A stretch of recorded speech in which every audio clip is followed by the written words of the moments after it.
Yeah, everybody, we're gonna do it live. We're gonna go live. Woo! What's going on? So here it is once again, another Saturday late stream. We are host moi, the Zaffinator. What's your Zaff? Whatever makes you happy. But we're gonna do it live tonight, folks. Everything that happens here happens live. So good luck. I want to welcome you all three of you that I see, for joining this evening. Things usually pick up if you've been here before. Things pick up steam after the first hour, but I think I'll spare you all the music. Well, mainly I'm sparing myself the music. So what we're doing tonight is, like I always said, everything on this show that I do, at least, will be a part of one of my campaigns, whether it's a future one, a current one, So this here is for the campaign that's on early sign up now, early funding, whatever you want to call it, which is linked in my chat. So go check it out. And I believe we're going to do it live. But what I think, this is going to be in this current campaign. If you go, like I said, it's pinned in the chat. You can go check them out, sign up early. You will get an exclusive print if you sign up early and back it. So I would suggest doing that. Also, there's a second exclusive if you haven't subscribed to my website yet. If you subscribe there and back it, you also get another goodie that will be, we'll talk about that at a later date, let you know what that goodie is going to be, but you will be getting something. So if you do both, you get two exclusives, and they're only available that way. So go check it out. And there's catch-up tiers, so don't worry about joining late. This is the second issue, but there's catch-up tiers for the Big Bang Moment, which it was kind of like my anthology and intro stories, issue 0s for all my characters. And then issue 1 of Addicts Unbound Fury, part 1, I should say, just recently fulfilled. There's a couple of people out there that still need to get it. There's 2 orders for metal Virgin covers that I haven't received the medals in yet. And then there was one outstanding address I needed to get. So, but other than that, everybody else has gotten theirs. So you can still get that on the catch-up tier in the next campaign. So don't be sad. But anyway, so what we're drawing here tonight, this is, I started it with the last issue, and I'm going to do it moving forward. They're kind of like a parody ad, a filler, a spacing between my backup story and my main story is what I use it for. That plus the ad for the next book is usually what spaces the 2 stories. So yeah, this one's called Might Be a Fart X. Yep, I'm just going to let you roll with that because you're going to just see the drawing here, not the dialogue. And then you're going to have to wait to see how that pans out. All right. So let's see if we got anything yet. Hey, yo. We're going to do it live. That was me. Anyway, yeah. So we're going to do that. We're going to do that thing. You know what I'm saying? But listen, if anybody wants to join, just let me know.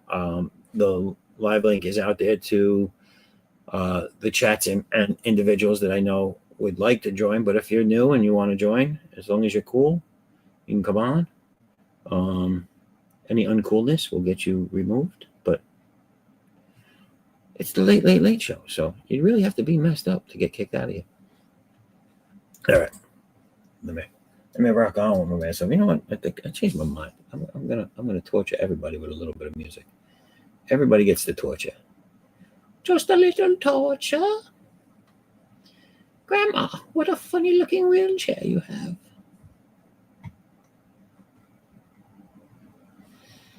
I don't know if anybody knows what that's from, but I ain't gonna tell you. You're gonna have to figure it out.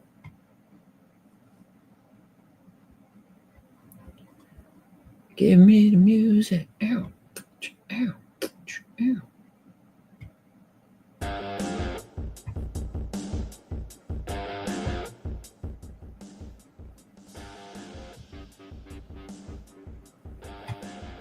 All right, there it is. I don't know how loud that is for you people, but if anybody has any questions sitting in the chat, just let me know. Let me know. But no, this one is no longer good, pops. So you can discard this link. That campaign's been taken down.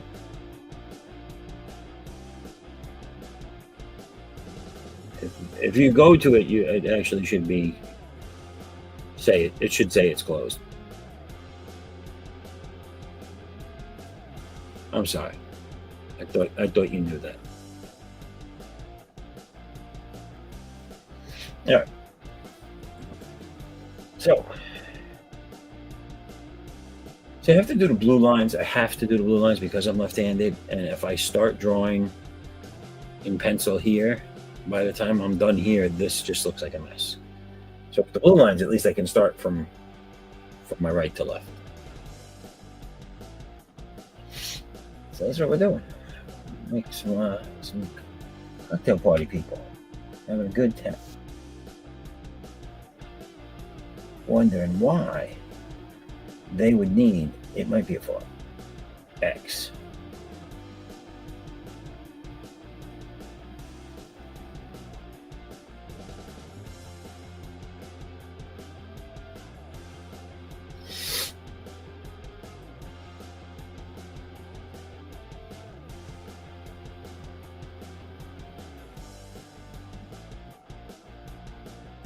I hear a lot of sniffling and sneezing tonight, folks. My allergies are kicking the crap out of me, so I'm trying to function without too much of hindrance, but no promises.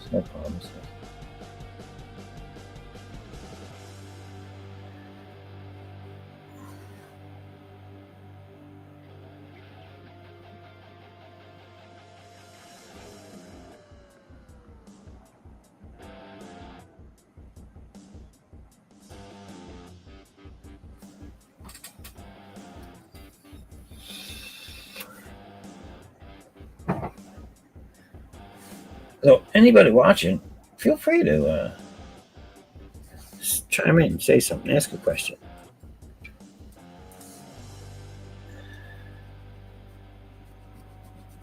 Or just stay creepy. You know what I'm saying? Just stay creepy.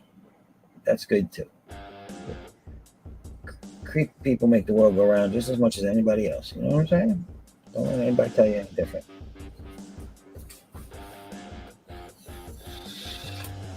So,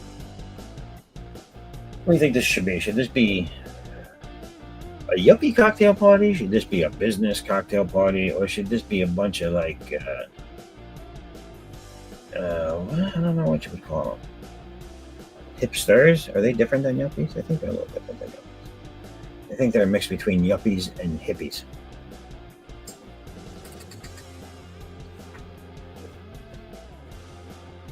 We're just going to do this one individual and see what he turns out looking like, and then we're just going to follow that model.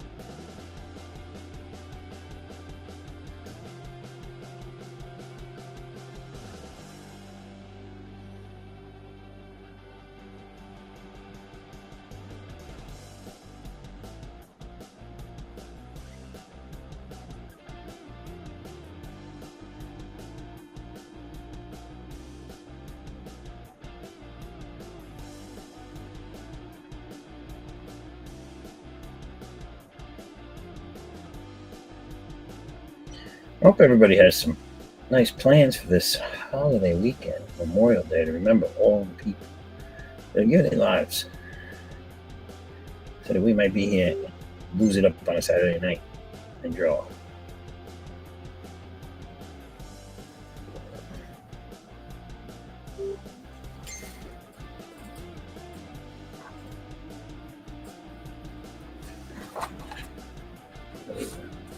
A lot of dinging going on. Hold on, folks. What's going on here?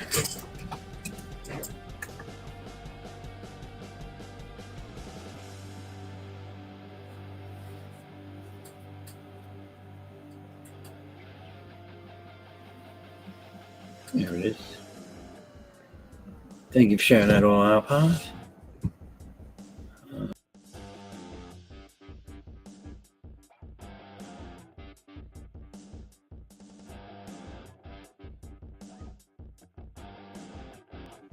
I'm gonna get it early in the first. Oh, dude. Edwin, hell, what's going on? Come on in here. Gosh dang it. Draw something. And get a hold of. When shipping fails, do you get your money back? No, you're gonna get your book. What's the matter? What's the matter? They just sent it back to me. I gotta send it back. That's all. If you don't, maybe either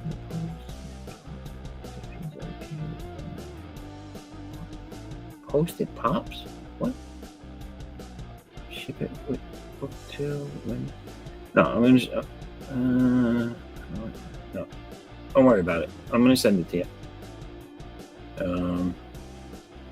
I think I ran into a situation where the guy that helped me at the post office just didn't know to tell me to put anything else on there or that it was missing anything. So that's really it. So, but now I have it, and I was not able to get there today, and they will not be back until after the Memorial Day weekend, which is they'll be back Tuesday.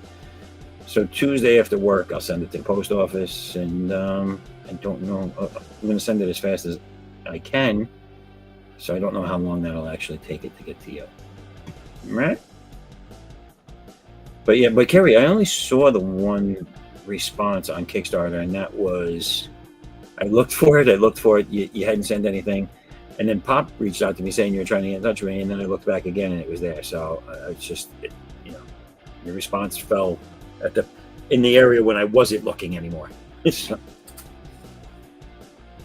don't worry, it'll be coming to you. You're the last person with the regular books that needs to get theirs. I did not. I see this. I did not. I did not get a what you call it. I don't hang out on Instagram, and I usually let like alerts tell me if there's something over there. I didn't get an alert, so maybe I just missed it. Hide in this chat.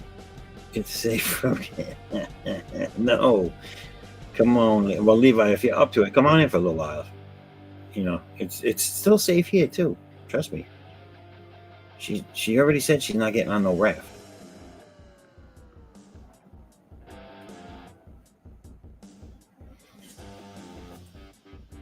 But yeah, so Kerry, you will be getting that again. Like I said, I'll send that out Tuesday, and I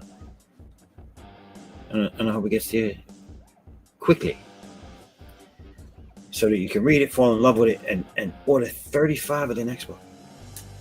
Just because all your friends that live in seclusion with you need a copy.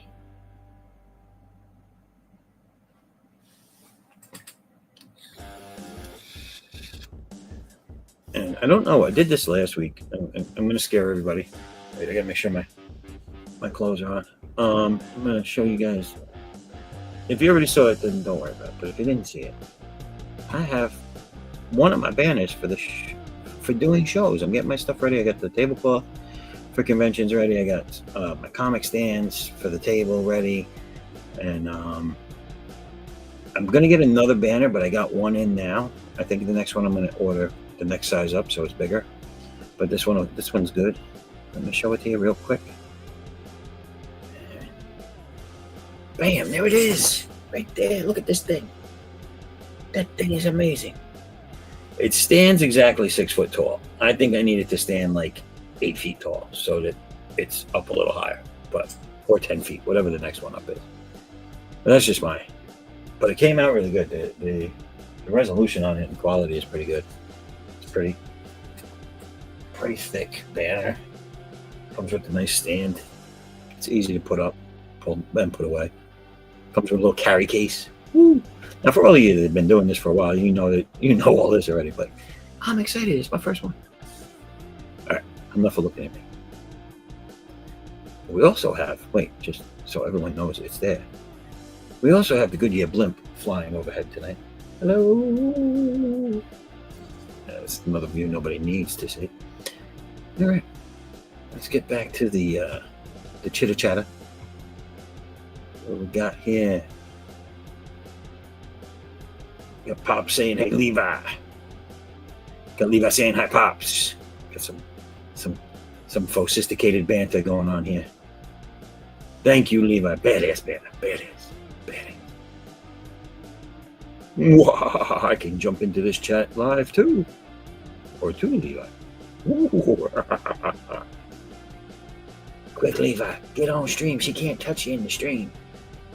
She can't swim. Get it? Stream, swim? Never mind. It's the late show, folks. That's what happens.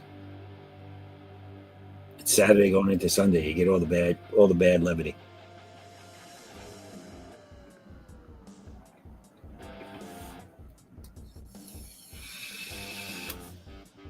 Levi, I know you told me once, but what is this character you have as an avatar? It's giving me like Transformers mixed with Voltron vibes.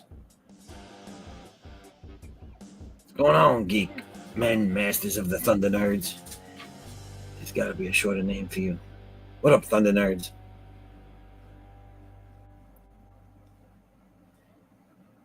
Listen, I know a bunch of you know how to draw out there. Come on in. All right. I'm going to let you chat amongst yourselves for a few. And I'm going to see if I can at least nail down a style for these people in this ad. I don't know how many of you here saw the start of this. Sure, the name for him is Dustin. All right, Dustin. Yeah, you got to forgive me. I'm not... People's handles and their real names, I haven't put them all together. It's going to take me a while. I'm bad with shit like that.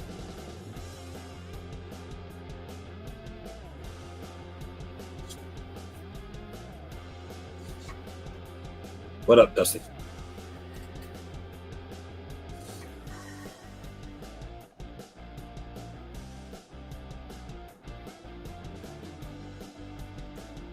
See, so I wasn't wrong. All right, I like it. Very cool.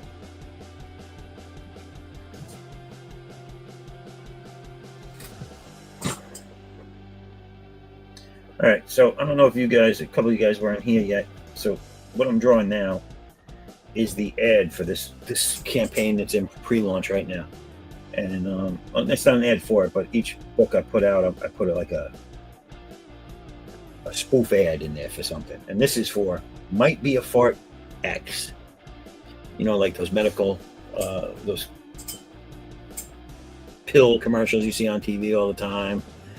And it's people out having a good time or whatever. And it's like, does your bladder lose control often? Or, you know, does psoriasis engulf your face? Like, you know, is your uterus falling out at random hours of the day?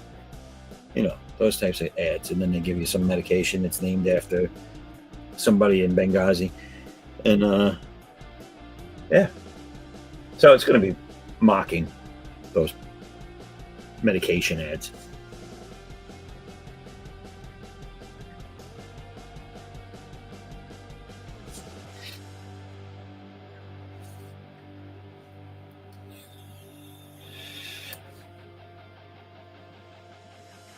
Medication ads. Wrote a little song about it. Want to hear? Here you go. Ooh. Just kidding. Anybody here used to watch that in living color? That was like, I remember in the 90s, that was like our generation viewed that as our Saturday Night Live. You know what I'm saying?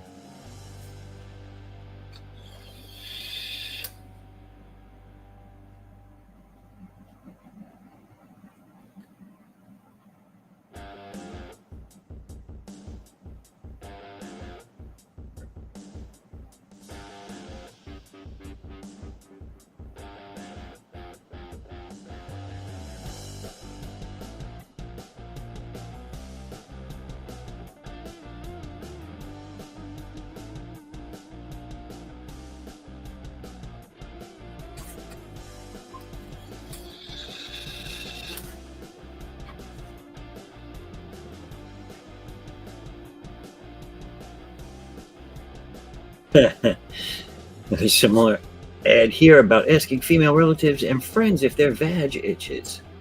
I know, right? And let me guess, the ad has everybody like enjoying themselves and having a great time and frolicking with their significant other and eating food and like. And meanwhile, they're like, "Does your vag have like scabs on it?" Yeah, yeah. I laugh about it all the time. And when I see them, I'm like, okay. And the best part about them, and you're gonna see it down here on the bottom of, hold on, blocking it. Down here, this whole section here is just gonna be a long run on of side effects. Every single one of them, way worse than the thing it's carrying.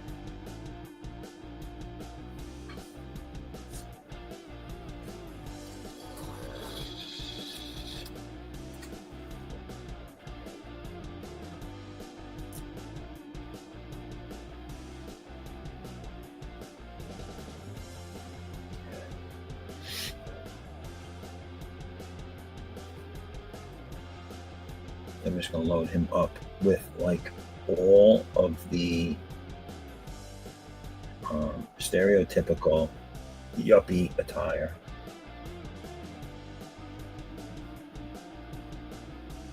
The collar shirt with the tie tucked into a cardigan sweater vest.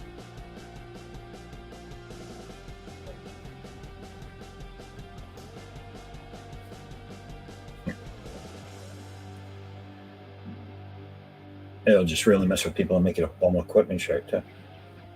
No.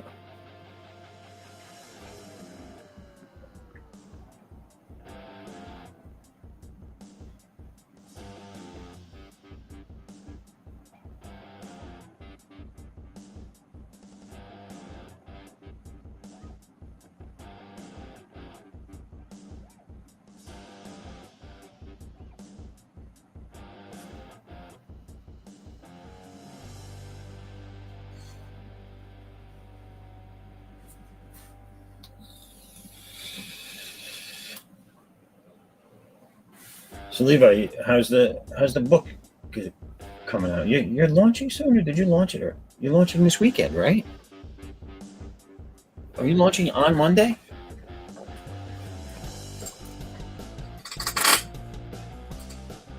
Levi, speak to me. Speak to me.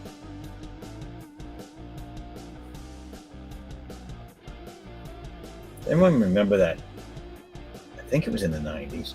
The MTV ad where the chef like blows his nose into the napkin and he's like, "It's an MTV logo," and then he flips out and he's like, "I didn't want to show it to you anyway." Good old days.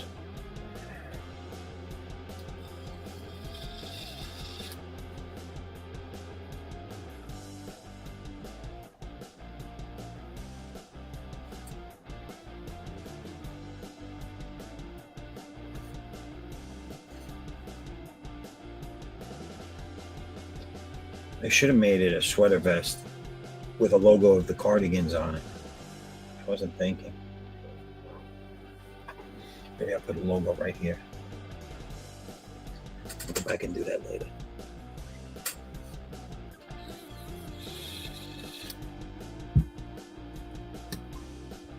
So I figured I could kind of spruce up this show and make it like the Late Late Late Show with Craig Ferguson, But then I'd have to get a lot of hot women on this show, and I don't think that's happening. So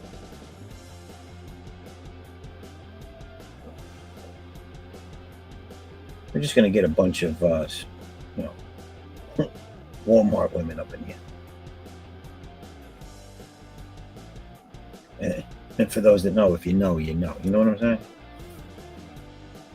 You know what I'm saying?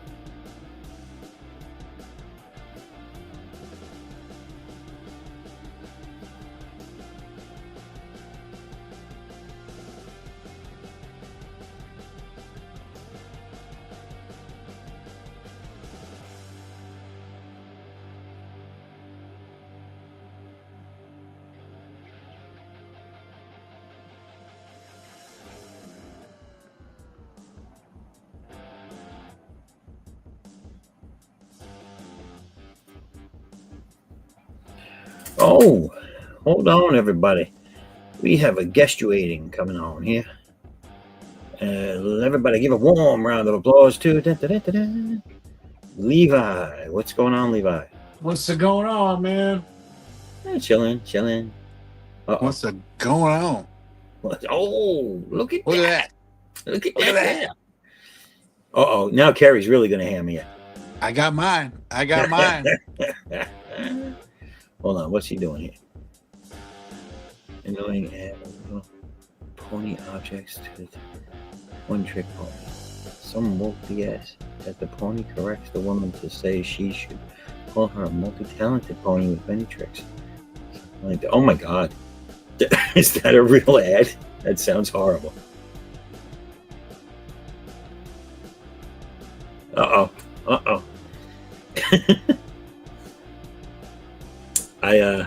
I never claimed it was a safe space. Never. Right on. So what's good? How you been? Doing pretty good. How about yourself? Busy as all get out, but doing good. It's always a good thing, right? Yeah. Staying busy. Well, I got 1 week before this campaign, the new campaign launches, and there's only 15 more pages for my colorist to do. So she's 2/3 of the way through the book. Nice. I'm going to start lettering, but what I'm doing right now, because the lettering goes by really fast for me. Right. So as long as I can get the colors in hand by the end of the campaign, which I don't see there being a problem with, then there shouldn't be much of a wait for everybody. And if I can keep that pace, I'd like it. So what I'm doing now is once I finish this ad, and I got some finishes on 3 other pages, which if I line all this out tonight, then I'm going to go back and try and finish 2 of those pages before I stop the stream today. Okay. That'll leave me with 2 pages left to do. And then I'm currently also flipping on and off with the new pencils for the 3rd book. Because I want to kind of roll the coloring chores, right? Like when I get those last 15 pages back, which I'm giving to her on Monday. Once I get them back, I want to have like another 10 pages of the next book to give her. So, yeah, keep the assembly line going. Yeah. And I already made sure she's all excited and on board for the books. So. Very cool. Uh-oh, you only want to hide because I sussed that Ghost Pepper is running from you, Levi. Yeah, he won't admit to it, will he? Carrie's got a big spoon and she'd be stirring the pot. Yeah, she is. I'm going to work out a way for you to get that artwork, Carrie. I'll send that to you. Made a video for getting people to vote for Levi for Flip City Paul, and been nagging Rex to have Levi and JD on to promote Galaxy Memorial, and he hides from me, Zaff. Where's the appreciation? I don't know. I think what Levi should do is come get your book and hand deliver it to you. Oh, man. I'd be tired from all that swimming. It sounds like a lot of walking too. She says she's always near water. Oh, jeez. Swimming and walking? You know, that's like 2 out of the 3 athlons. Right. It's a biathlon, and we don't want to say that nowadays.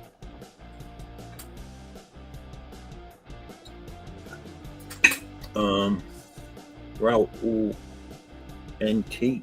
Raul, Monday, la la la. Raul, you coming on tonight? Come on. I want to see you do a finished piece of fine art in 15 minutes like you usually do. Oh, no kidding. That Trump was awesome last time. Oh, man. Did you see the, I can't remember her name, the Exorcist girl that he did? No. What's her name? What's the Linda Blair? Is that her name? Oh, okay. He did a picture of her as the Exorcist. It was sick. And he did it in like 2 hours on stream. Wow. from beginning to end. Like Right. it wasn't started until he got on. He did the Trump, which was good. He didn't finish the Pops on stream, but he did Pops as a vampire or some shit like that. He started that, but I think he had already finished something else, and then he started that. Some guys are just quick, man. Nearest is like 2 hours away. So Levi, you would have to swim there and then walk 2 hours away to get to it. No, screw that. Don't they have like rentals near the water? No Uber. Uber. So we got Rob Wilson as well. There it How's is. it going, Rob? Greetings, Rob. What's going on? Rob's a good sport, man. He was with me for hours last week, just drawing and talking. Right. It was a good time. Yeah, I caught some of those shorts this week on YouTube. Oh yeah. Cool.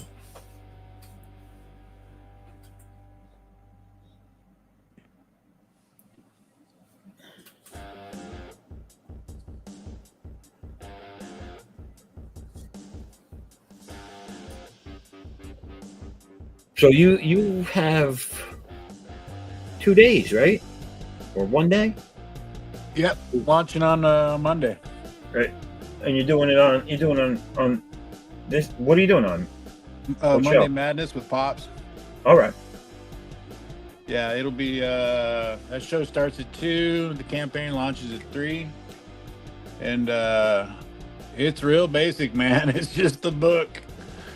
And yeah, but we are doing international shipping, or at least that's what Critical Blast is going to do, the fulfillment. Right. So, and he's like, it costs X, Y, and Z, to go to these places. And I'm just like, screw it. If they want to pay the price for shipping, they can have the book. Right. So, well, that's what I'm doing. This next campaign is the first one that I'm offering everywhere. mm-hmm. The first one I only kept it in the U.S. The second one, the second one I did everywhere too. I think. Did I? Yeah, I did. I did everywhere. I'm lying. I'm just a fucking liar.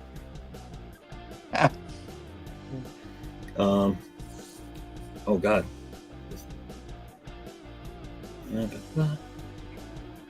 It's so weird. I'm a slow person on mic.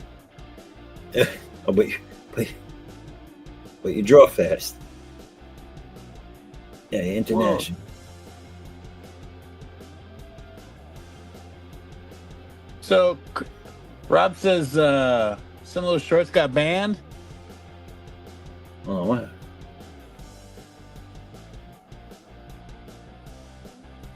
Wait, what got banned? Fucking YouTube. What got banned? Well, Shorts? I mentioned, the shorts I seen on YouTube, and I would, I'm guessing that's what he's talking about. I didn't see any of them. What were they? Shorts of the show? Yeah, Rob? your guys' stream yesterday.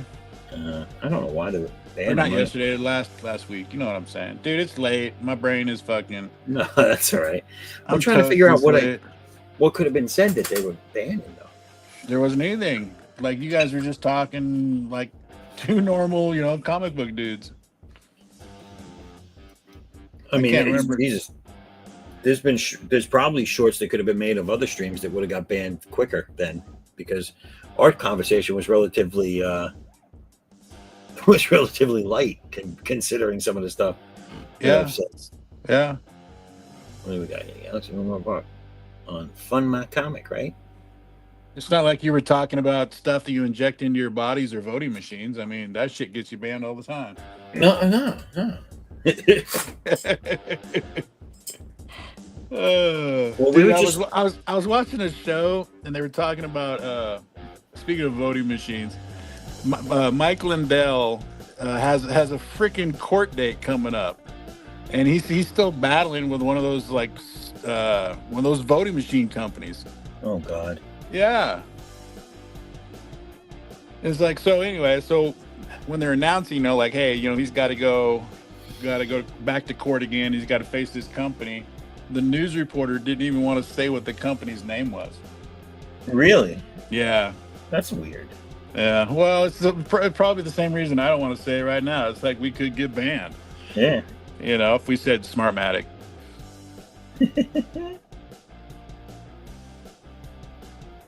Yeah. You know what a crazy company is? If you want to try and get banned right here, I'd rather not, but all right. Runback. You ever heard of Runback? Never. All right. So let's just say you own, let's just say, a nursing home, and you need to do some advertising. They do mailers that come in the mail. So Okay. you call up and you say, "Hey, I've got this thing I got to do. Can you mail it out for me?" And they're like, "Yeah, cool." And they're like, "Hey, can I ask some questions in this thing and have them send it back in, and then you collect that data and give it back to me?" Right? And they're like, "We can totally do that. Yeah, we'll mail it to them. They check mark the box, of like what kind of care you want for the nursing home or whatever, and then they mail it back in, and we'll open it up and we'll count how many check marks there are, and so this is a mailing and printing facility. Okay, well, they just so happen to make ballots as well. And so you're like, wait a minute. So when the ballot gets collected, it gets sent back to the place where it originally got printed, and you Right. open it up and count it? Yes. That doesn't so as a printer, I used to print t-shirts and stuff, and I printed transfers. So, like the stuff you iron on. So anytime that I would do any kind of print job, I made extras. And there was always extras sitting around the shop, where if I had a regular customer come in, he ordered 100, I'd print 150. And then the next time he came in and ordered 100, I'd print 150. Then the third time when he came in, he'd order 100, I'd just hand him 100. The job was already done. I already set my pre-press up. I already did the job. It just sat over there in the corner waiting for him to order it. Right. Jeez.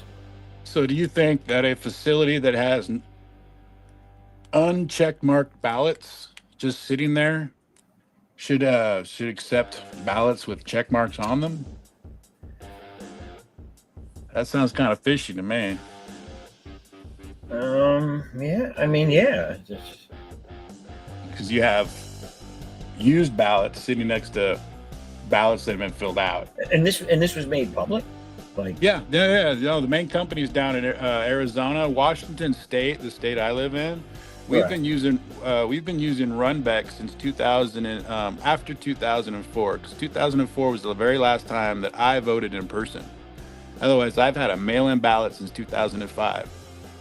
what And you So wonder what did they why? say about it when they? Like, I'm assuming they were confronted about this, right?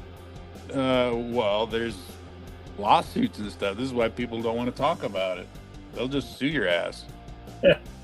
But yeah, they did like some I'm gonna goof up the number here, but like 40 million ballots in the 2020 election. Wow. And that's what they were doing, though. They were just suing people that even mentioned it. How could they I even get the guess. How could they even get the lawsuit off the ground? There's like really no Like, hey, if means. you keep talking crap, we're gonna sue you. Yeah.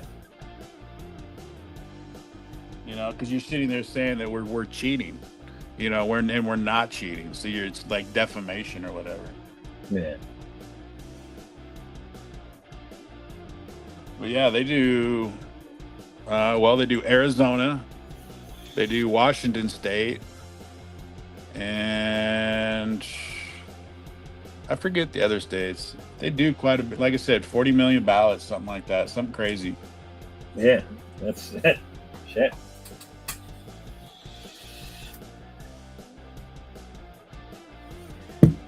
That wrong.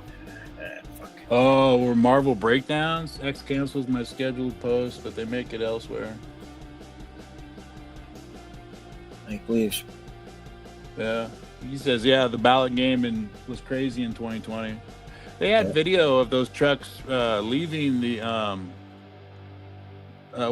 returning to the facility, the ballots, carrying the ballots, filled out ballots and everything from the post office, going right back into and going right back to the loading docks. And it's like there's no voting official there. It's just printing facility employees. Yeah.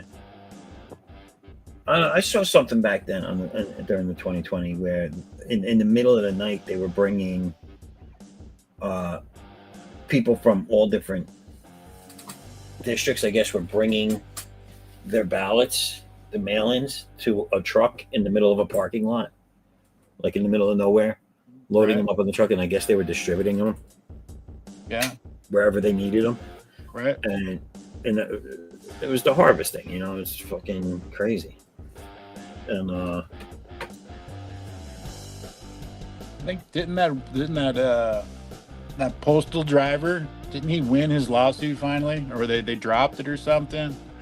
That was the guy that he was like an 18-wheeler post office guy. So he hauled the big trailers, and he's got a usual route that he does because he works for the post office, and he was asked in 2020 to drop off this trailer just across the state line. And I'm gonna make some stuff up here, but it was like I said, my brain's toast right now.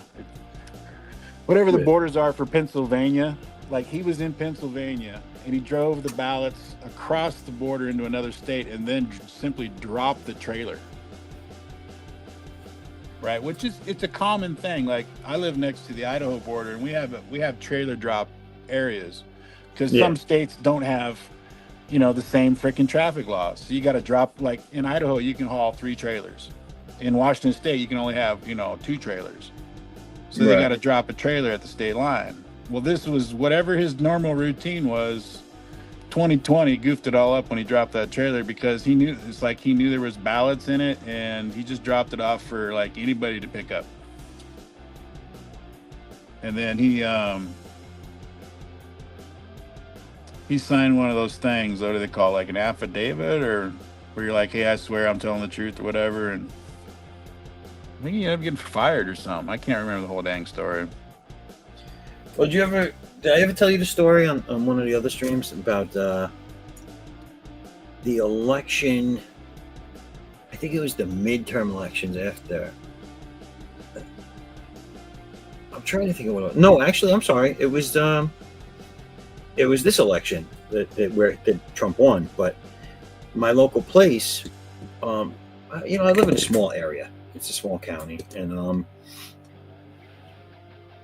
I get there at 6 a.m. and there's I was the first one online, and I go in and there's only like 6 of us by the time I get in there, 5 other people behind me, and we get in and I'm doing my thing, whatever, and then we all see this guy walk in, and he looks to be in charge. He's like, here, and he has 2 supposed to be sealed bags. He goes, these are the mail-ins. You got to put them whatever till later, and we count them, and one of them was open, like completely unzipped, and one of the guys that came in behind me, he's a big black gentleman, very concerned with the state of that bag, and he just starts going off. He's like, yo, he goes, throw those out. Those ain't no good. You can't count those. That bag's open. Those have been tampered with. What is this? This is bullshit. You're rigging the election, whatever. And everybody in the room, even the people working the election board, all started agreeing with them, and they were like, yo, you can't use those, blah, blah. And I had to get to work, so I was like, I scanned my paper. This happened as I was starting to walk out. I grabbed my little I voted sticker, put it on, and when I got to the door, I was like, yeah, don't let them get away with shit. And I walked out. Yeah. But they do crazy stuff like that in these small areas because they figure it'll go unnoticed. Yeah.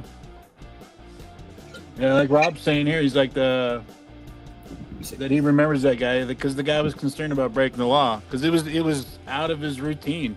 Like he's like, you just don't drop trailers of ballots in them. There's a chain of custody thing, like the open bag. Yeah. Yeah, because I asked about that afterwards just to make sure, and if they receive anything that's open, they're supposed to discount it. Yeah. Like the mail-ins, if they get a bag of mail-ins, and it reaches the poll the polling area with it being open, because there's locks on those bags. The other one, you could see the actual lock that they put on it. Right. And the one and the other one he handed was, I mean, wide open, dude. It's wide open. Crazy. Yeah.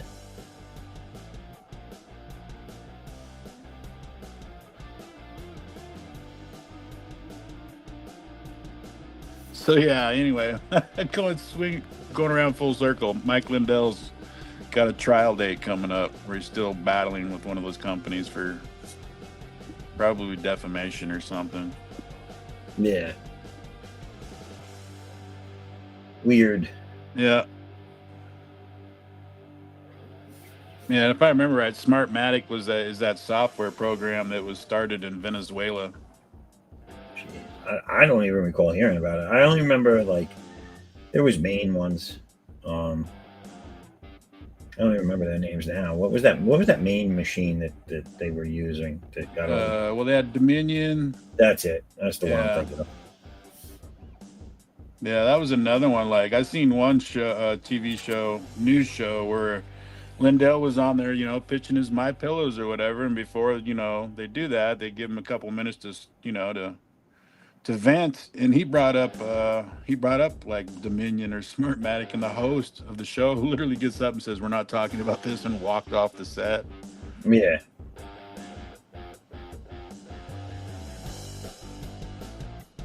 Well, I mean, listen, I don't blame him because they tried to end his career. Yeah. And his business, so he has every right to go after whoever the hell he wants. They debanked him in Minnesota. Yeah, I mean, like, now if you ask me, like, I don't know the laws inside and out, but if you ask me, shit like that should be illegal, and the people that did that should see some jail time.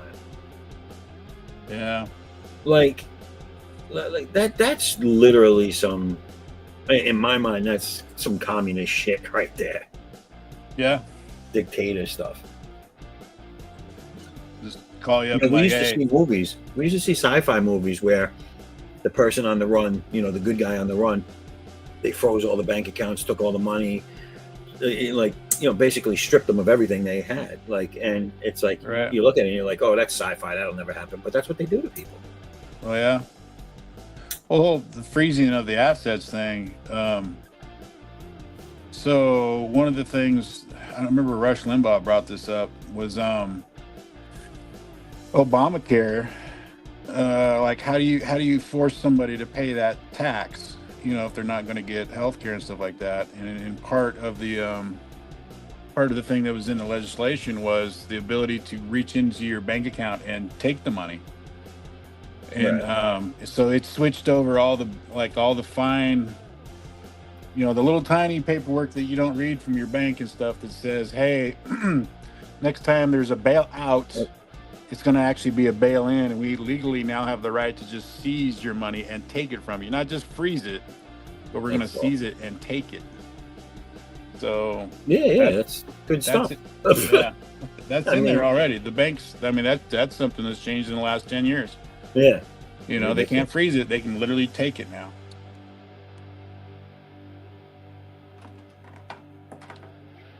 Yeah. Yeah. I agree. Was that Newsmax? Yeah. Yeah. Okay, hold on one second, everybody. We have a guest in the back room. Now, as you can see, I don't do intros, but we're going to bring him on here. This is the one, the only son of a glitch. What up? And he has zero mic in effect right now. He'll be right back. Like, share, and follow, subscribe. What's up, Homer? Read all that stuff on the other card there, because it's too small for me to read. Let me see. What's that say? Oh, follow, like, share, subscribe. A lot of words. He is single-handedly keeping posted in business, people. What we got here? Enemy of the State. Yes, that's the movie I was talking about. I was thinking of. Yep, couldn't think of the name. Well, you're right. I mean, it is. And Levi, Omer, when you get back, I want to just thank you, gentlemen, for being on the last episode of the C.O.U. Chill and Draw. On because the last episode. they're probably gonna strike me and then Oh yeah. and then make me go missing. Yeah, it's my fault. I'm sorry. I think Hillary's at the door. I gotta go. You're gonna be taken out by the Venezuelan Smartmatic people.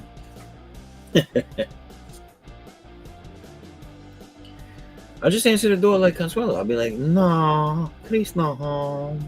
You know, We not have the money.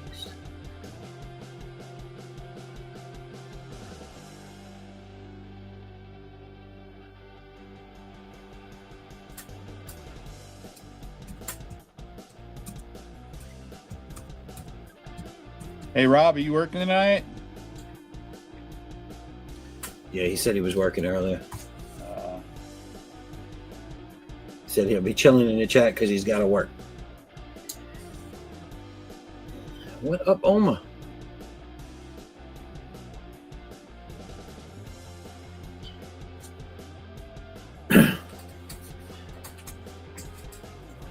So Levi, you know some of these guys and these other. Do you know Angels of the Renaissance? No, what is that? It's a person in one of these. I think it's over on one of Omer's things. They said they're looking to draw. I'm trying to get them to come over. But, I mean, Oh, got you. If they come over and you see some of the work they do, it's real. It's like line work, hatch work, or pen and ink, but it's really, really intricate. And it's the one I'm looking at is like almost looks like a chapel rooftop scene with a statue. It's pretty crazy. The detail is I'd go nuts. That's a lot of detail. Right. Hopefully they come on over so you can check it out. Yeah, that'd be cool. Rob's just laughing. He snapped. He's just laughing to himself. No, I'm kidding. What's going on, Rob? Hey guys, sorry. I right as I jumped on, I got a phone call and I was like, "What's going on, Oma? How you been?" Good. I was over on the studio with the Don crew and did a little Max and Julie. I figured. I keep forgetting that show's on until I'm on my show, and then I'm like, oh yeah, they're on, because I want to keep trying to get on with you guys, but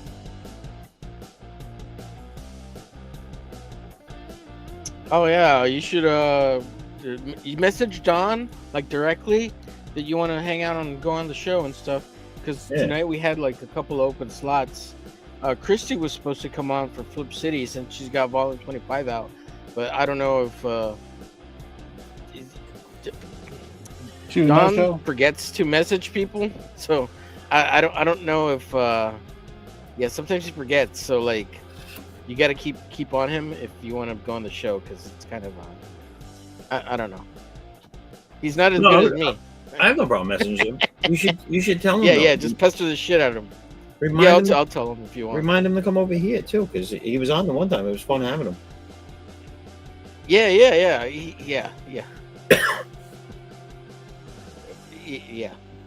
You know, I ain't as fancy as all them, but no, yeah. No, yeah. He did jump on the other day. Yeah, I don't know. I'm not. You all right? People have to figure out how to organize their own shit. I ain't their secretary or whatever. You know what I mean? Like I don't know how to help people who forget things or aren't organized or dumb or whatever. Don't know shit. You know, I don't know how to go get smart. I don't know. Fucking solve your own problems. Repeat after me. Not my monkey. Not my circus. Yeah. Omer sounds upset. Omer, you all right? People ask me a lot of dumb questions sometimes, and I'm just like, I'm tired. I don't go find out. There's Google. There's called the internet. Go learn shit. You know what I mean? Like, I almost want to say like, ask dumb questions, get stupid answers, right? But like, there are no dumb questions. Well, I mean, maybe there are, but I try to be helpful. You know, I like to be helpful. We're not referring to a question I asked, are we? No. Oh, all right. Just in general, and like I try to be helpful and stuff. And no, not you, no. Because you seem like something set you off. No. I'm just trying to bring the drama over here. Drama. Drama That- stream. that it? No, you know what that's for? That's for, like, I guess I'll specify it now while we're talking about it. I don't want anybody's beef with someone else or anybody's issues with someone else to be brought up here. You get what I'm saying? Sure. Yeah. There's enough of that out there. I want to try and steer clear of it. So if like Rob Wilson over here in the chat starting crap, laughing at us. You mean like that? I'm just kidding. Oh shit! He dropped a bunch of stuff here. He's so good at what's up, Raul and T. I'm the one that flew over. Raul's gonna start his own in the middle of the night stream. He's gonna be streaming at like beef, yo. Raul said beef, yo. Yeah. What was that Netflix show called Beef, right? It was called Beef with the Asians. The two Asians going at each other. I've never seen that. No, it's pretty good. No. Pretty good. It's called Beef? Yeah, it's called Beef, literally. Like, that's the name of the show. Beef! What's going on, Levi? I haven't seen you forever, dude. How's it going? Same old shit, different day. Yeah. Well, sorry to hear that. I wish it wasn't shit and it was a different day, better day. All right. With no shit. A no shit free day.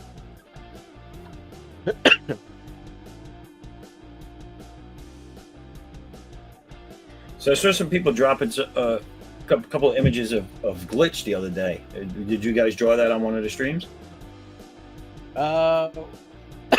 Excuse me. No, Raul was drawing some fan art, and then what's his name? Montoya 76. He did a piece of fan art too, and people have just been asking me, and so I put a bunch of Glitch images up on my website, and I've been telling people to go over there, and then if they message me, well, I'll send them stuff in the DMs for Glitch references and stuff. And I don't know, people are just asking to do fan art. I mean, I do a bunch of fan art of all sorts of stuff, right, too. So if they have a character they want me to draw, eventually I'll get around to it. I have a list going, so like, here's my list. This is how I keep notes, people. You write shit down, like meetings and shows and things you want to go on and things you want to learn and look up. You write it down and then you go research it or whatever you got to do. We got to get you bigger pads. No, well, I mean, I got paper. Yeah. I need bigger notepads. You're saying he needs pads for heavier flow days? Yeah, well, it sounds like that right now, but I'm on my menopause right now. Menopause? Yeah. I'm having a manirid. Menopause. It sounds like a He-Man character. I'm over here I'm flowing blood. Wow. Blood flowing. And not the good kind. I'm hemorrhaging. Not the good kind. There is a good kind?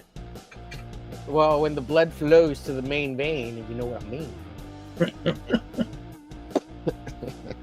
So how did I haven't been paying attention. How did that last Flip City contest pan out? Who won that? Fake news rate. Q won it. Captain Q. Listen, all you need is a few people from Antarctica to jump on board with you. What's that? 12 of them, CCP. Oh wait. I'm gonna call for a recount, a revote. Why I'm not in the chat? You are in the chat. Did you block me? No, I didn't block nobody. What the hell are you talking about? You need to give Rob a wrench. He's blocking Raul T. Raul T's blocking Rob.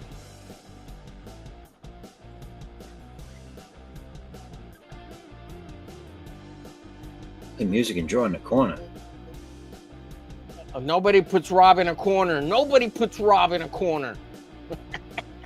Charles Rain. That doesn't make me want to go draw in a corner. It makes me tell him shut up and listen to me.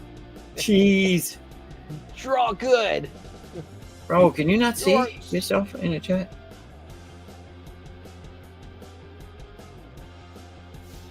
He's got 2 different accounts going. What's Raul? Oh, yeah. Raul's not showing up in the chat over here. He's showing up on the. He's in He's Madness. not showing up he's in not- mine. Why is he not showing up in mine? Because he's over at Madness. Oh, that makes sense. Oh, because you're watching it on Madness, Raul.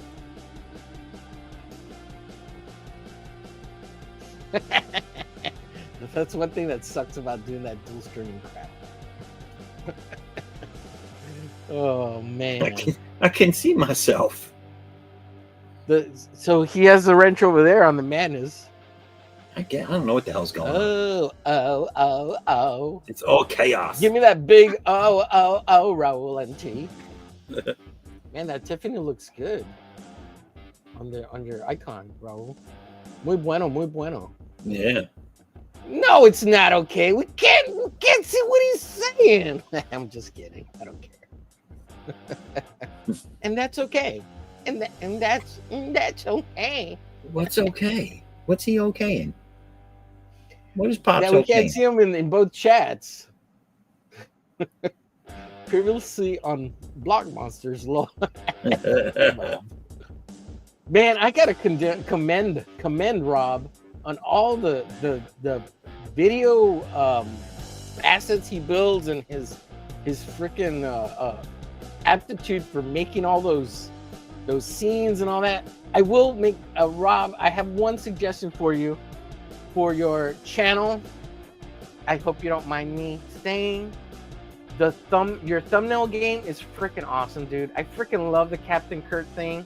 I love it. I love it. That's why I don't really want to say anything. But I would say those thumbnails, you need to make them a little bit more specific to art, because I think when people see them, they think it's Star Trek related, and that's not helping your views. I think you need to like put art on them, and like unfortunately I would say take the Captain Kirk thing off and specify that it's an art stream and stop talking about all those movies or whatever. Like either talk more about art or don't put that in the description. Just make it about art, but talk about whatever you want on the episode. It's too wide of a gap that I think you're missing people for wanting to watch art, if that makes sense. I don't know what I'm trying. I think it needs to be a little more specified. It's too wide of a thing. Homer's upset. Even though I because he was love the Captain Kirk thing. He thought he was going to go over Sorry, there and go see Mr. Sulu, and there wasn't any. So Well, yeah, I looked at it and I was like, are these art streams or are these Star Trek streams? What? And I love the He's like, Captain Kirk that he puts on there. I'm like, where's my green girls at? Green girls. Where my green Is that girls dude at? still on Twitter? Who? The guy you just mentioned a minute ago. George Star Trek guy. Takei? Yeah, there we go. I have no idea. Is he still alive? I think so. He's right, the gay guy who navigates the ship, right?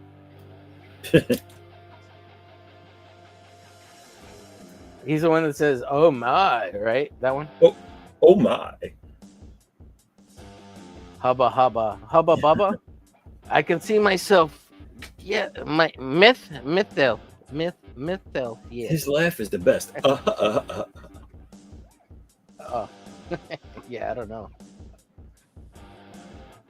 Oh, look, he's got a different icon now. Raul and T. What happened to the Teresa, or what is Teresa? What did it say in the other icon? I don't know, but I like this Multiple one. icons. Oh no, yeah, this one's cool too. Yeah. But the other one was better. So when Memorial Day, Levi, it's coming up. What day is that? Monday. Monday, bro. Monday. Are you ready, Levi? Yep. Everything's ready to go. Sounds exciting. So you're doing. So what did it? Is it set up? The page is all set up and ready to launch. Yeah. He tweaked it again today, so it's under review again. But yeah, Now you got the one book, but what are you're not offering anything else with it, or nope, what's the deal? just the book. So it's a single tiered campaign? That's it. Wow. I don't think I've ever seen that. It's And- by the and book, and there's no restrictions. And what? And No restriction. Good. What do you mean No no restrictions. restrictions? What does that mean?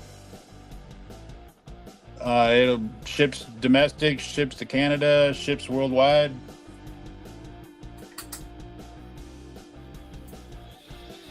This Okay. book's got the ships. Got the ships. Critical Blast hooked me up. Now, when you say he, you mean JD is the one who set up the campaign? Is that what you mean? Yep. Rob said you beat Omer. Captain Kirk's staying. The show goes on. One need only read what I do. Show called Sketch Wave, just music and art. Omer better have Uber Eats for YouTube. Okay, you do. I'm saying I love the Captain Kirk thing. It just What's this Uber Eats for YouTube watches about? Ships to my grandpappy's house.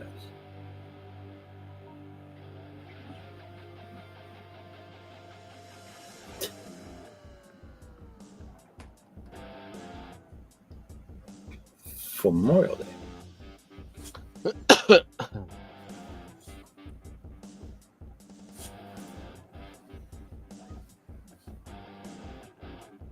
Yeah. Raul's wanting some Taco Bell for Memorial Day. Is that what that was about? yeah. I don't Guess so. understand what. Homer better have some Uber Eats for tube watchers. Tube watchers. Yeah, I figured that's something you knew about. I don't know what he's talking about. Me no sabe, kimo sabe.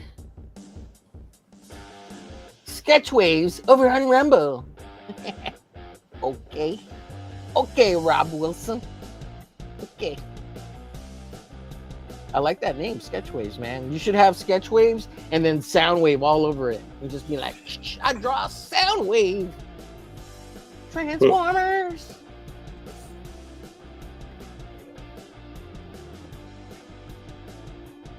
Oh, yeah, me too, Raul. See, I got that one. I got that reference. I go 2 fingers deep with those tacos real quick. Wow. Eat the seafood taco? Go to town and just go to town and eat them up. Eat them up. And then I just... oh, man. And then we go to Pound Town. So, are you doing anything for the weekend or no? Nah, I don't think so. Screw Memorial. Remembering people.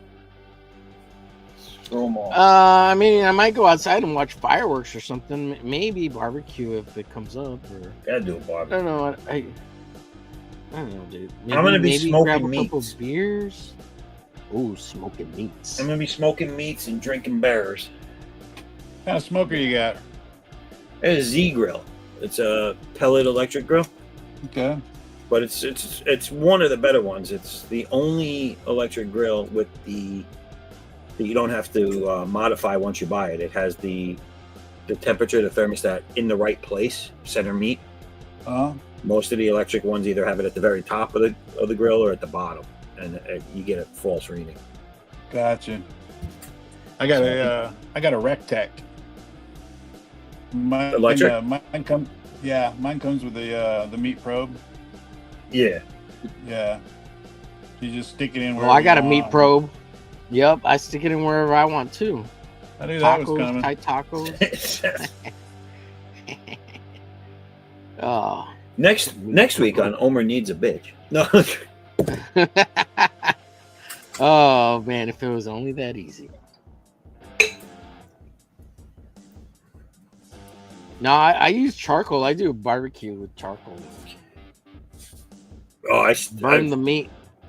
I left barbecue years ago. I looked charcoal years ago. I left that. My regular 5-burner grill is gas, and my smoker is pellets. So Pellets. yeah, wood pellets. You Yeah. never seen them? Yeah. I know what they're. Yeah. Those a good word. Pellets. I like it. I like it. Mm-hmm. Yeah. Usually you feed your hamster pellets. Those are those rich people barbecues.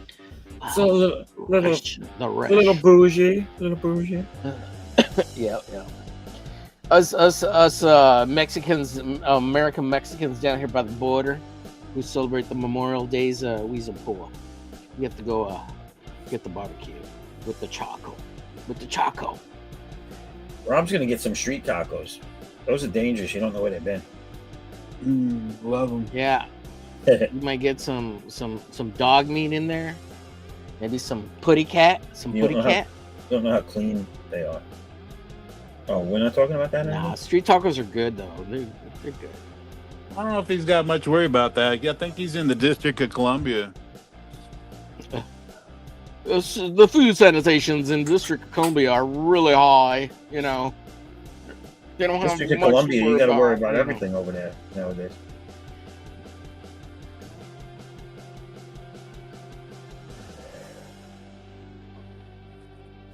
Some of the dirtiest Dog tacos hasn't been are seen in down the streets of the District of Columbia in years.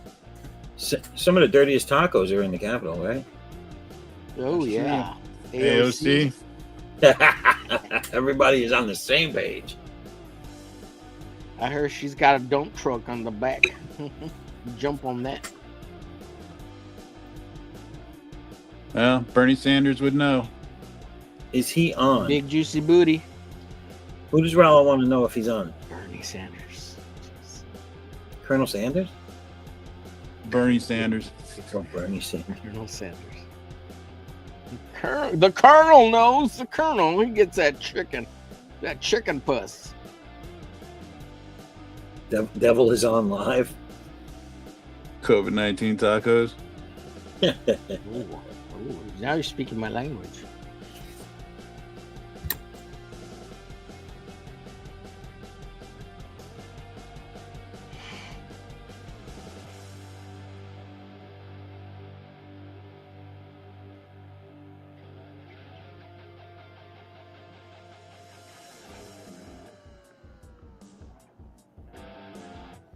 So your Galaxy Memorial Park, Levi, is that Yeah. something you're going to continue, or is it a one and done type book? No, it'll be 4 volumes. All right. Like this page I'm working on right now, this is page 1 of volume 3. Oh, nice. Yeah, I like this is that done by, shot of them. Hold on, let me embiggenate you. This is Dionysus. It's not really that big, but I like it. I like that upshot at the bottom. This looks really good. This page. Yeah, he's a good artist. He's a Kubrick guy. Who did this? Dionysus, Dio. Yeah. Dio did his book is Tome of Reckoning. So in volume 3 starts out, it opens up with the flashback. So that's why Dio, he gets page 1. So the first 16 pages is going to be a flashback with Silverbug. So he's doing the then it flashback pages? Yeah, all the flashbacks are done by different artists. Okay. I like Yeah, that. That's a good Dionysus idea. is real good. He did some pieces for Rex. They're pretty awesome.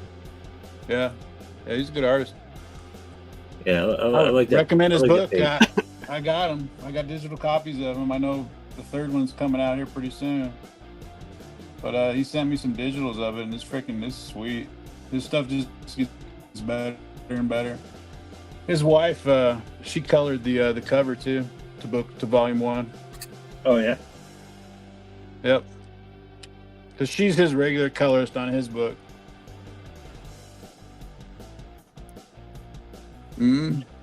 She colored the cover to your book. Is that or Yeah. Oh Yeah, okay. volume I 1. wasn't sure. Yeah, she also colors, Tome of Reckoning, the entire book. Now you did one cover too, right? Dio? No, I mean your book. So you only have the one book, but you also only have one cover, right? Correct. Yeah, Yeah. that's it. One tier. Woo! Yep. Is there any One- stretch goals? Nope. Nada. Levi was like, "Fuck you! Buy my book and like it." Yep. And I ain't even gonna fulfill it. I'm gonna have RJ do that.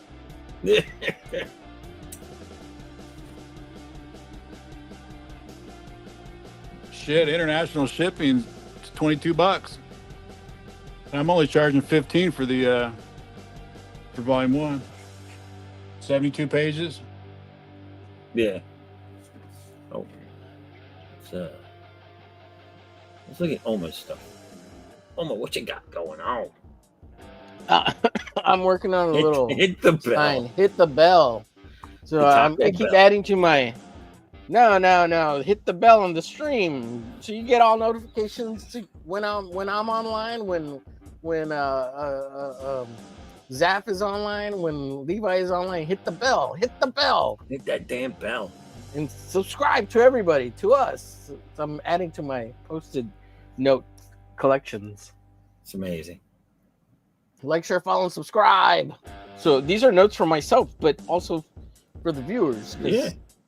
you need to tell them what to do. I like it, They don't know. dude. Like, now everybody out there, if you too would like some professionally made post-its for your live streams, Make them yourself. I don't make them for others unless you're going to pay me lots of money. I mean, lots of money. Like well, I was $100 going to a say you post were available to hire. for $100 a post-it. Yeah, There you go. I'm available for that.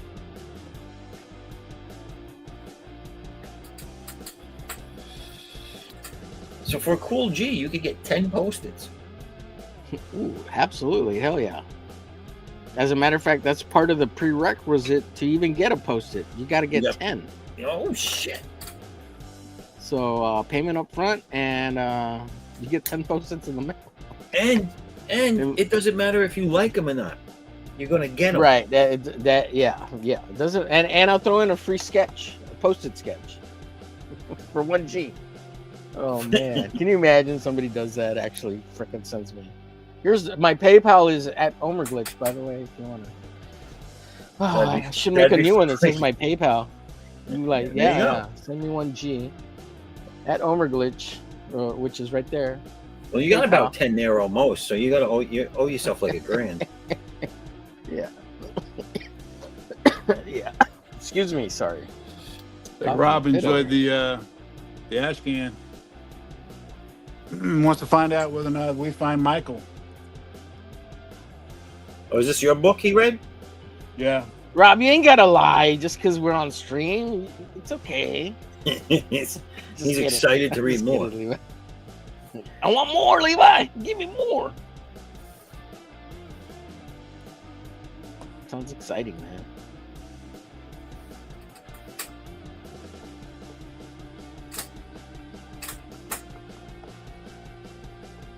I wonder if Rob, when he reads like comics and stuff, if he reads them like in the Captain Kirk voice. Entry log, stardate 3.1.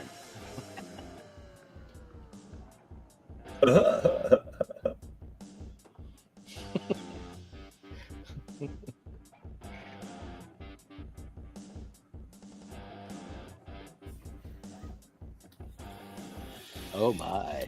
Oh my! Oh my! Captain, I've given her all she's got.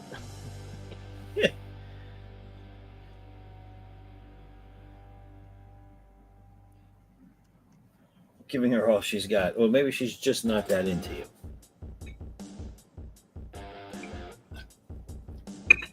Homer, you got to hit Yes, the bell Rob. covering That's her exactly what this is about. Yeah. Sorry, guys. Here, look at the tickle bitties. bits. You were covering the bits. You know what I'm saying? I know what you're saying. I know what you're saying. I hear you. I hear Yes, you. sir. Fun fact. I hear you, Captain. I hear you, Captain. I'm trying to give her all she's good. But it's really tight, Captain. Her taco's really tight. Damn it, Jim, I'm a I doctor. cannot go into warp speed.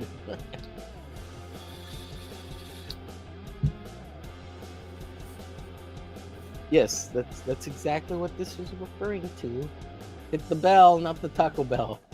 Oh, it does look like the Taco Bell thing. I got this right off YouTube though. That's why I said it Yeah, before. I get it. That's why everybody was saying hit the bell when they said, "Oh man, I was dumb. I'm gonna use the internet to go get. I'm gonna go get the internet so I can get smarter. Look it up on the Google, on the Googler." Oh, Did you you're down. the best thing about Taco Bell was the little Chihuahua, man.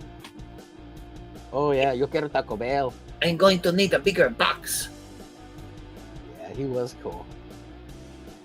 Oh, Rob, you know what? It would be so cool to play all that kind of music and stuff. And I know that's why you go to Rumble and all that.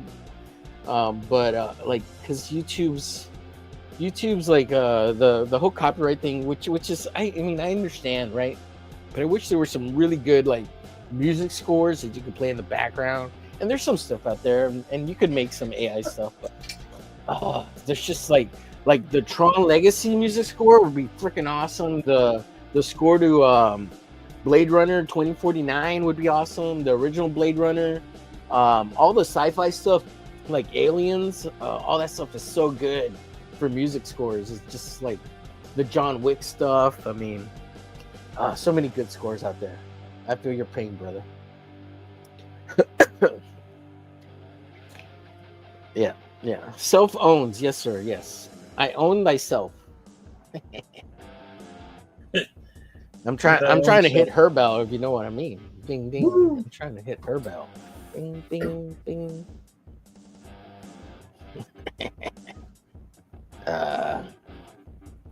Man, I wish I had a couple of beers. I'd get really loosey goosey. I don't really drink very often, so You gotta get the No beers. the beers. The beers. You get the beers every week, baby. Every week. Woo! I don't really drink a whole lot, you know. I'm too I have too much fun, like just normally, that I don't really need to drink. I'm just a fun kind of guy, you know. Fun kind of guy. Fun guy. They call me fun guy. Get it? Fun guy. Fun guy. He's a fun guy. You got a yeast fungi? Yes. I love getting all up in the yeast and getting fungi. I bet you can see it now. Take a shot of Green Dragon every night. I got a UTI. Green Dragon. An unbelievably tiny instrument?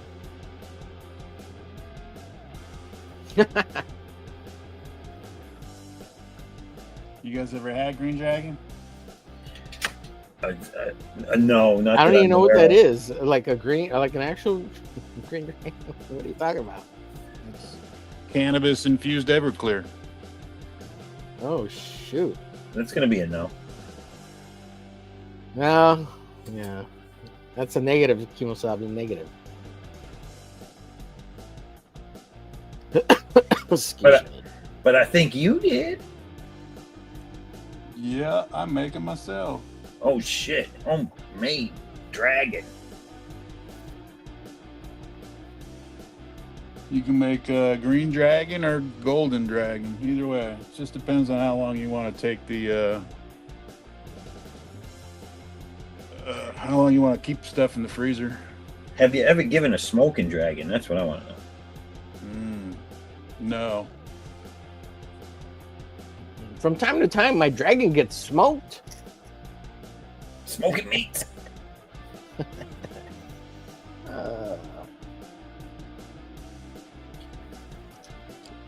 Levi, how much have you smoked today? Today? I don't know. I don't keep track. Oh. Then that's more than most people. Wow. Right. If you're- Quite a bit. If you're at the point where you can't say 2 or 3, it's like Now, let me ask you this: do you roll them and smoke them, or out of a bong, or is it like out of a I take bong hits. one of those like electric? bong hits. Oh wow, ripping! You're ripping. I think that's easier. Now, is right? it- If you're doing a lot of it too, it would be easier to Now, do it that now way. is it like Yeah. wax dabs or No, are it's- you doing packing It's flour. or are you like? I'm sorry, Flour. flour. Just weed. Flour. Weed. Yeah, flour. That's what they call it. The flour. The bud. That's a flour. Uh huh. Yeah. Oh, okay. So you put one of those into the bong. Yeah. Nice. Yep. Now, like I've done a couple of bong hits, but one we did one with water, where like it percolates. Right. Do you do that kind of bong, or is it just like a pipe with the? No, it's a bong with flour? water. Yeah. Oh, okay. Nice. Now the water just like makes the smoke more It cleaner. filters Is it. that right? Is that Yeah. yeah? Yep. Yeah. Levi, when you were younger, did you ever make a toilet bong? No, I made a gravity bong in the shower one time though. Wow, nice. What's a toilet bong? I've never heard of that. Well, it's What the basically hell? like a gravity bong out of your toilet.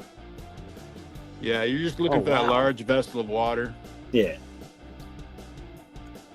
I went to a Wow. party my friend was throwing once, and he had made his sounds toilet into a disgusting. gravity bong. It was really interesting. Done an improvised can bong. You take you take the empty beer can and put a couple holes on the top and put your weed there and then light it up. I guess that's kind of a bong, right? It's kind of like a pipe / bong. Pipe. I don't know. Yeah. Yeah. Oh, only with the pipe dreams, Raul was saying. Yeah, well, I mean, this is kid stuff. Bullshit. Absolutely. You guys gotta remember, I got neuropathy. Like, it doesn't stop. It's 24 hours a day, 7 days a week. So my choice is I go on pharmaceuticals and deal with the, all the side effects, or I just go on cannabis. Either way, I'm stuck in pain all day. Now, does it help a lot to when you smoke, or does it just dull it a little? It dulls it a little. Okay. Neuropathy is pretty hard to dull. That's why I got to take a shot of Everclear every night to go to bed.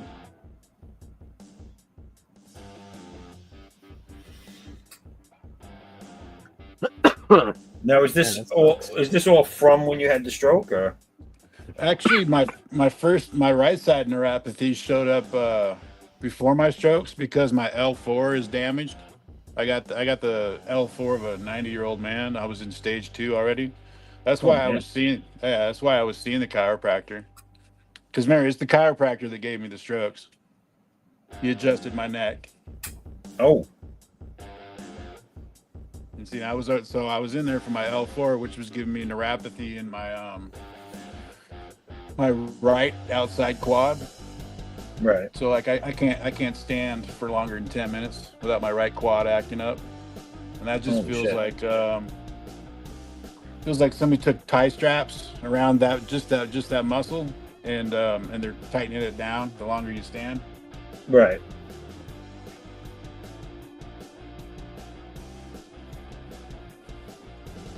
So that was the original reason I was seeing the chiropractor, because I'd fucked up my back in my 20s, and then I just had a bunch of fucked up jobs, where I was a mechanic, so I was leaning over all the time.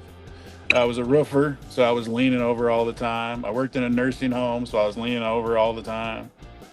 I just fucked my back up. Wow. All right. This looks like a good time for me to do this. I'm going to do a quick intermission here, ladies and gentlemen. Time for a potty break. And I'm going to throw up this. But I will be right back. Listen, if this ends and I'm still not back, gentlemen, talk amongst yourselves. But I'll try and be back soon.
almost made it back. But I figured let me just get it all out of the way while we're here, right? So hold on. I'm going to give one more quick one. This one here is for the campaign.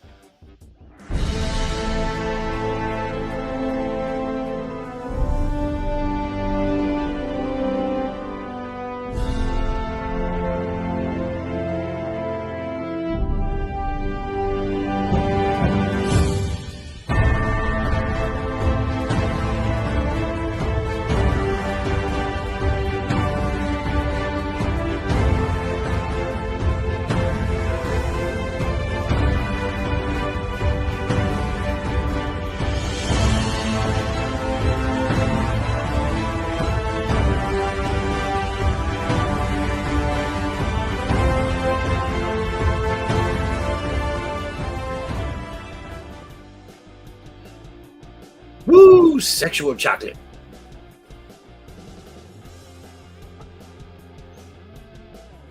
I lost everybody. Everybody left me.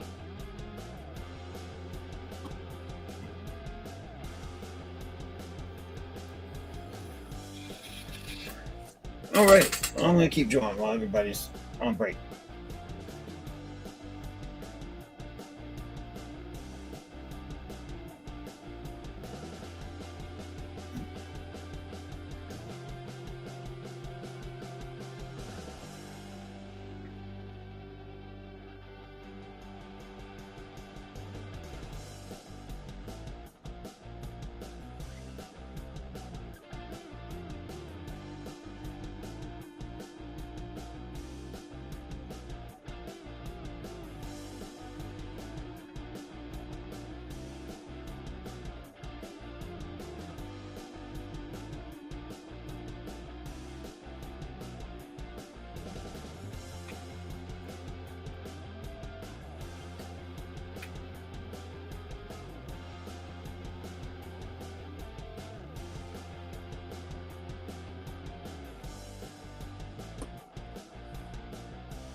Hey, Christian, you mentioned one time that you get busier when the weather gets bad.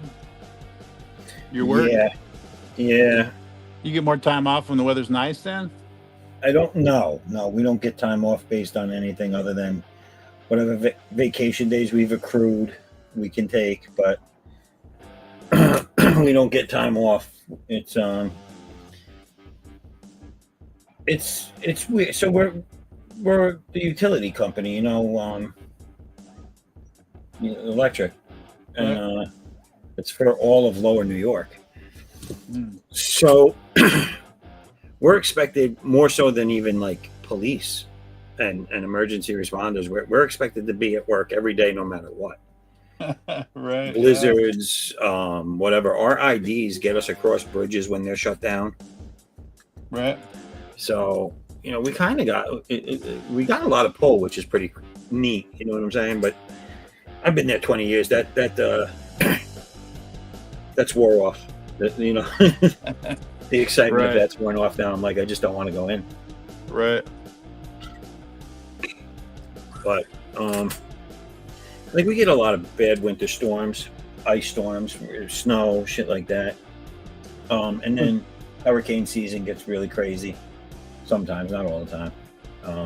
So 20 years. Were you around for that gigantic blackout they had? In the what was that? Early 2000s? No, that was before. That was just before I went, I think. If I remember, yeah, I wasn't there yet. I started working in 06, so it's almost 20 years. It's 19 and a half. Okay. But yeah, I started working in 06, and it's crazy, dude.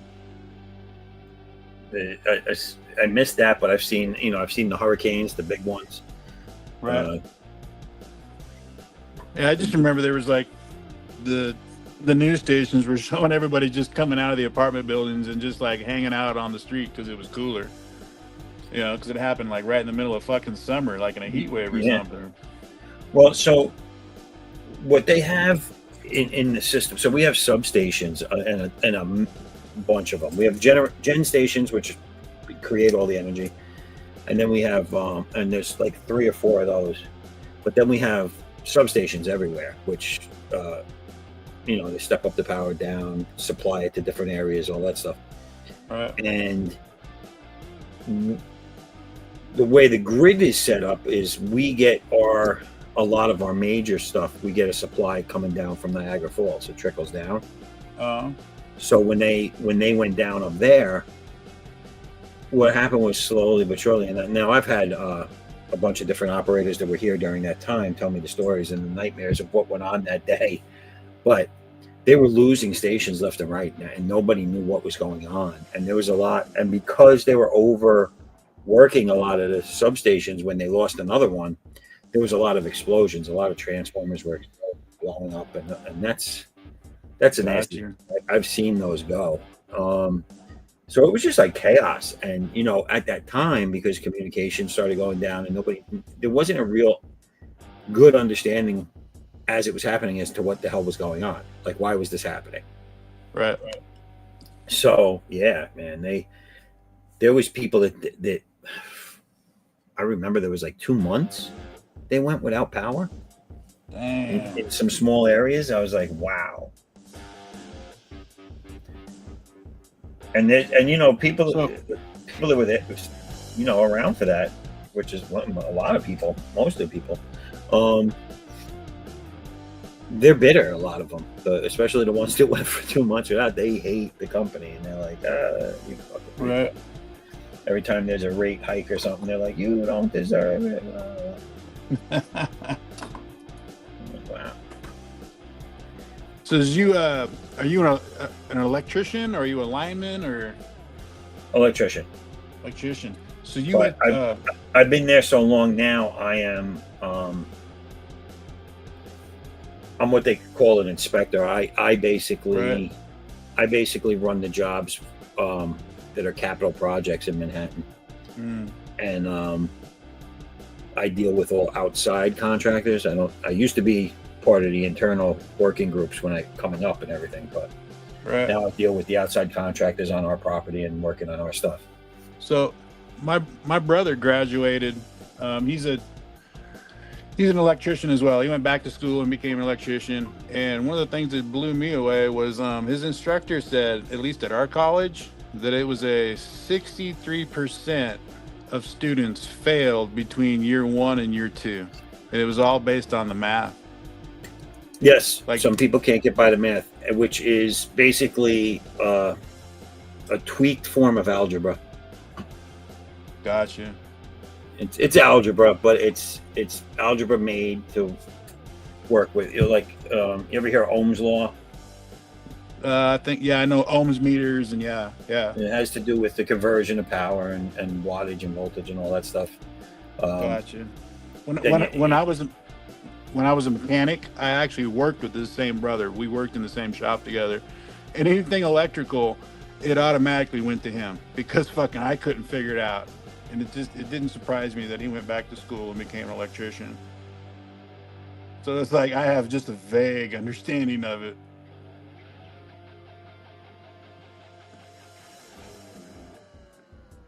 Does anyone know what the heck this is? What? No, it's just, yeah. Nonsense. Yeah. Hey, Matthew Crikey. What's going on, man?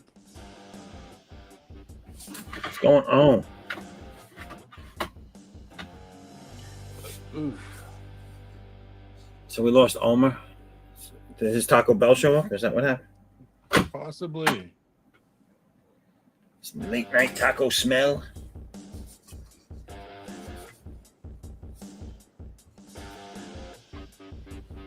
Yeah, my brother's here in the Pacific Northwest. He did a lot of mines, so he was underground a lot. And then he finally got out to where he's down there in the Portland area. He works for a company that takes care of cleaning out the Columbia River right there where it meets the ocean. You got to constantly dredge it. So he's the electrician for that company. So he's in Portland? Yeah, dude. There's certain areas where he will not go to. He's got 2 more years before he gets his full retirement. Well, I know where I wouldn't go in Portland, and that's Portland. Portland, yeah. Yep.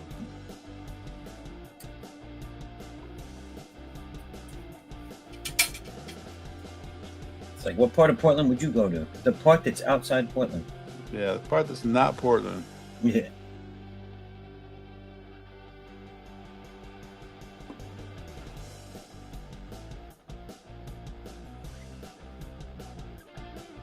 Yeah, he was saying that part of his company was going downtown and doing contract work, and some of the employees were refusing to do it. Oh, yeah? Yeah. Yeah, I mean, it must be nice to be able to refuse to do. Right. I don't know what that would be like.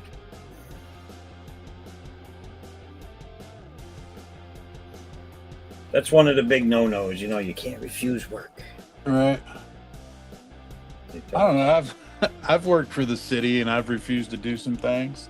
The city is different, though. Like, we're independent, right? Corporation. Contractor for the city, right? Yeah. Well, no, we're just an independently owned utility company, so. Oh, got you. We don't answer to the city. I mean, the city can step in during emergencies and tell us, you got to do this, you got to do that. But right, as far as how the companies run and all this other stuff, and it has there's no federal funding. They go to the federal government. The only time they get funding is during natural disasters, like FEMA stuff. They do get to fix or shore up the infrastructure. But after a major natural disaster, like during the hurricanes, we've gotten it. There was some severe ice storms a while back. We got hit with like 17 snowfalls in 1 year. Damn. And 2 of them were like 2 feet here, 3 feet there.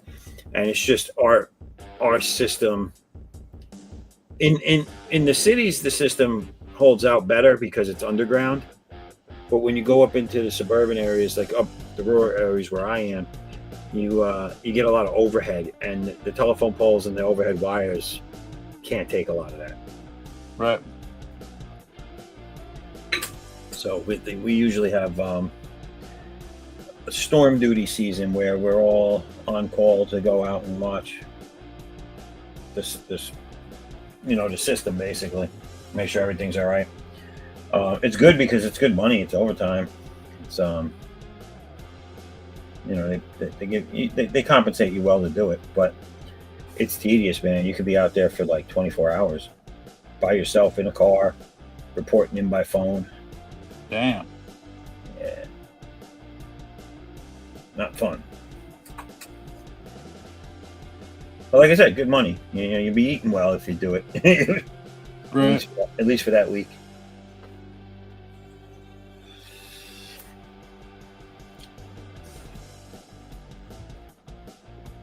This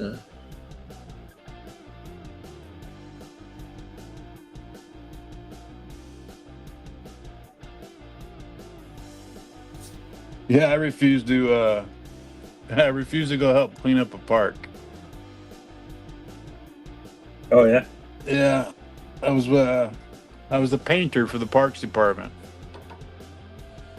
And they needed people to go down to this particular park that's down by the river. And it's like, no, I'm not going to that park. In a van down by the river? Well, see, this park, it's called People's Park in Spokane. And right. it's an off, even though technically the land is owned by the Parks Department, it's not actually a park, even though they keep a couple dumpsters down there that they don't effing use. The reason why it's not patrolled is because it's a nudist beach. Oh. And the sad part is there's not many girls there, if you know what I mean. Oh. So. No bueno. Yeah. You'll just go down there and see a bunch of dudes hanging out. Literally. Yep. That does not sound like a good time. Man, I came back right at the right time. Jeez. Wiener's Omer hanging wants the out. address to this park. Jeez. Yeah, Levi, send me all the photos on Facebook. Oh my god. Yeah. Omer, where'd you I go? made myself some pizza and I had a smoke. Ooh. I'm gonna eat some pizza. A little late night snack.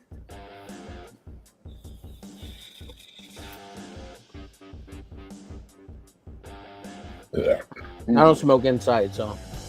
No, yeah. I think I'd asked you that once.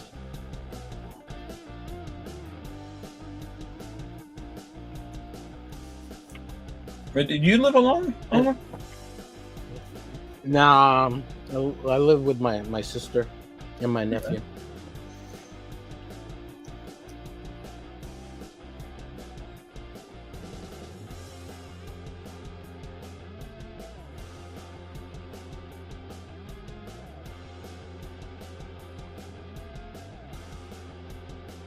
No tacos tonight, just pizza.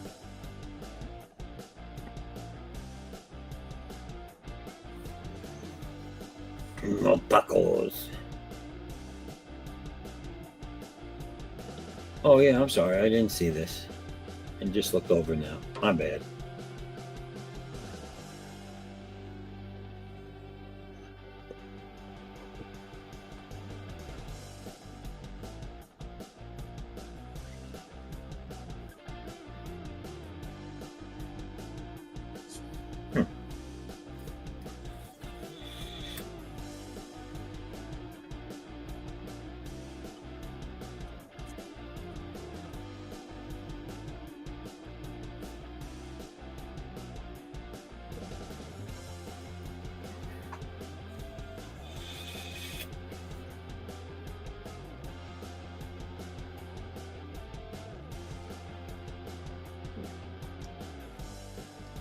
So Levi, you got a big shindig plan for? Oh, I thought that was going somewhere else. Just doing the Monday Madness.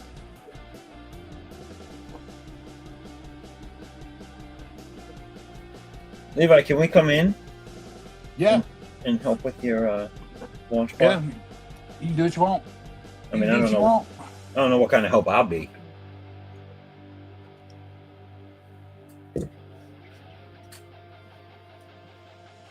I want to get the book just so I can see how you got that lady out of the crossing her legs conundrum. That's shit. That's volume 3. That's actually the. Oh yeah. Oh, no. That's the. So this is the flashback scene to that story. Oh, wow. Yeah. So wait, how? All right. So the lady crossing her legs is Silverbug. So she's But I'm lost. How many? You're putting out the first one now. How many books have you done already? I'm working on book 3. Okay. So So be that's 4 books. Yeah. Right here. Here you go. First appearance of Silverbug. nice. So she shows up in the bar and saves those 2 people. And then it's just it's a bar fight with Silverbug beating up some. Here's a pretty cool shot. Love the way those feet come up and he bops that guy right in the face. Yeah.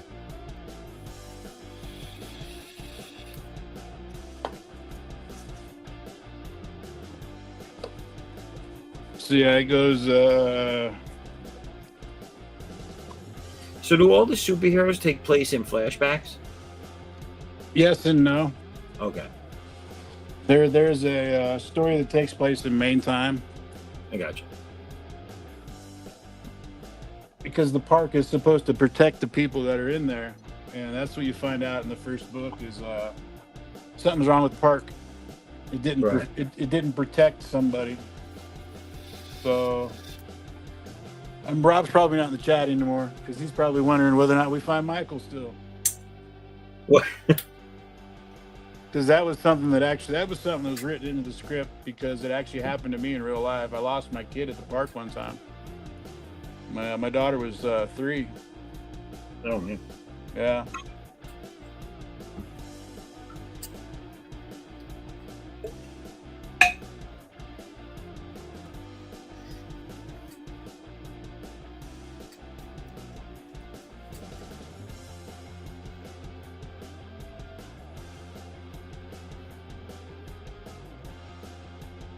So I have a plan. I mean, I don't know how much you remember of what I told you about, like my comic universe, but one of the main things is that I wanted to maintain a '90s feel, at least for the superhero stories. Right.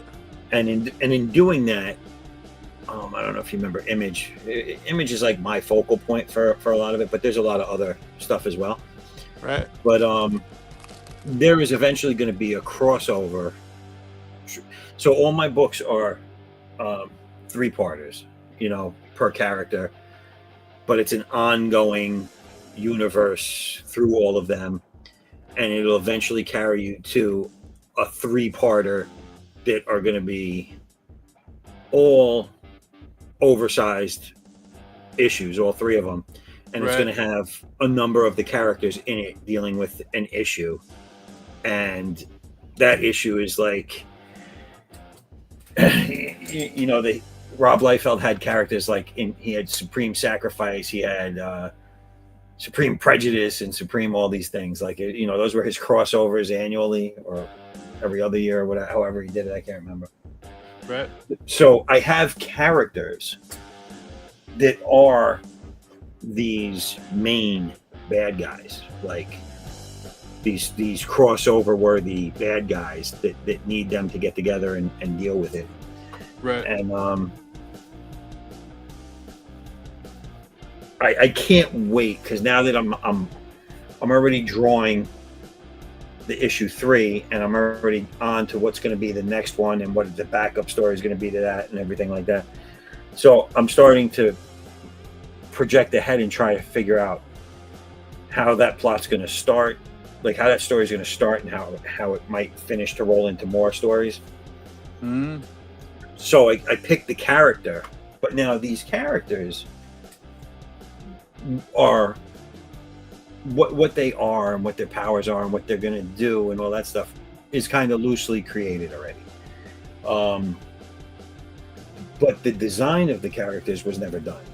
I only I designed like a bunch of low-level characters, but I never these epic characters. I had never really created them, only in theory alone. Like I knew what I knew about them. Like that's about it. So I did a first design of one of them, and he's kind of gonna be. Do you remember the Beyonder from Marvel? Yeah. Yep. All right. So certain things about him are going to be like that. One of the things being that he's newly born, so he looks like an adult. Is trying to act like an adult, but is very childlike because he's new. He's brand new. He's learning everything for the first time. So I did a sketch. It's not finished, but this is the initial of the character. Wait, hold on. Let me bring it up. Follow it up. That's not good enough. I'll make it bigger. That's not it. I like the sweater vest. You like that, right? Yeah. This is them all getting down, having a good time. Oh, little bubble gut. This is for. It might be a Ford X. It might be a Ford X. Yeah, I like the teabagging one. Tina's Cafe. In that book. Yeah. And what I was gonna say, man, is freaking where's the page at? It was one page you kept showing it. I liked it when you showed it, and it wasn't until freaking right there. Oh wait, let me this bring one it right up. here. Hold on. Oh, I almost kicked myself. Hold on.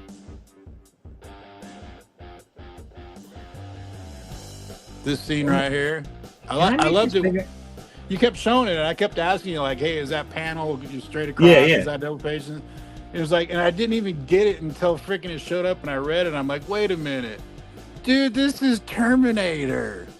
Yeah. I got it. That's where you got it from, right? That's that scene. It like she shows up in the Jeep, right? I didn't, but that's funny. Maybe it was like a subconscious thing that I liked and remembered, but no, I'm like, not 'cause until that you has just that- not until you just brought that up did I realize that that's Wow. similar. I didn't. Yeah, it's That's the whole weird. like, because yeah, I remember when the kid takes a picture of her and she's in the Jeep and stuff, and you're like, Yeah. I was like, man, Wow. he did that from Terminator. Wow, so you didn't do that on purpose. All right. No.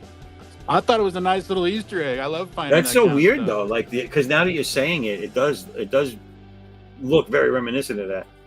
Yeah. Yeah. So, did you read it? Yeah, I liked it. Okay. It was What'd good. you think? It was good. I liked it. Oh, cool. Thank you.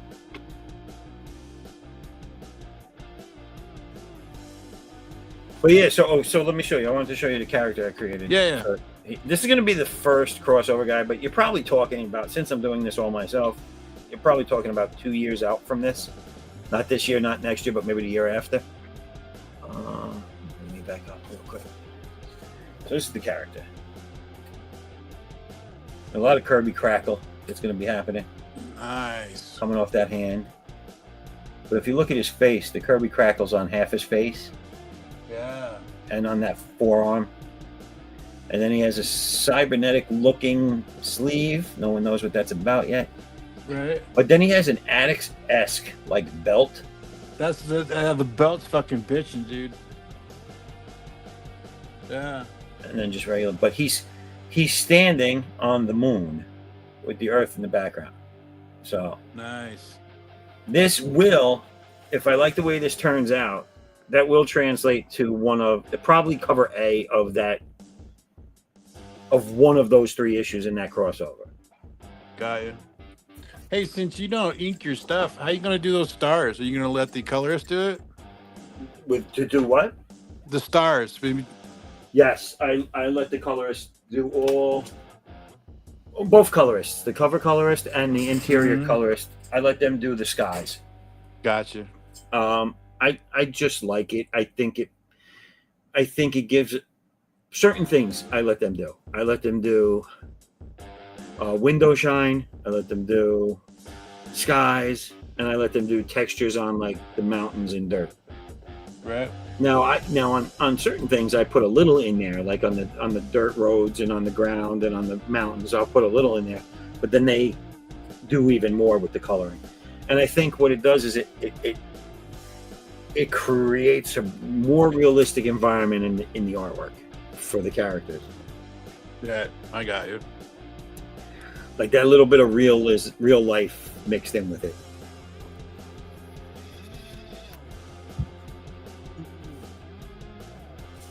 I'm trying to think if I have anything that would really show that off, but I do not. Not it. Oh, there's a couple. Yeah, there's a couple spots in there where they do that. I noticed it like on the backgrounds and stuff in like a mountain area. Right. And I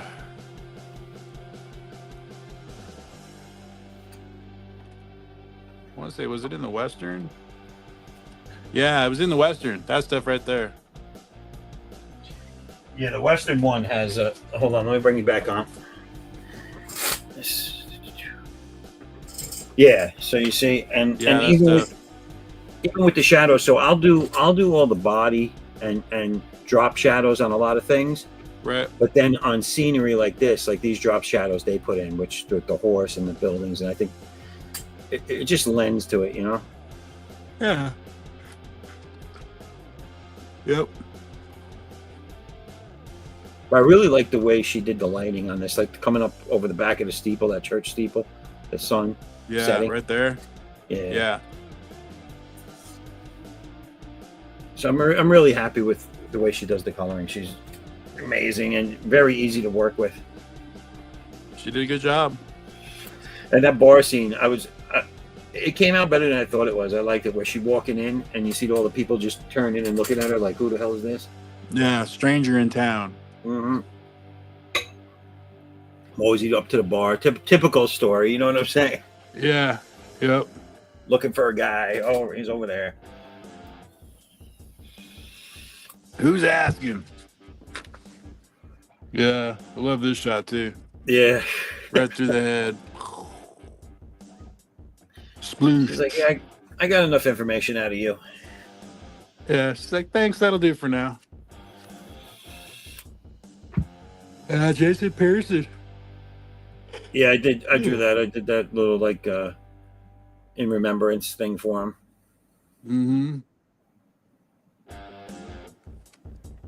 He was one of the guys whose stuff I thought was fantastic in the '90s and everything. And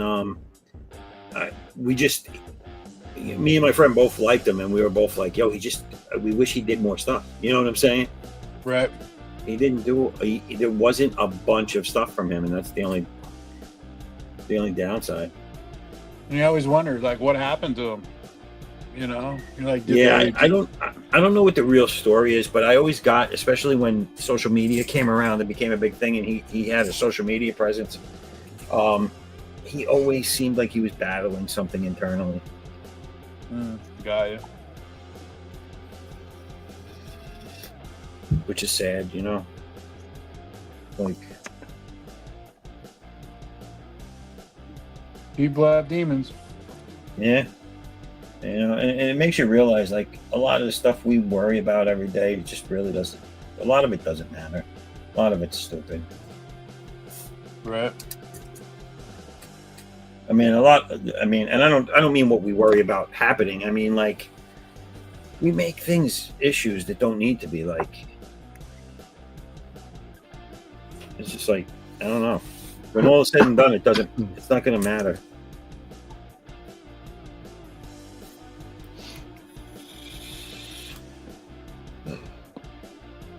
Let me see. Is Omer gone again? I'm back. I'm here. I was listening to you. So you working on anything currently, or all your pieces, your fan art done for the time being? I'm gonna sketch on this some more. I constantly have stuff. Let's see.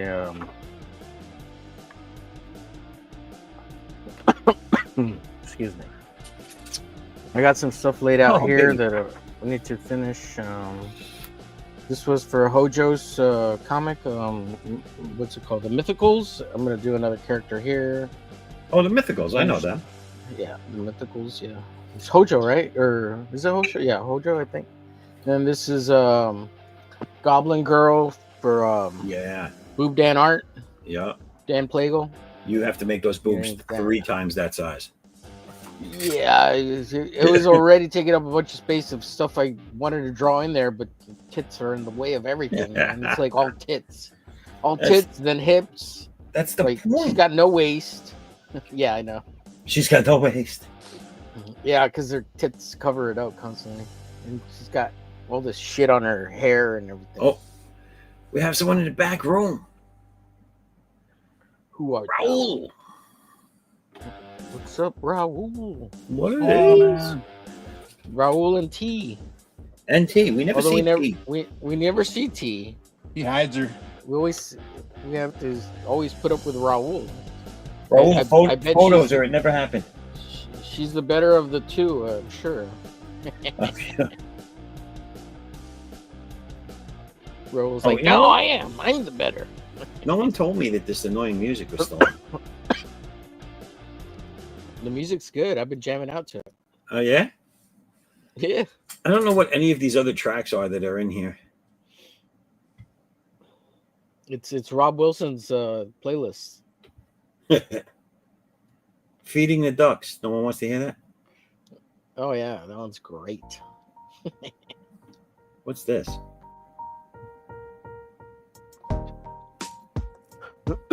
Excuse me. We'll put that low. So Raul has a white piece of paper that will be a finished piece of art within 15 minutes if he starts. 15 minutes, yeah. This dude's fast. What's that on the page you got there, Omar? Is it? This is a spaceship that I'm sketching out based on some. Now, let me ask you a question. They found in the Baltic Sea or whatever. Go ahead. Did you create it or? Yeah. It's based on this they think they found something at the bottom of the Baltic Sea that they think is a UFO, and it's kind of based on that, Right. like the image. So Right. I'm sketching it out, and they have like 3D renderings of it, but mine was based on like the seafloor footage and kind of what I could see. And I'm gonna Right. sketch it out and then render it, the front profile, the side profile, and then like a 3D view here. But Nice. it's for the glitch. It's gonna be a glitch spacecraft. Nice. The glitch is gonna.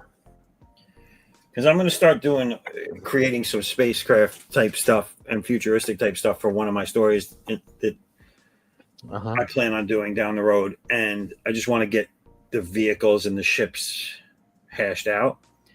And I'm using that method where you pick something up just around your house and turn it into a ship or kit bashing. Yeah. Right. Yeah. So I'm actually starting that this weekend in my spare time. I'm going to start a sketchbook just for that stuff. Yeah, that's cool. Yeah, that's always fun. Yeah. Yeah. You know anybody with a 3D printer? I do. I don't know them. You know me, I have a 3D printer. Those guys usually have the programs. Do a 3D model of it, then just send you over the program of the model, and you just put it in any shape you want, and you always have your reference. Yeah. Once you're done with the design, yeah. Yeah. Yeah, Blender. Use Blender. It's free. It's really easy to use. For 3D? Yeah, Blender. It's free. Does it put all the supports in Blender.com. for you, or do you have to know where they go?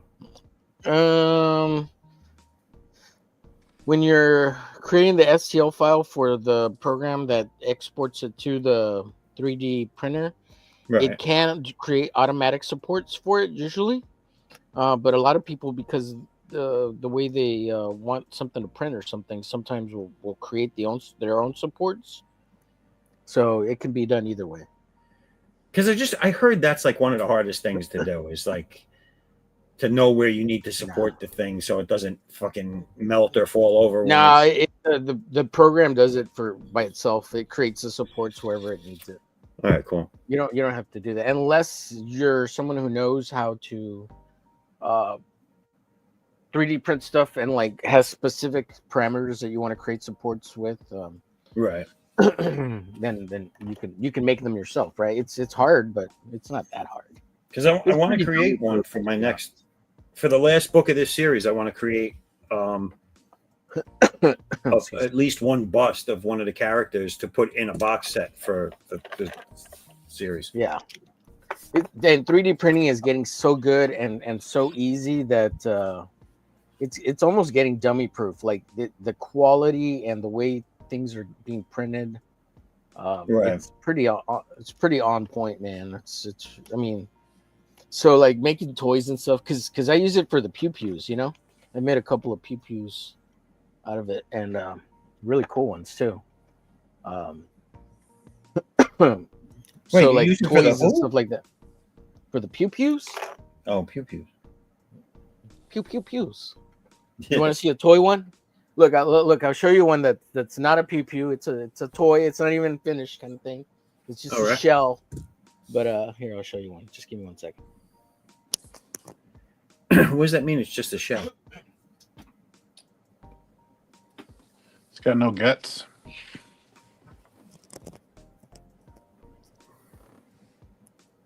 And the reason I say that is because you can't show real pew-pew things on YouTube. Oh, well, don't show a pew-pew then. No, it's not a pew-pew. It's a shell.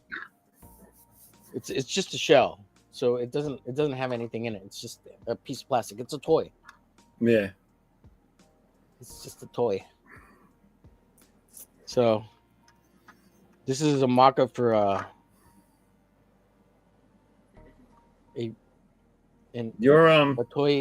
toy Uzi pew-pew. Your free time is questionable, Omer. I'm kidding. I don't know. I like to learn shit, so I don't know. Raul, it's definitely going to be a 3D Addicts, but it's AX, ADD AX.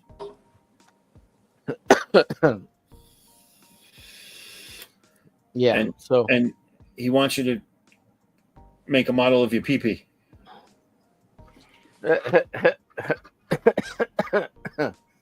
Oh my god, dude. That's funny. Do you want veins on it? Make it as realistic as possible. There you go. That's it. There it is. Oh my god. Woo! Oh my god. Oh, does he want a 3D addict's pee-pee? Is that what he's asking for? He wants Addict's pee-pee in 3D. Yes, that's what he wants. Oh shoot! Wow. It's got the same hairstyle. It's gonna be a monster, dude. It's just a monster. He shaves his ball hair the same way he shaves his head. Oh man. No pee-pee. No pee-pee.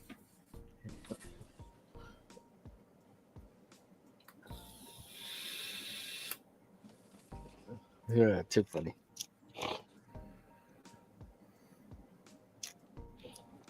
Levi, that's looking really good, man. All those Fantastic Four pages you were inking are paying off. Yeah. I like that. That's really nice. It's like he knows how to ink or something. What Just the hell, a little Levi?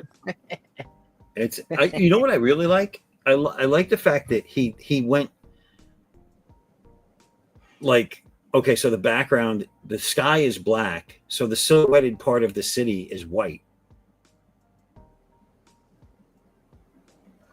I just like that. Oh, that's neat. Yeah, it's like a reverse. Yeah. Yeah. What is this nighttime? down here at the bottom below the buildings? That black mass back there. What is that? See the tree? These See two? the tree heads?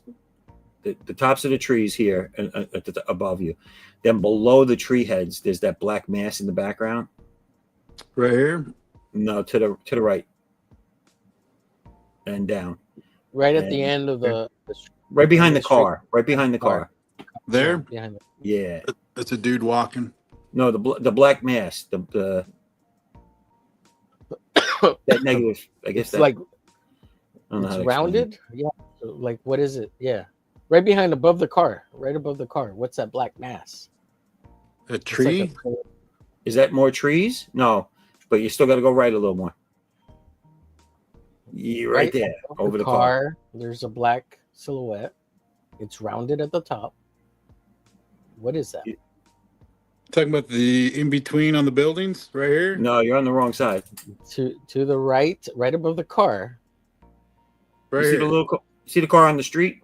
Right here. Yeah, no, Right just there. move Right your pen above, a little up, bit. up. Yeah, No, all that Just black up stuff. right straight there. up, straight up. Yeah, that's it. Right there. Right here. Right here. No, that's it. Yeah, there, right there. No clue. What is it? No clue. No clue. Okay. Okay. Good It's answer. The Good negative answer. space in between the two positives. Oh man. I got you. I thought it was it looks like it could be a tunnel or something. That's why I was asking. I Yeah, don't know if it was like, could be anything. Whatever his program told him it was. Pretty sure this is a digital asset. oh, the city. Yeah. He did this digitally. Huh. Yeah. He did let me see. Minus cool points. Like even like the fan that shows up. Can you see that at all? The Yeah, fan? I see it. Yeah. Yeah. Like that's got to be an asset because he put it in a bunch of them. There was Oh, does he normally draw with digital assets? I mean, you're using a 3D program. I mean, he's drawn over the top of it. It's not like he's dropping the asset in. Right. Sure, Levi. Sure. Yeah. Another shot. So digital assets, huh? Omar, hold on while I kick Levi out. No, I'm kidding. It looks good. It looks good. I like it. His Yeah. Well, his artwork though looks like the people he's doing though, right? no, those are digital assets too. Yeah. Because his style looks a lot like Adam Hughes and No, Dodson, it looks good. Yeah, Terry like Dodson. Terry Dodson stuff, Yeah. especially Yeah, no, it looks especially good. his faces. And Levi's hand inking them, so I mean that's fine. It's gonna look Like that right there looks real. I like their faces in this. Yeah, that's a good one right there. Yeah. Oh, what the hell's happening to him? He got electrocuted. Oh, well, that sucks. She's a tricky Uh-oh. one. Raul's ousting everybody now. He's like, all assets. Assets Yeah, I are like nothing but reference. Ain't nothing wrong with them. I like big assets. You like The big true ass. assets. Yeah. It's a black. This is Raul talking about what we were trying to figure out. It's a black. It's a black. He knows how to spot the blacks. He's He's a good black spotter. Damn it, Raul. Good black spotter.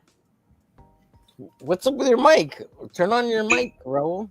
We know you can talk, Raul. Come on. You know, he always says his mic ain't working, but I always see him on someone else's stream talking. You Yeah. can talk. Yeah. It's all right. He just doesn't want to talk He's to me. afraid I we're get gonna it. call ice on him. That's what it is. I'm kidding, Raul. I'm kidding. It's getting crazy up in here. No ice. No ice. I don't need no ice in my Coca-Cola.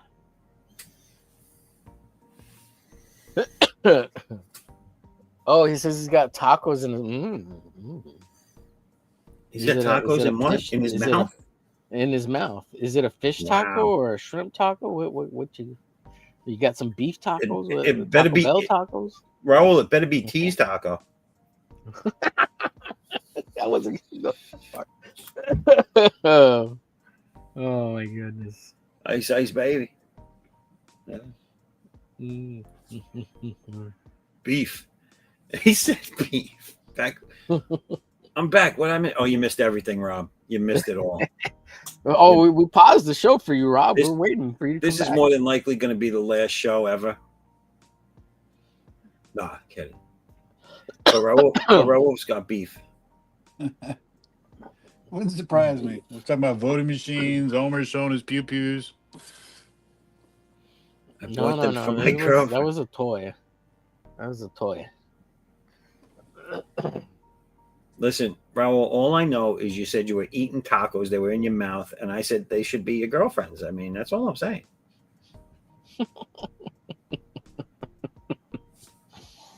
Oh man.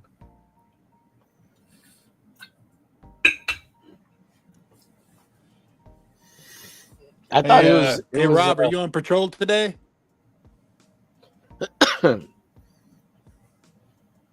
I thought it was Raul and tacos. That's what the T's for. Tacos.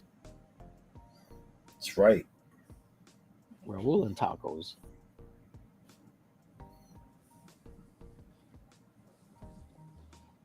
Is Rob on ice patrol?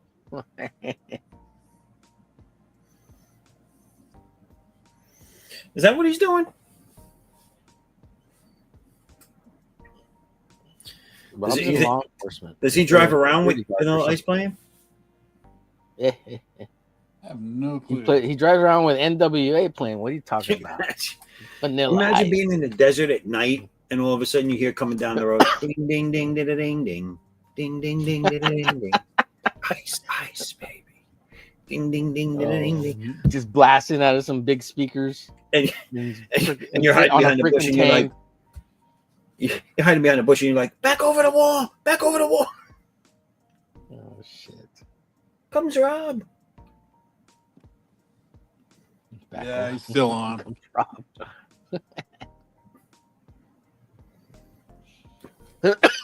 Excuse me.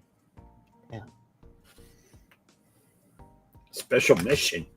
Good Lord.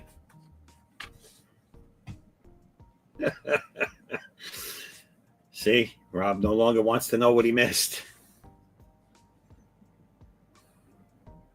Rob, you sporting your AK or your AR? What are you sporting over there? Smith & Wesson Bodyguard? What you got? Glock He's going 19? bow hunting tonight. Oh, bow hunting. Hell yeah. He's definitely carrying a crossbow. 9. It's more sport.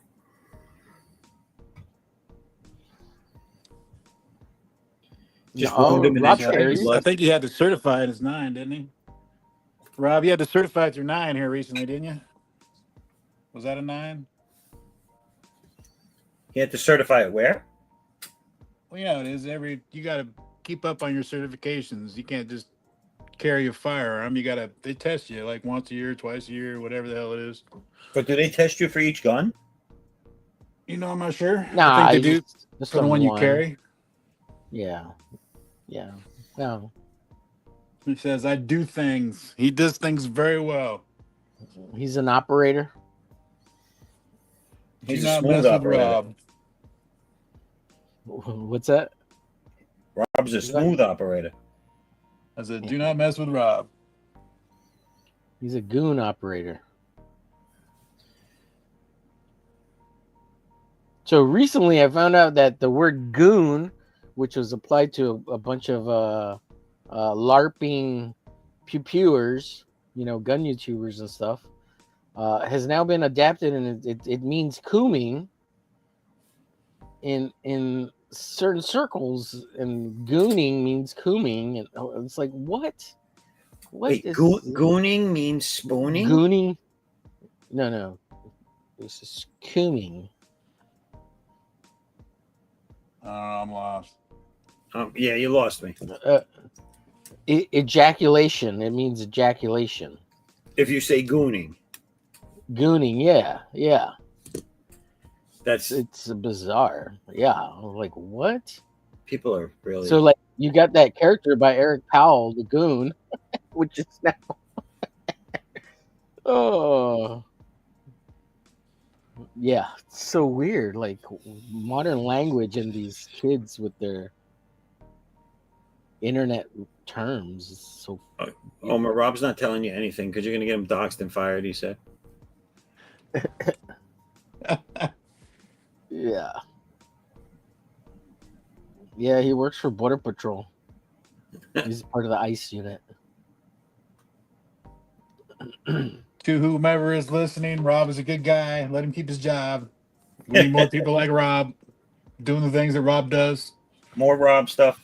More Rob stuff, please. Rob deserves a raise. Time off. They just stopped listening to you after you said raise.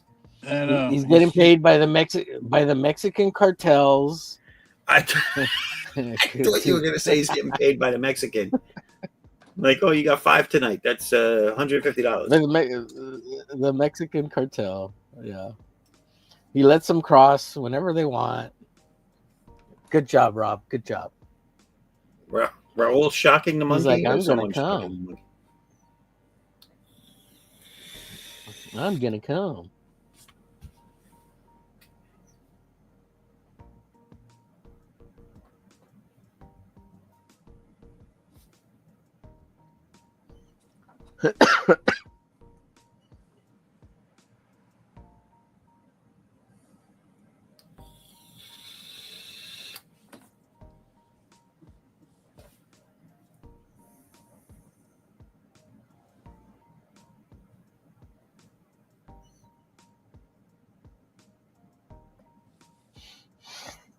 I haven't heard from what's his name in a while. I feel like I offended him.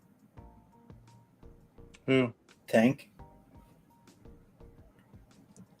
Oh, so Tank's been MIA. He wasn't around or hasn't said anything in regards to, because he was supposed to be on tonight on the studio with us, right? And he didn't message anything. I haven't seen any DMs from him. Wow. Wonder what happened. Yeah. No call, no show. I hope he's all right. He's fired. Yeah. I don't know. Yeah, but apparently Tank's been. Everybody was wondering where he's at.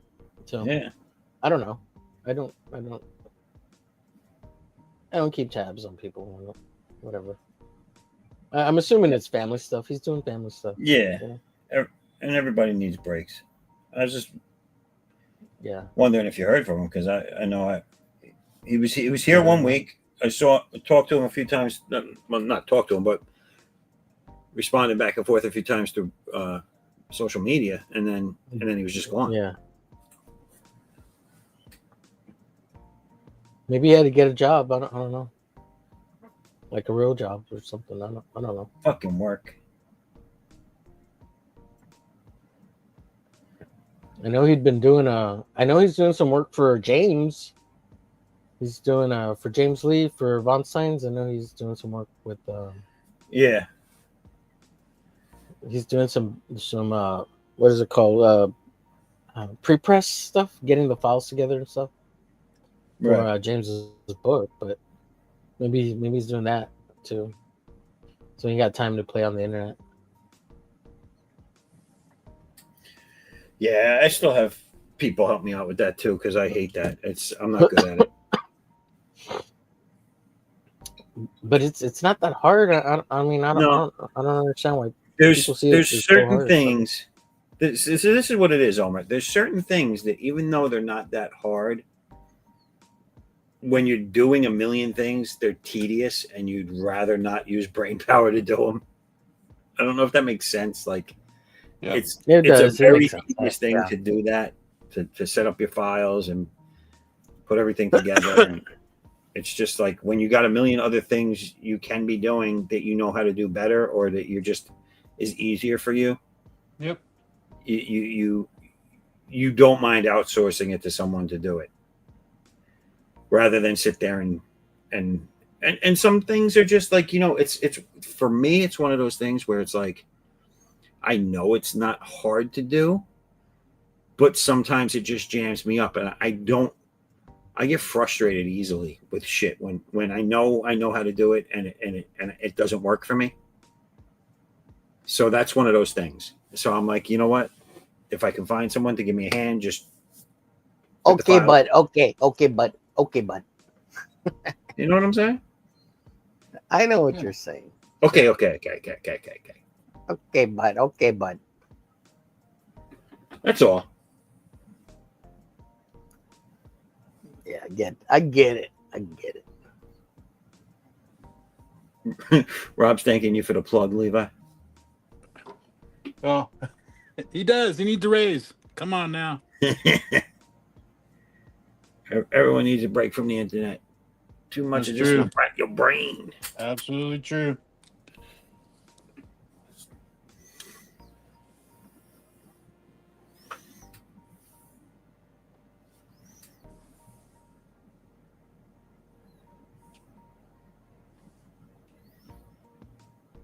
So, Omar, since it's easy, if you're looking for some work pre-pressing,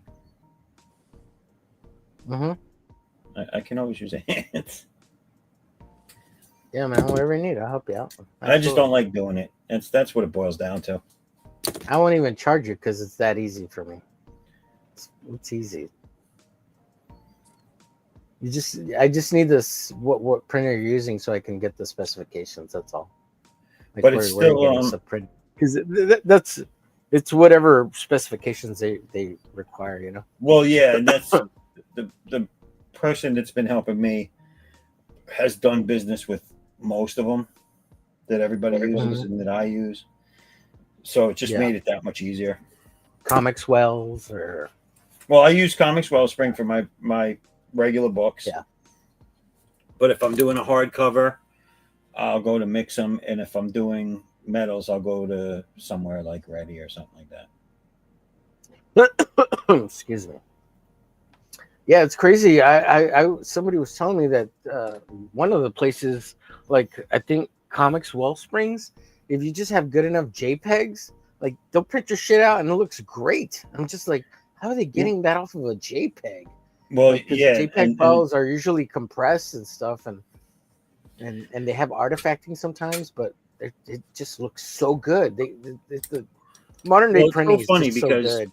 you have to have a rapport with them already or some sort of previous business with them to find that out. Like when if you go to their site and you're just doing business with them for the first time on your own or whatever, they tell you they want to file a certain way. Yeah. But yeah, that's what I'm hearing.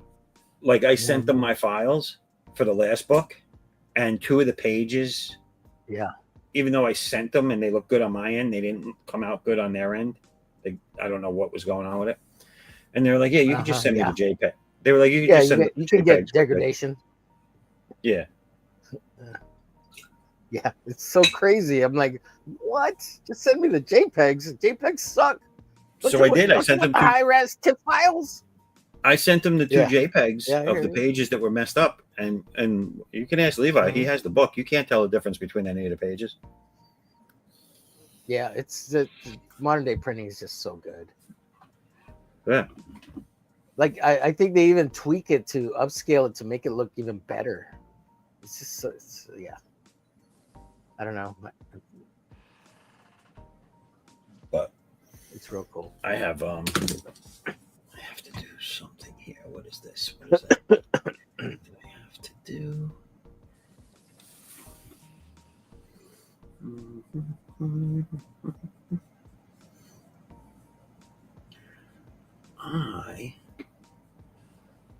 I'm going to run this one again, and I will be right back.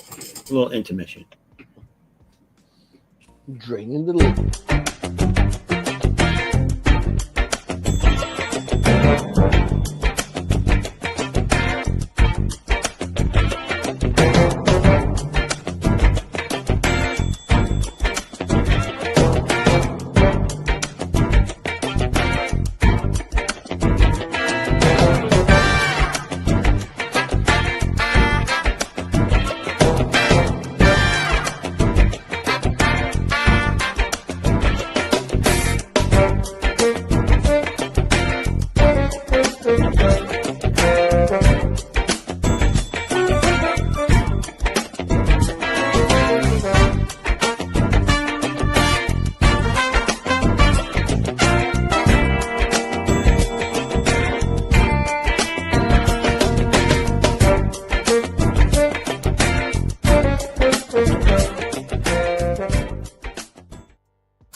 Ooh, scary stuff. Howdy all. Glad to see we're all still here. So I have been negligent in my few obligations that I have here on the being on the madness. So I'm gonna throw up one of the sponsors. I know I haven't done that. I don't think I did that last time, so my bad. But here's one now. We're gonna take another quick break.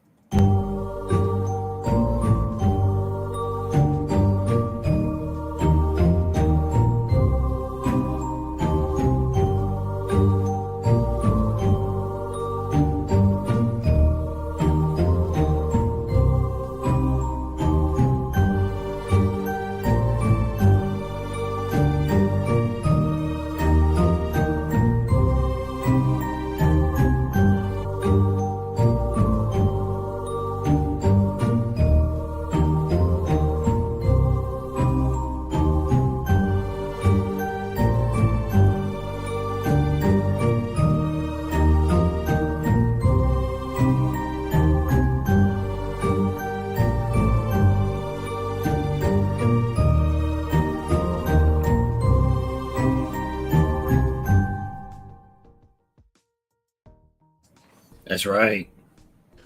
Slaughterville is crazy, yo. I got bit by a werewolf last time I went there. Do you do that with them still, Levi? I haven't in this last game, so I have no idea. We left off at Lori, Karen. We left off at Karen Needlemeyer's mansion. I remember that. But yeah, I was already bit. I used to like role playing games. I used to be me and my friends. We used to do it just like I'm doing this stream, like all night long into the morning hours. We used to do it late, but it was the you remember the Vampire Masquerade games? Yeah. And Werewolf, the Reckoning, and all that stuff. Yep. Rage, I think it was the card game version of it. But we were into all that shit back in the 90s, mid 90s to like 2000 exactly, almost, I guess. And it was a lot of fun. We had a great time doing it. And then we only stopped because a lot of us loved playing, but not too many of us knew how to do the DMing on it. Right.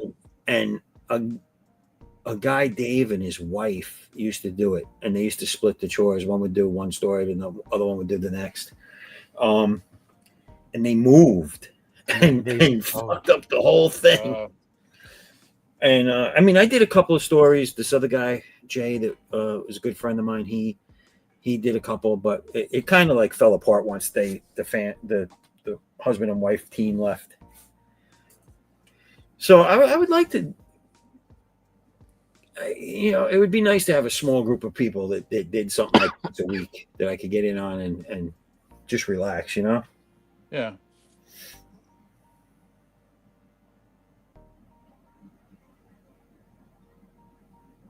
Yeah, I guess a good game master, they can make or break a game, especially if there's something that they're not prepared for happens.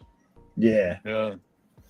I mean, these two were, and granted, this is coming from someone that hasn't had experience with too many different people doing it, but they didn't miss a beat, dude. They had something ready for every scenario. They had like a lot of fine details in their storytelling and everything.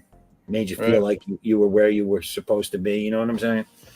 They were Yeah. just really good at it, and Well, I we think, were like, all in our 20s at the time, so you could tell that they didn't have many friends when they were younger, or they got beat up a lot for their lunch money or something. But I'll tell you, damn it, they were good storytellers.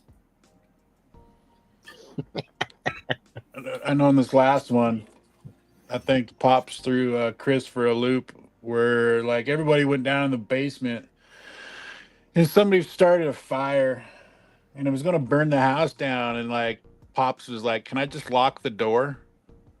Basically he's asking the game, the dungeon master, whatever, like, "Hey, can I just kill off all these characters right now?" Oh, I want to answer this visually, Rob. Oh, by the way, Raul, I like your artwork and I like this idea. Can you draw me your idea of what Gothic Addicts would look like? That'd be awesome. And if I like it, that's going in the book, dude. Because I like Gothic shit, and I have not drawn him that way, believe it or not, yet.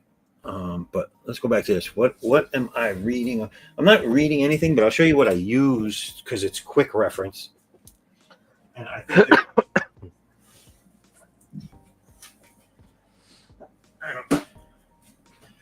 and you've probably seen these, Rob, but these are great. They're pocket sized, and each book has something different. So I'm gonna I'm gonna embigginate me. Embiggination. Nation. How do I make it? How do I make it all about me? How do I No, make it? I don't really have an anatomy book. I mean, besides, clear back from So college, there's still, the old dynamic anatomy. have you guys seen any of these? The Morpho Anatomy for Yeah. Artist books? Yep. So this is how big they are. It's the size of my hand. But this one is like, this is all clothing and drapery. Basic stuff, but really all you need for comics. So that's this one. They have mammals.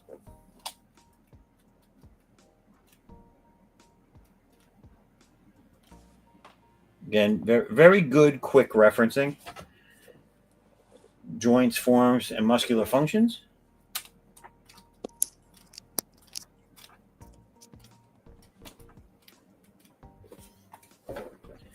And I'm going to not flip through the rest of these. I'm just going to show you what they are. They have simplified forms, fat and skin folds. I use this when I'm doing self-portraits. Hands and feet.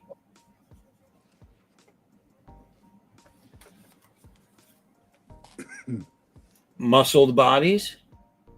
Not used when doing self-portraits. And then the face, head, and neck. So, yeah. And then they have a bigger book, which is... Oh, no. Sorry. And then this is the Morpho Anatomy for Artists, which is a little bit bigger,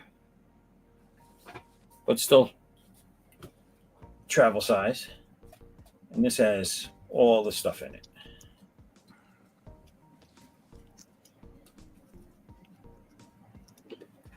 So anyone starting out or anyone looking for good reference books, I would recommend these. They're small, they're pocket sized, and they're relatively cheap. I think they're like $15 a pop.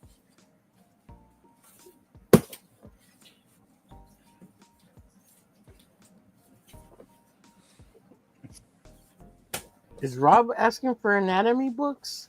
Well, he was asking what we're reading and what anatomy books being used. So I figured I'd show them because it not only answers his question, but anyone else out there that might be looking for something, they can see that. So just pulling random stuff off my shelf. Here's the Atlas for Skeletals and Muscles by Robert Stone. Hold on. Yeah, all right. Nice. Other than that, I mean, Is that just skeletal, or does it show the muscular too? yeah, how the muscle attaches to the skeleton, like Yeah. All right. Yeah.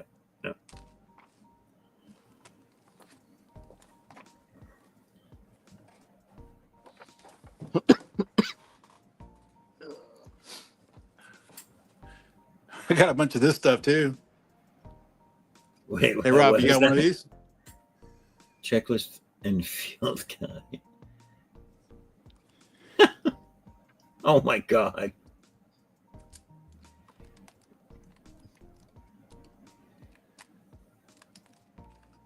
Yeah, my uncle passed away from Parkinson's.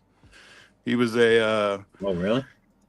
he was assistant to the Attorney General of Washington State. So he went from rattling door handles in Bellevue all the way up to assistant to the Attorney General.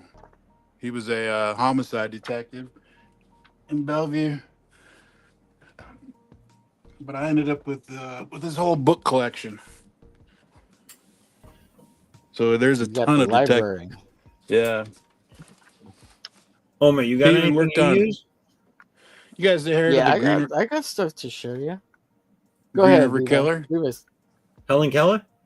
Green River Killer? Green River Killer. Oh No, you guys ever heard of him? no, Yeah, I haven't. I've heard of Yeah, it. my uncle worked on that case. Oh wow. So Spokane ended up wrapped up in that, even though we're on the other side of the state, because there was two brothers, and they grew up on the South Hill, which is a rich part of town here in Spokane, and their parents owned the pharmacy up on the South Hill. So they, as kids, would go and clean out the spinner racks. Okay, so this one brother, he had every single Marvel Golden Age thing that came out, like First Appearance of the Fantastic Four, First Appearance of X-Men, anything that hit in the 60s, he had it all. Damn. Well, he ended up in prison for another crime, and he put his collection up as collateral to his lawyer. And once his lawyer wanted money, he got stuck with the fucking collection, right? And he went to go and to sell it to gain money off of it. And Craig, the local comic book shop guy here in town, he had it pedigreed. So you can take a collection and you can have it pedigreed. Like, you guys remember when Nicolas Cage had to sell his comic books? Yes. Okay, Yes. that had a pedigree on it. It came from the Nicolas Cage collection. It was pedigreed. So if you would have had it CGC, the little tab up top would have said pedigree Nicolas Cage. So the pedigree that came from this guy here in town was the Green River Killer, because they always figured, they never caught him. They figured he was in prison for another crime, and it was him. They've even his brother finally admitted, like, yeah, my brother was probably the Green River Killer. So that collection, when it sold, it went up for auction and stuff. It went up as pedigreed as the Green River Killer pedigree. Wow. That sounds kind of horrible. Is that how they caught him? To have anything from that collection, you know? Right.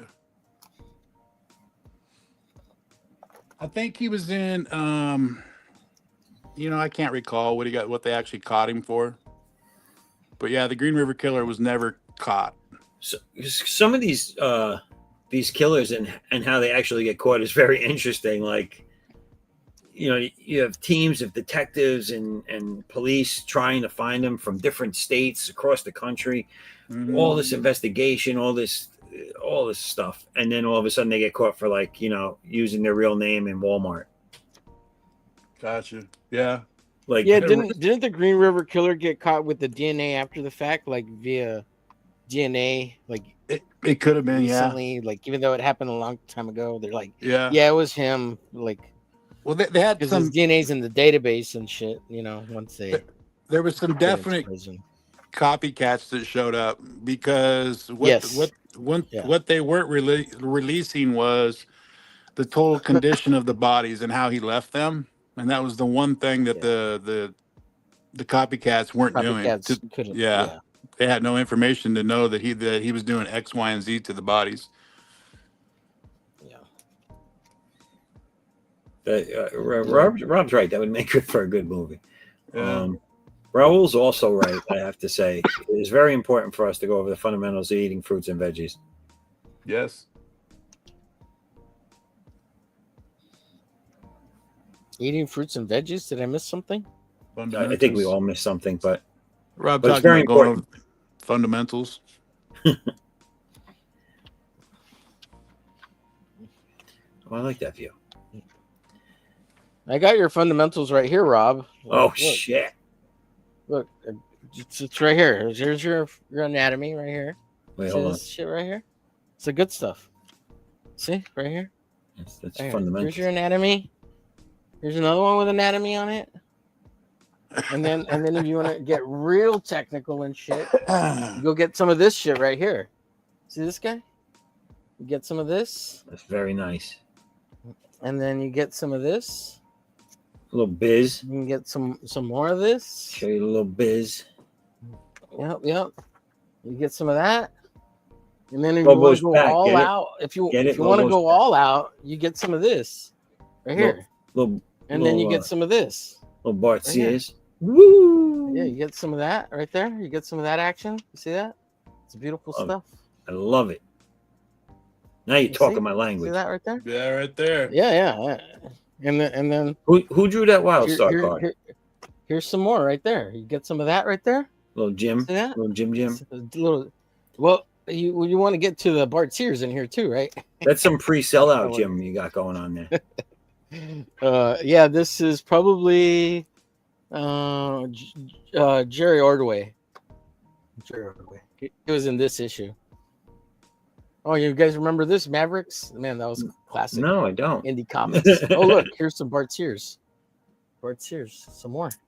Or is this Andy Smith? This might be Andy Smith. Well, that might be Smith. Because he drew Quasar. That's Andy Smith.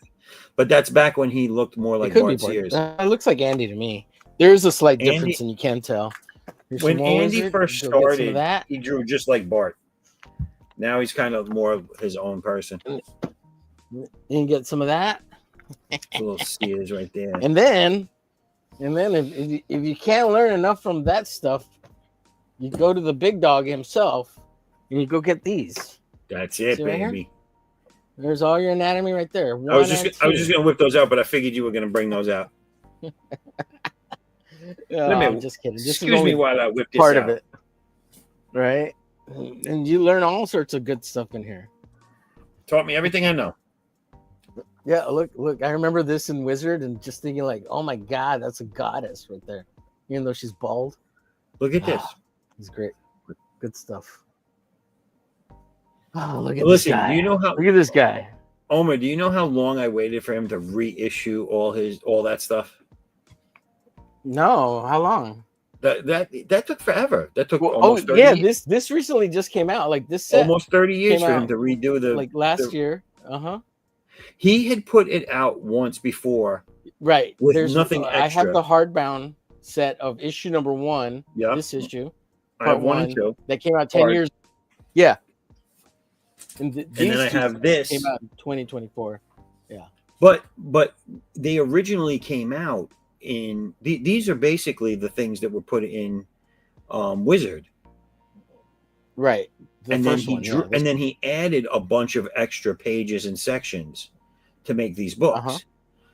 So when he got off the job at Wizard, when he was no longer doing it regularly, he went, or someone came to him or something, and they produced a paperback version of all his lessons, but there was nothing extra in it. It was exactly as it was printed in Wizard. And yes, that's the very first one. Yeah. and that became very hard to find because it Right, was that like a one is single hard to printing, find. low run. Yeah. Yeah. And I I never know was what you able to mean. get my hands on a copy. So this is great. What happened? Homer's into bald chicks. Wait, Okay, Rob. Okay. where is it? The movie. Down at the bottom. It's the last comment. Wait. I'll take the one that's Sound like a bald. cheap date. You'll take a chip to forget how we've. Oh shit! Wow. Yeah. Yeah. All right, hold on. I got to see this close up, people. Oh, why is it all pixelated? Raul, I like it. I guess Rob doesn't like Bart Sears as much as we like him, huh? Who? Oh, Rob. Wait, this Rob here? doesn't like, as much as we like him, Zaff. Oh well, you can only do so much. Can't Listen, hey, listen. Everybody's got their own taste. Everybody's got their own thing, and not for nothing. They like what they like.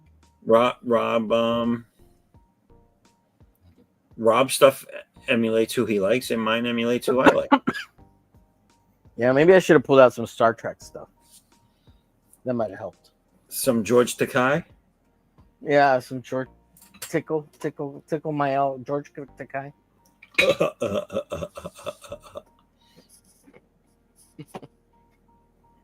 That's how Rob laughs. Oh my god. No, George Takei is friggin' a weirdo. Oh, shoot.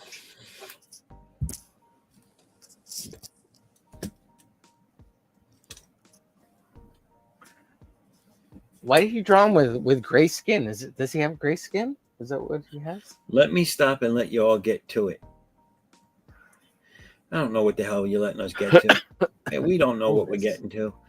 I had big aspirations for doing more work than I've done tonight, and I've barely got the top panel done. He's telling you get to work. Oh, here's a little anatomy. It's a good one. Yeah. Oh, I There's remember always when the that came out. standby, Rob. Right here. I remember when that came out. That was a great. Bernie Hogarth, Mr. Tarzan himself. And if you're into comics and you're into drawing, everybody has that book. Yeah, Levi, that dynamic, I have that book dynamic somewhere. thing there is like dynamic brain hanging. That was required for college. That was a Bible for everybody in the 90s. Yeah, it was. Yeah, even for comics, not even. Well, all the guys, Jim Lee and Bart Sears, all used that book. Yeah. That was a go-to. Yeah. Yep. And there's drawing the Marvel way. That's the other one, right? It's that one, and there's those two. There's people that like that. Yeah. I don't know why, but there's people that like that. You don't like drawing the Marvel way? Oh, I have it. I don't like it. Some old school stuff. Oh. Its lessons are very dated. That's all I'll say. Oh yeah, it's super dated.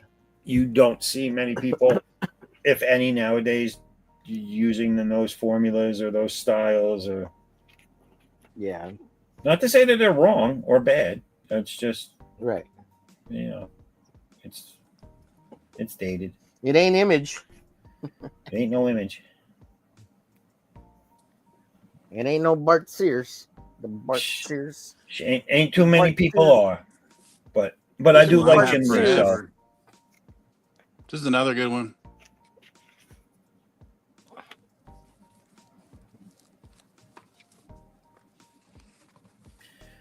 I'm sorry. What was that? Oh, Norman Norman Rockwell. So Norman Rockwell. So you know my family history, right, Levi? Have you ever heard that story? No, My grandfather on my father's side, they basically came over here because of Norman Rockwell. He discovered him over in Greece and brought him back over to the States to be his personal, like his not his personal assistant in life, but his personal assistant in art chores. Oh, nice. And my grandfather ended up doing a lot of the Saturday Evening Post covers with him, for him, however you want to work it out. Right. There was actually a thing, it was a write-up in the paper. My grandfather had a bet with Norman Rockwell that he could do a painting in Norman Rockwell style and no one would be able to tell it wasn't Norman Rockwell. Right. And my grandfather won. And Norman Rockwell What was your grandfather's name? George Zaffo. The world is full of assistants, huh? So I actually still have that painting. That painting that he did that bet with him on, I have. And Norman Rockwell signed it. That was the bet that they made. If he could fool someone into thinking that Norman Rockwell did it, Norman Rockwell would sign it and give it to him. Nice. It's got to be worth some money. What's I it love worth? Norman Rockwell. What's that worth? Yeah. I have no idea. I've never got it appraised. You get it appraised. Yeah. I personally have no appraised. intention of selling it. My father didn't. I won't. Right, but that's not why you do it. You get it appraised and get provenance on it, so that later on in life there's no question what it's worth or what what the lineage of it is for the painting. You know. I actually have the newspaper clipping of the painting and the story about it. You could do stuff like that'll help establish provenance. Yeah. You buy the artwork, you get it appraised. You can take loans out on it from a bank. It's for insurance purposes in case the house burns down. Oh yeah, that's the other one for reasons. insurance purposes. Yeah. Don't nobody come burn my house down now. Well, yeah, fire, theft, I mean, all of it. Damage. Is this to me? I'm sorry. No, you guys are absolutely right. I inherited a lot of this unwillingly. My father passed away suddenly, and I had to take all his stuff, and that wasn't too long ago. That sucks. Sorry about that, man. Sorry, it wasn't ever really until more recently, within the last 2 years. It wasn't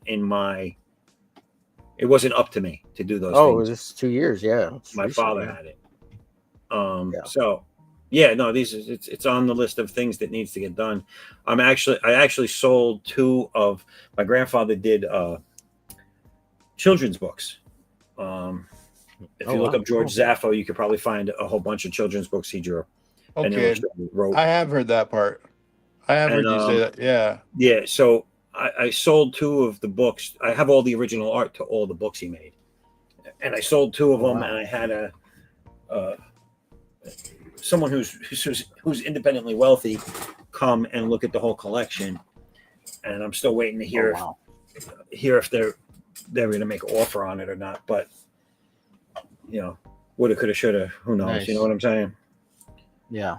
But I still have all that artwork too, because he was big back then. I don't know if anyone's familiar with stuff that goes on in New York State, but a while back when not Bloomberg, I think there was a guy after Bloomberg. I don't like him, so I don't remember his name. But anyway, he had hired a police commissioner. Uh, Branton was his last name. And when he got inaugurated and they did the big interview on TV, he said he wanted to be a cop ever since he was a child, and the thing that made him want to become a cop was this book that he would always be read to at night, and it was my grandfather's book. Nice. And so nice. So they reached out to my father, and they had a big ceremony with my father there, and they took pictures and did a little paper. It was written up in the Daily News and stuff like that. It was pretty cool. And my father had all this memorabilia from City Hall, and I said, "Well, did you get any money?" And he said no, because my father wasn't big on it. He wasn't a good businessman. I was like, Talking you could about De Blasio. De Blasio, yes, thank you. I couldn't think of his name. But yeah, so that he had people asking to reprint the book, and he just didn't know when to pull the trigger. You know what I'm saying? He always thought something better was going to roll along, and it never did. But he could have made some money on the book then. Ooh, and speaking of reprinting, you could reprint the book. Well, yeah, I could reprint all the books actually if I wanted to. Yeah. There would just need to be a lot of it's dated material if you go back and look at it. It's like the big book of how things work, the big book of construction vehicles, the big book of police. Just, it's a lot of dated material like that wouldn't work nowadays. We lost Raul and we got him back. There he is. So Raul, what's going on here? Is the sun in his eyes? What's going on?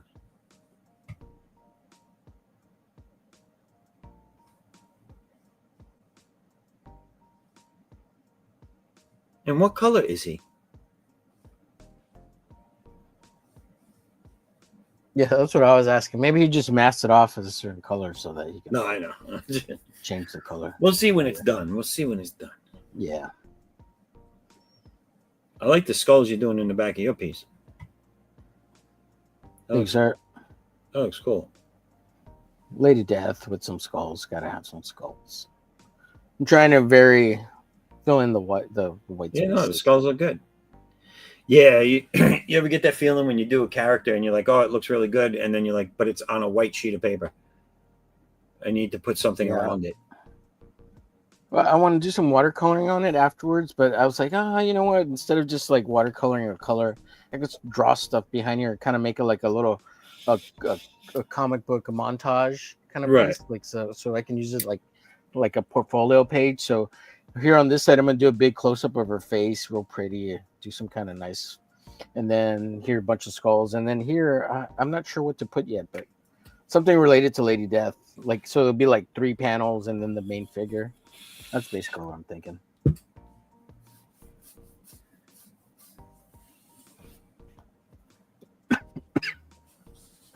Oh, excuse me, man. I've been coughing all night.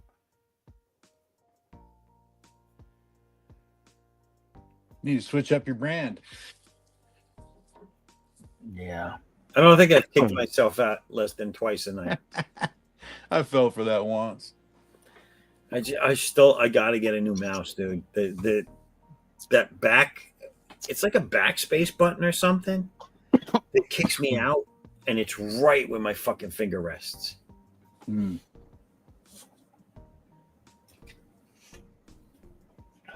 Horrible.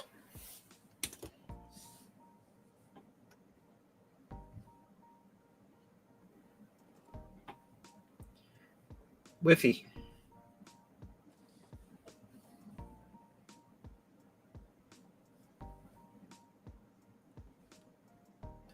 What is this? Nice. Looks like a good art study selection all around the room. Yes. Thank you, Rob.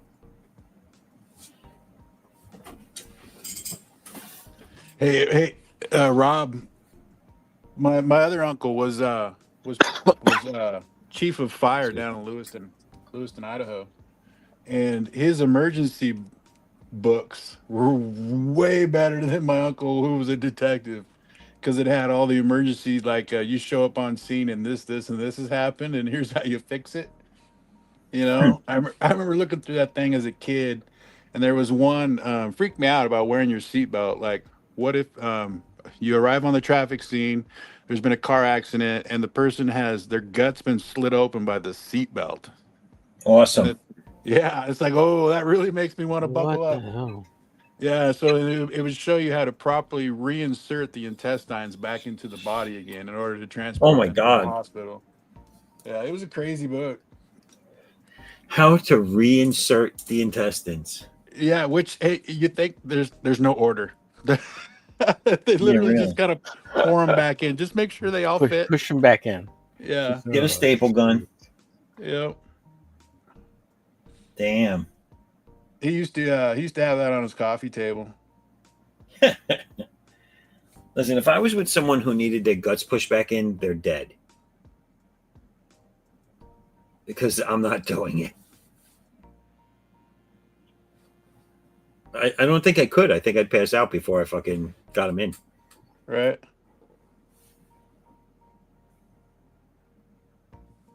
I definitely Yeah, I would guess throw up. I was told by my mom's doctor one time I should have been a surgeon because I seen him do. So my mom battled cancer for 10 years, and there was one point in time where oh God, how do I put this?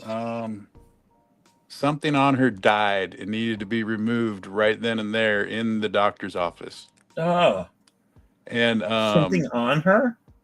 well, so uh, No, don't say it. Don't say yeah, it. yeah, yeah. So I mean, back in the '80s, he had a mastectomy, not a mastectomy.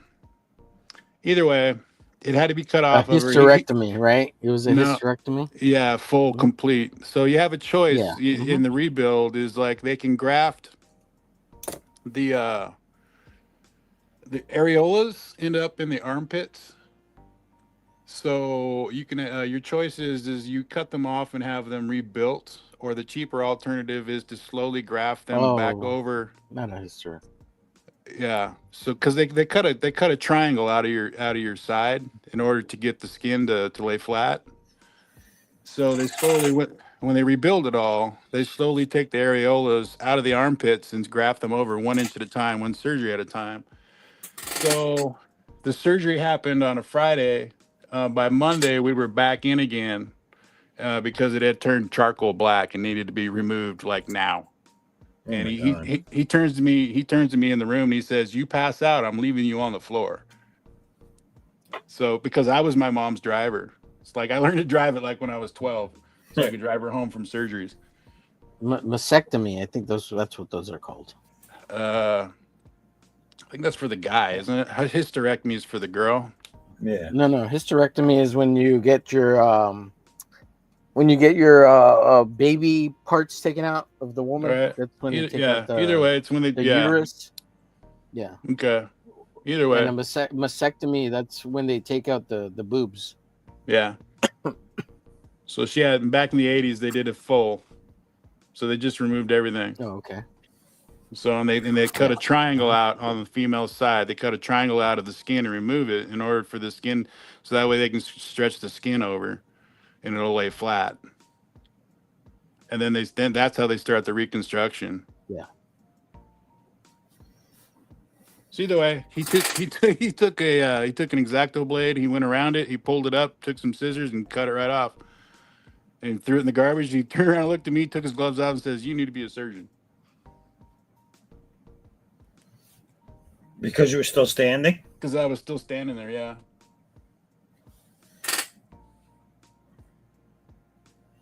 Yeah, that was the conversation that got me to do the whole nursing home thing. Like all the nurses were always telling me, like, "You'd be really good at this. You'd be really good at this." Yeah. It's Turns good to out there's meet a nurses too. yeah. Well, it turns out there's a huge difference between your mom taking care of your mom and then taking care of everybody else. Yeah. Especially when you learn, what type of working environment you're going into. Like there's the devil lives in the nursing homes. Yeah, I wouldn't want to do that. No, they treat everybody like What do you they're mean by that? Levi? they treat everybody like they're a product on the assembly line. Oh, That means it's- like literally like you go in there and they're the there's paycheck. They're the on, product. Yeah. yeah. Mhm. There's 20 people on your wing, let's say. There's 2 CNAs, there's 1 hall nurse. So that's 10 people each. And you show up, your shift starts at 6. State law says the food has to be warm when it's sat in front of them. You have to have 10 residents up in 1 hour and down in the dining hall. And yet you have to sign paperwork stating, yes, I followed every single procedure that's on their care package. Jeez. Yeah. You got more rights as a resident on the inside than you do on the outside. It's crazy. Like some of the stuff that you can request in your care package.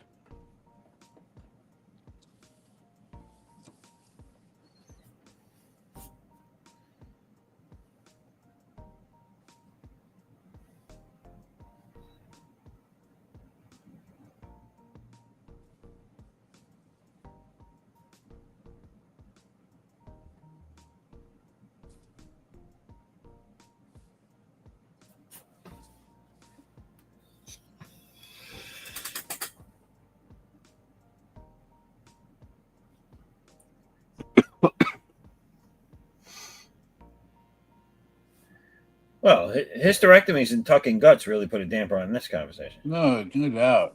Holy crap! Who invited that guy?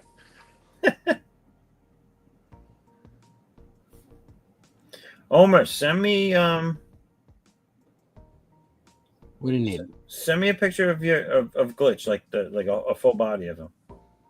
Just go to GarciaDesigns.com, my website. You'll find tons of images there of Glitch.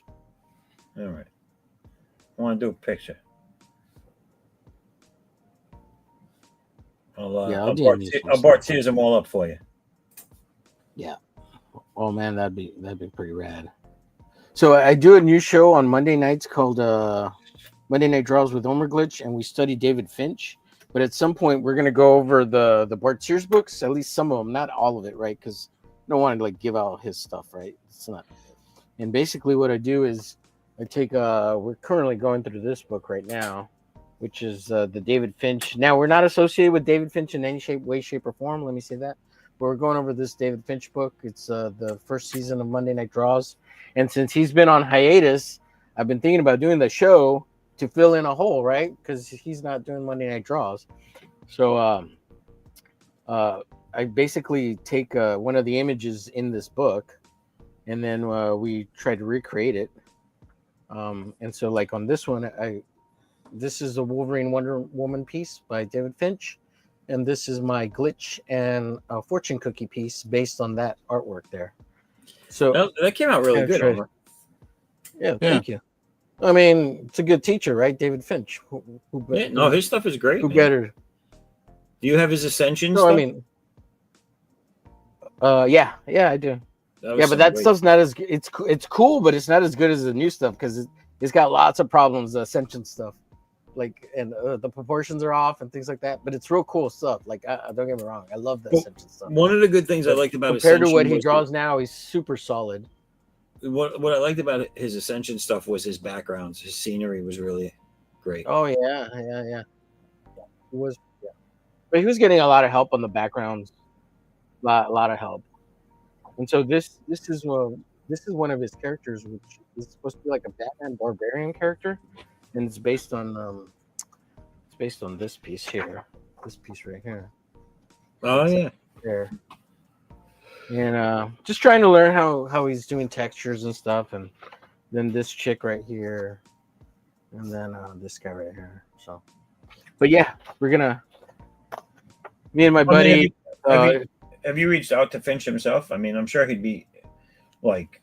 At some point, I want to do that once we get a couple more episodes in the bag, because it would be super cool to have him on and drawing with him at some point. And it's so funny you mentioned that because we talked about that, me and my buddy. Because so it's a tag team show that I do with my buddy Aaron Moses, who's the creator of the Opossum, and he's got his comic called The Opossum, and so and it's really to try to level up our own art game, right? I mean, that's practicing and drawing and all this stuff. So Well, I mean, I'm pretty sure Finch would love to get on stream with you and talk about how you think Ascension needs help. Yeah. how Ascension is what? That Ascension had a lot of issues and needs help. No, I'm kidding. Oh, he said it. That's the only reason I said that. He himself has said that. I wouldn't say it otherwise. He'd be like, "What'd you say?" I think it's really awesome, but Yeah. yeah, he's like, oh, I don't. He's like, I don't like to look at the Ascension stuff because I see lots of problems in it. So, is it quote unquote? That's him saying that. You know, that's with that's going to be with everybody. Yeah, and that's his really early stuff too. So I mean, yeah, if you can't look at your old stuff, especially your first stuff, and say that it's not good compared to what you're doing now, especially then right, then that means you're stagnant and you haven't changed. right. So, Like like Jim I was Lee. saying, at some point I would love to do some Bart Sear stuff, and like we're really just kind of copy the style and change it into our own characters and stuff like that. And when I do that, if you'd like to come on, it'd be cool to have you on, Zaf. Yeah, I'm trying to keep it real limited on who comes on that show. Like it'll only be one person at a time, kind of thing. It's not a big group thing. It's I get it. That's fine. somebody who specializes in either that Just style. let me know, dude. I'd come on. Yeah. So, and eventually we'll go over some Jim Lee and Travis Charest and even a little early Eric Larson stuff. I'm sorry. I can't do Travis simply because I don't have the patience that guy has. Yeah. Yeah. The work he does takes a lot of patience, and I just don't have. Yeah. There's tons of artists I just want to go over on that show at some point, and not just Finch, but some Bisley, some Sam Keith, and just everybody.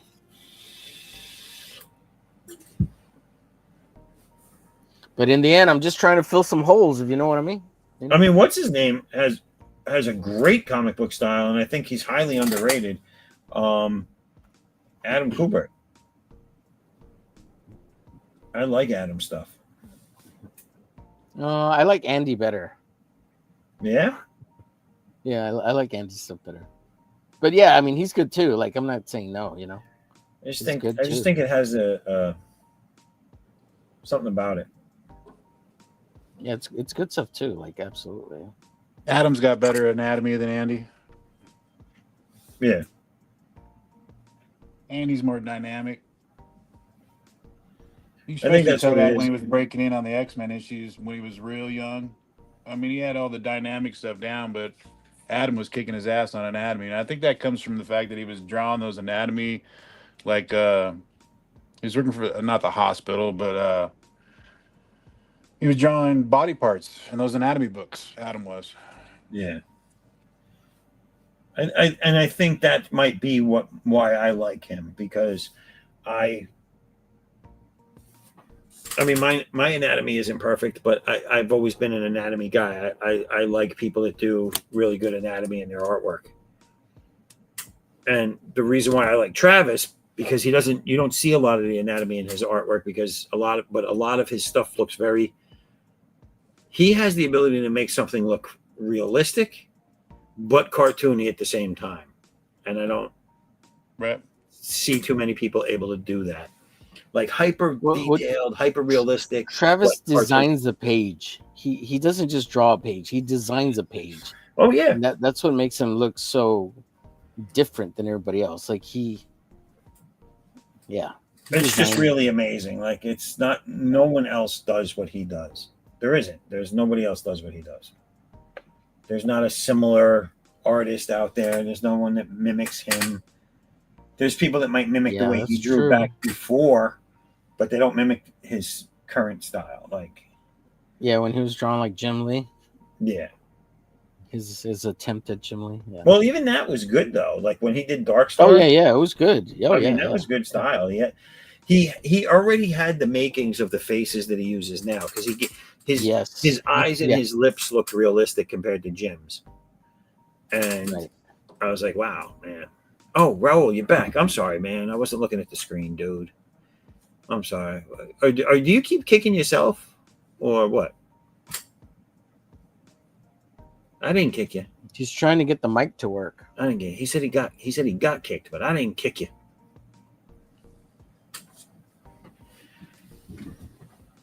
It's Levi's comments that keep kicking him. My comments. Look, I want to show off my first panel. Ooh, the first panel's done. Woohoo! And the bottle. Nice. I drew the bottle. Is this a parody ad in your comic? Yes, might be a fart. X. Sounds like milk of magnesia. It's basically a medication. It can't help you. It might be a fart. What's it going to do? Stop you from farting? What's it going to do? Make you not take a shit? It might be a fart. And then at the bottom of the panel here, this very last panel is just going to be 1,000,001 different friggin' side effects that are all worse than what it's helping you with. Yeah. That's funny. And the last one's going to be my favorite side effect. It might be a fart. Oh. Yes, right. See? Did you ever see those advertisements, and then like when they get to the end where they're giving you all the side effects, they give you the last one is, and in some cases might cause sudden death. Yeah. Sudden death. Yeah. I was like, well, it's an allergy medication. I'd rather just have itchy eyes than maybe just drop dead. You guys remember Shantex? Yes. I was on Shantex 2 years before my strokes. I ended up in the emergency room on Christmas Eve with a swollen thyroid, and they kept telling me no. Remember the thing with Shantex is they kept telling you, well, if you have a side effect, it's usually like mental. You'll experience it's mental lapses. It's delusional. It's all mental. And I actually had a physical reaction to it, and it took them 4 hours for them to actually say that to me. By the time they kicked me out, Christmas morning, they were like, yeah, you might want to contact your doctor. You're having an allergic reaction to Shantex. What was the actual reaction you had that was physical? It swelled my throat. I was having problems breathing.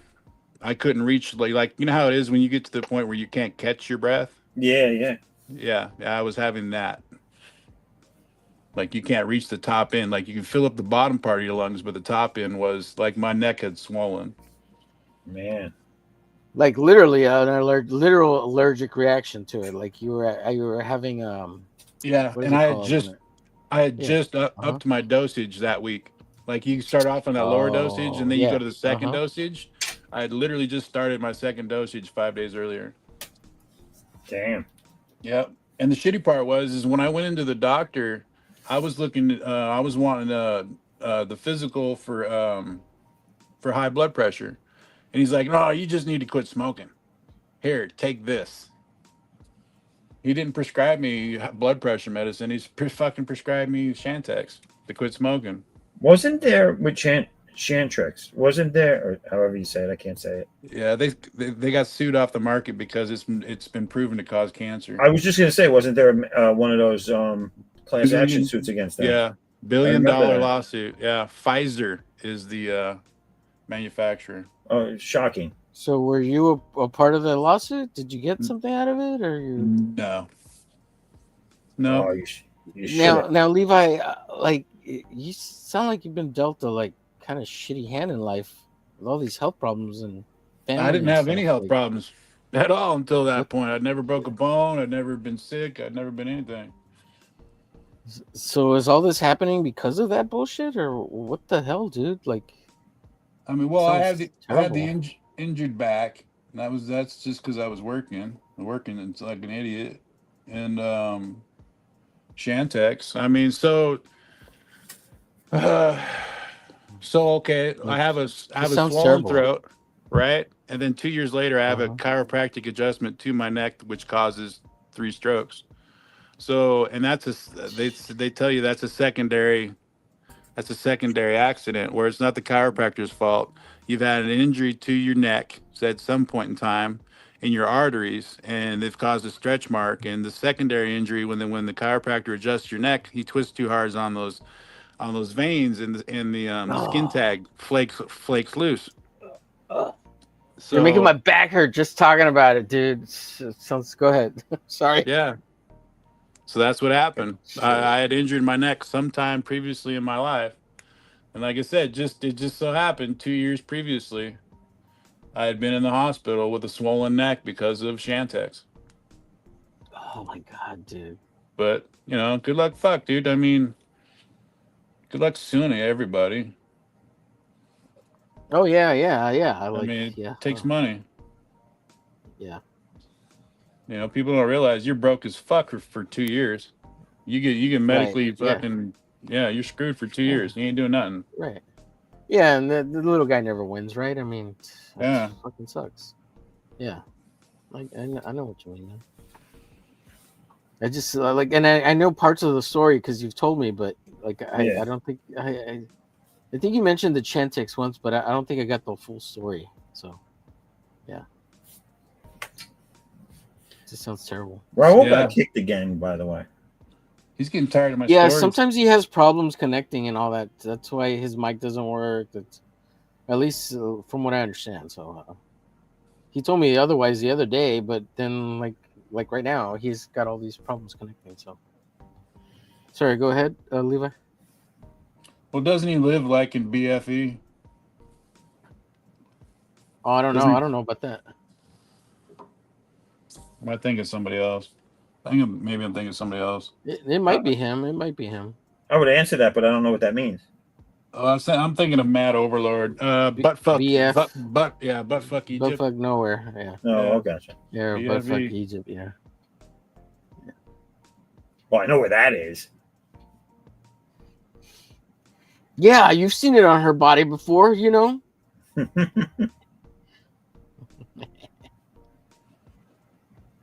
It's a brown starfish you look at when you hit it from the back.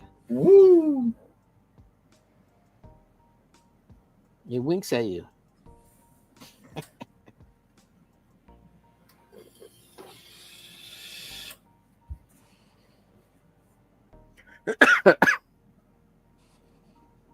Hitting it from the back, and she said it might be a fart. Might be a fart. Side effects, maybe. Maybe. You guys remember that TV show? What was it? 1,000 Ways to Die. Oh yeah. Oh yeah. And they had that one episode where the guys were fucking around at work, and somebody put a fucking air hose down there and shot air into the dude's doofus. Oh. It fucking killed him. And they went on to, yeah. They're fucking around at work, and somebody put an air hose down there, just fucking around, and then shot air up his. Yeah, it fucking killed him. So they were explaining it only takes 13 pounds of direct pressure on that thing in order for it to kick loose. Wow. Yeah. What? So you're like, wait a minute. So if I'm gonna fight, and I hit the dude right there at a perfect spot, I can make him crap his pants. And they're like, yeah. 13 pounds. Wow. Yeah. That's awesome. It is. All I know is that show, there's two things that I'll forever remember from that show. And one of them was this couple eating the monkey brains. This couple was pool hopping. Oh, that was the movie. Oh, no, not the movie. The show, the TV show. The show had they were pool hopping, and they went to this one pool that was getting construction work done. And I vaguely remember this story. And they laid out plastic to do a slip and slide into the pool.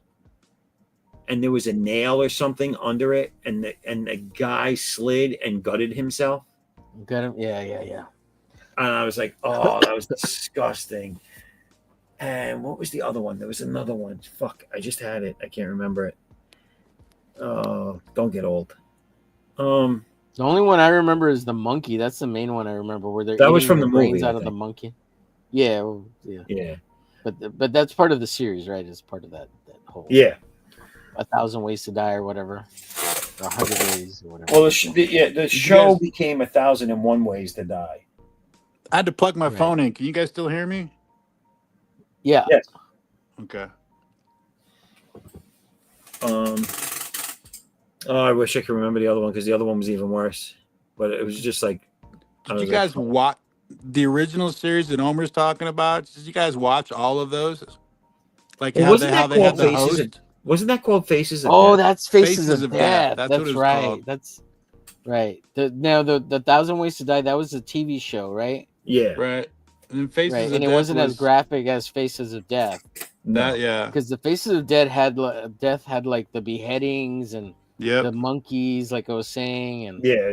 like No. and you saw it, like it's considered what's it considered now? It's considered like A classic. like you can't no, you can't buy that stuff anymore because it's considered Shit, you can not just be able to taboo, rent but it. Rent it at fucking. yeah, you used to be able to rent it, but now it's considered not like bestiality, but because it's so graphic. Right. There's a word for it. I can't remember. Anyways, but yeah. Did you ever watch the? So you remember that it had a host to it, right? The same dude in every one. But if you went and rented the greatest hits and misses, the host died, and in his fucking contract in that episode, you actually got to watch the host's fucking autopsy. Oh shit! Really? What? Yeah, I don't was That know was in that. his contract. If he crazy. died, they got to do Yeah, that. yeah, yep. Wow. I remember we rented like all fucking four of those one time. We ordered a bunch of pizzas and shit. We sat down and started watching it. It's like nobody fucking ended up finishing their pizzas. The fuck? Wow. Yeah, I Yeah. would believe it. I love the one where they tried lassoing the alligator and they pulled it right out. Oh, the parachuting one where they had a parachuting contest and the parachute went off course and landed in the alligator farm. Oh shit! That one was a fucking trip too. Because they're like, grab his arm. And literally they're showing this guy grab this dude's fucking arm. That's the only thing coming out of the pit was the dude's arm. Oh shoot. Yeah, I remember people talking about it. Yeah. I didn't get to watch too many of those because I don't. My mom didn't want us watching them. Right. I think my dad rented one and we watched. That's where I watched the monkey one. Oh, But after that, it was like, no more of that crap. She didn't like it. guys, we have a guest, and it is Raul for a 20th time. Raul. What's going on, Raul. Raul. Say Is something. he back? Raul? Say something. Ooh, look at the face. It looks great now. Yeah, he's doing good. Excuse me. The color's weird, but I don't know why he's doing it. It's all You right. switch up to Winston's. That green blue color. It's all good. Because isn't he like flesh tone? He's like a regular. I have to do one more of these, gentlemen, so bear with me while I take another word from our sponsor.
Oh, was it over long? It was over. It's over. About 2 minutes. I mean, a minute. Like, no, 30 seconds. Better. Sorry. So let me do some show and tell if I can figure out how to do it. Do it. Do it. Do it. Yeah, I got to do it now. Go buy some comic books and do it now. Back in my 2 times, 3 times. I don't even know what I'm doing. That wasn't Arnold at all. Back in now. Yeah, you got to do it now. You got to do it now. What are we gonna do here? What are we gonna do? It's not a penis. What does he say in Kindergarten Cop?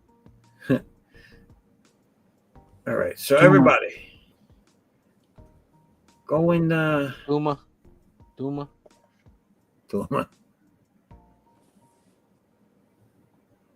Here's the sign up page for Addicts Unbound Fury #2, but you can also get the catch up tiers for 0 to M1. The link is pinned in the chat at the very top, at the tip of the top of mine, because we're in a million different places. So go to the top of mine at my YouTube channel, and it's pinned there.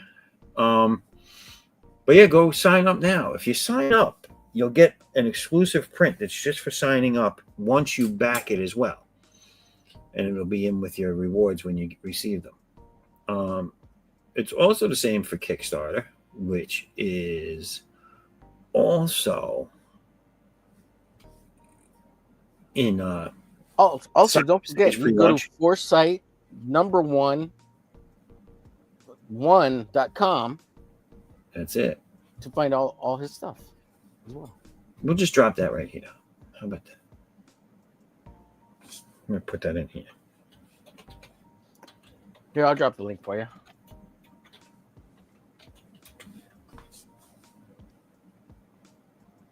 Unless you got it.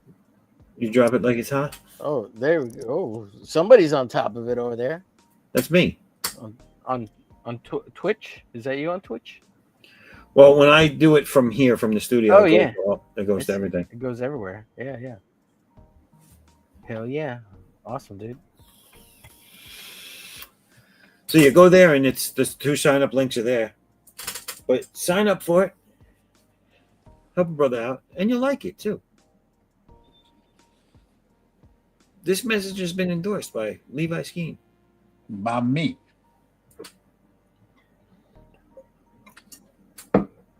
Who is another satisfied customer. Yes, I am. It is a good book. Very happy. Thank you.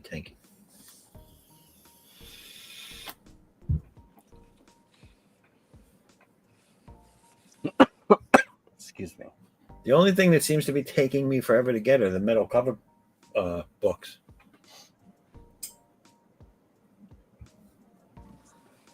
Those things look really nice too. The metal covers? Yeah. I got you guys. What's the cost difference? Well, I only did it as a set of all 6 covers, virgin, and they're gold colored, right? Metals. So it was quite pricey. It was like. Did it double your cost for printing? It paid for. Dude, it's like triple, isn't it?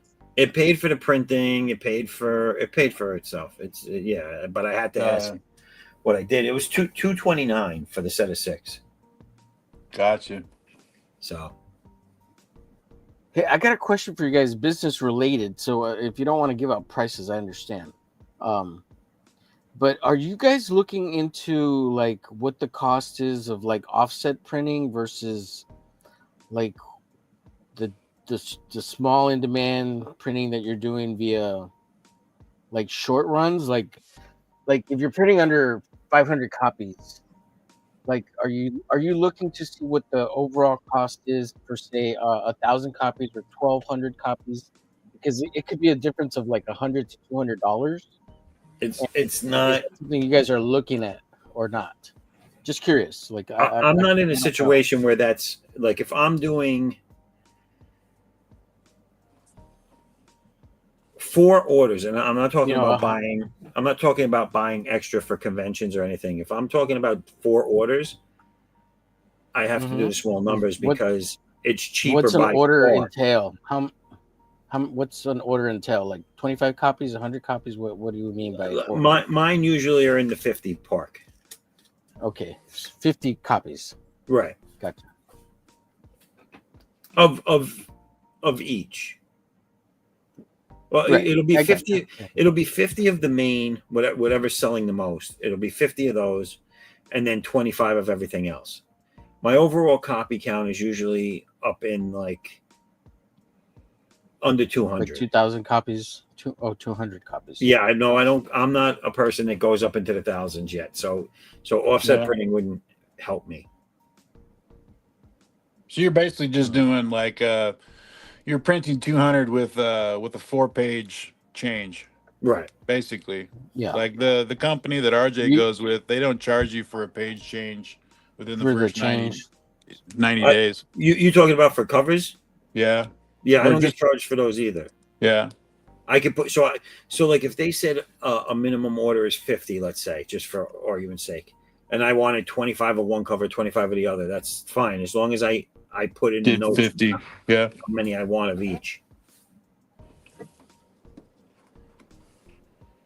Okay. And they'll let me break it down like however I want it. Like if I want 3 copies of one cover, 10 copies of another, 6 copies of another, like as long as they equal to whatever the amount of that order is and I specify what I want, they'll do it. Are you asking, or even or have you looked at, or have you questioned anyone on what the price differences are to what the breakdowns are of the higher numbers versus? Well, if you're talking about you know what I'm saying, if you're talking about me going and ordering 1,000 books, your discount's going to be like you said, like $100 or $200. But my orders that are needed are well under what that 1,000 would cost by more than 200. No, that's not my question. My question is, it's not financially beneficial for me to do large numbers right now. Yeah. But are you even questioning how much more it costs? Yes. Like, are you getting the numbers on like what the yes. Yeah. Okay. Levi says yes. Okay. I'm always curious. The more you buy, the cheaper it is. Yeah. I have no problem. Absolutely. I have but no you don't problem. you don't have to ask those questions though, because when you go to the printer and see what their pricing is, you can get it gives you those prices. Yeah. Right, but that's because you're going to the one printer. Are you checking prices comparatively to other printers? That's my question. Yes. I did, and I'm happy with the printer that RJ is going with. When I first started, Omer, doing books, because you remember this is the 3rd one now. So when I first started, I priced everywhere. I also had them send me samples of everything they make so I could pick. So like if one place was cheaper, but their quality was shit, that got factored in. So I landed where I landed based on quality and price collectively. Okay. I'm just asking because I don't know. 3 places. I use 3 places. It's been a long time since I've looked at prices, and I'm just curious. I use 3 places. I use Mix'em for hardcovers because I like their quality and their pricing for that quality. I use Comics Wellspring for the same reasons, and I use Ready Comics because there's not too many people that do that, and they seem to have the biggest known track record of doing a good job and quality. But there really is not that many places that do what they do. Yeah. So that's why I use the people I use. But when I start getting 20,000, 30,000 and higher sales, and I'm buying hundreds of books at a clip, then that's when I start becoming interested in that other stuff. Yeah. With the pricing thing, if I let's just say if I look at 4 different companies and there's $100 difference between all of them, all along the spectrum, I really don't care. I'm the wrong one to ask about that. I'm not going to go like I'm cheap. Right. I'm looking for what they offer. Right. You're I willing will. to pay more for the better quality, right? I will, and it doesn't even have to be the top pay. If the third guy that comes in and he's $75 more expensive, but Right. it's something he does different than the $100 guy, I'll go with the $75 guy. Yep. So I agree. I totally understand that these people need to make money. So I'm paying for what they offer me. There's some people out Yeah, there but that you need to make money too. So who cares what they make? Like I get what you're saying, but I get like that, you're but not the every indie artist creator, like that's right. Not it's everybody's cool. I in the mean, same that's your boat own as me. personal take, Yeah, Yeah, yeah. but not again, it everybody's is in. the quality, Omar. If you want your stuff to like, if you want people to pick up your stuff and be like, not only is it a good story, not only is it good art, but look at the quality that they're giving me. I bought something that's durable, that's nice, it looks good. That goes a long ways too, So it's worth the little extra. Yeah, I get what you're saying. I don't know why you're saying that quality thing. I don't know. Okay, sure, whatever. I No, get it. because Cool. there are I people understand out what you're there that talking would about. want. Sure. There are people, because you said you want to make money too, though. But you could go with the cheaper place, save the money, make the money. But Yeah, I didn't bring up quality at all. It doesn't mean because the sacrificing quality for a price. I'm not talking about that at all. no, but a lot of times they're the same thing, though. A lot of times the But reason why it's cheaper is because the quality's so lacking. if we're just talking about pricing, then is that what you're Yeah. talking about? Then Yeah, that's yeah, all I'm talking just out about. of out Pricing. of out of curiosity, I do check pricing, but like I said, yeah, when it comes to me, just I'm not me talking about quality at myself, all. yeah, I leaned it towards quality versus Mm, whatever I'm paying. So okay. Yeah, that's all I'm saying. I know you didn't bring up quality, but it's hard to take it out of that equation. You know what I'm saying? I No, do I know don't know there's what you're there's saying, It's but hard to I understand what you're trying to get at. I it's hard understand. to say that you're going to talk about pricing without it. No, You it's know, not. No, it's not. Shut up. it, It's not. it Come on, is. dude. No, no. I didn't bring up quality at all. I'm not talking about quality at all. I'm just talking about pricing, bro. That's all I'm talking about. I know I was never happy with Kablam, Right. and I it didn't had to bring do up Kablam yeah. either. Well, I'm just talking about pricing, man. I'm just like Well, what do you want to know about curious. pricing then? Let's make that clear. What do you want to know about pricing? Well, Whether I I would just use was it? curious. No. If if the larger print runs were beneficial versus the smaller print runs, in that like say it's only $100 to $200 gap between getting 500 copies of a book or getting 1,000, and if that's something you looked at and said, yes, okay, maybe I'll splurge the extra $100 to get the 1,000 copies versus the 500 copy, yes, because 500 copies are low print run digital on demand printing versus the 1,000 copies, which are high print run offset printing copies. Yes, but again, there's not. You have to be in that range for that to matter. That was my point you initially. have Was my point was if you you're have to doing have the 50 to ability to 100 get rid of books, those then books. you're not even in the ballpark to worry about it, because you're not gonna go and spend the money to get 1,000 books when you only have to That's fulfill not 50 even books. $100 to get 1,000 books versus If 500 I Yes, books. if I I only would. have You're not going to 50 spend orders, $100 to do that. Omar, if I Yes, only I have would. 50 orders, why am I going to buy 1,000 books just to save Because 100 bucks? Levi said Zaf, yes. Zaf, Levi said Zaf, yes. Zaf, Zaf. Here's the difference. You got that really bitchin' banner earlier you showed off, which was really cool because you are new to the convention scene, right? Right. Okay, so I think kind of the way Omer's leaning with this thing is if you spent that extra $100, you'd have 100 more issues that you didn't sell online because you're still on the how do I get rid of these Right. things online, right? Right.